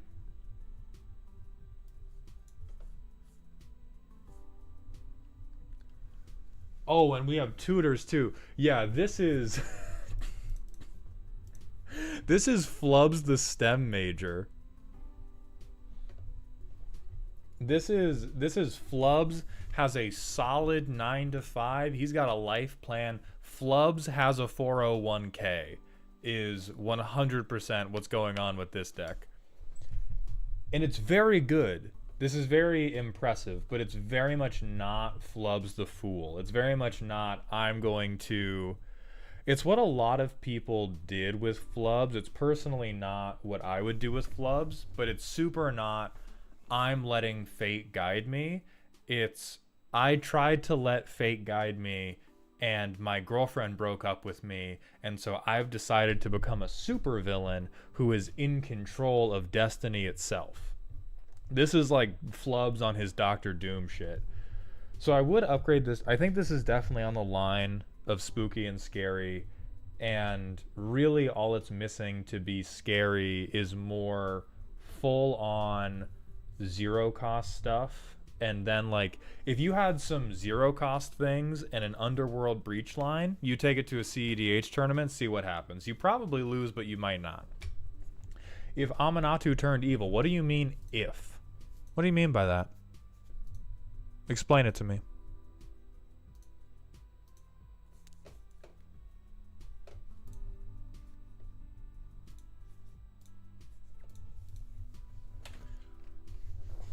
Yeah, so you sold us something that was here.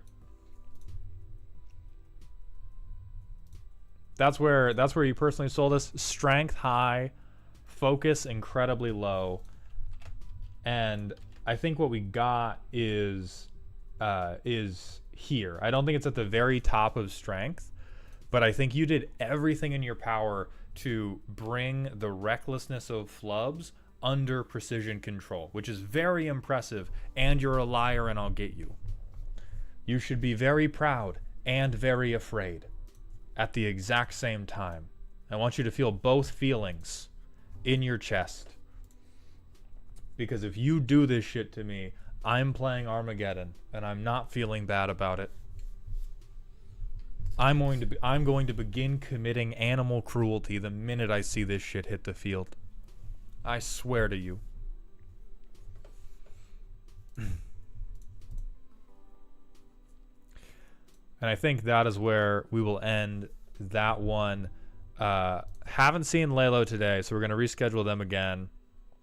But Entario, thank you very much for the submission. I hope you have a cursed day. Thank you to everybody else who came by the stream. I know it was a very long one, so I appreciate you hanging in there with me. I hope you're having a good weekend. I hope you all enjoyed the stream. Thank you for the follows, the subs, the bits.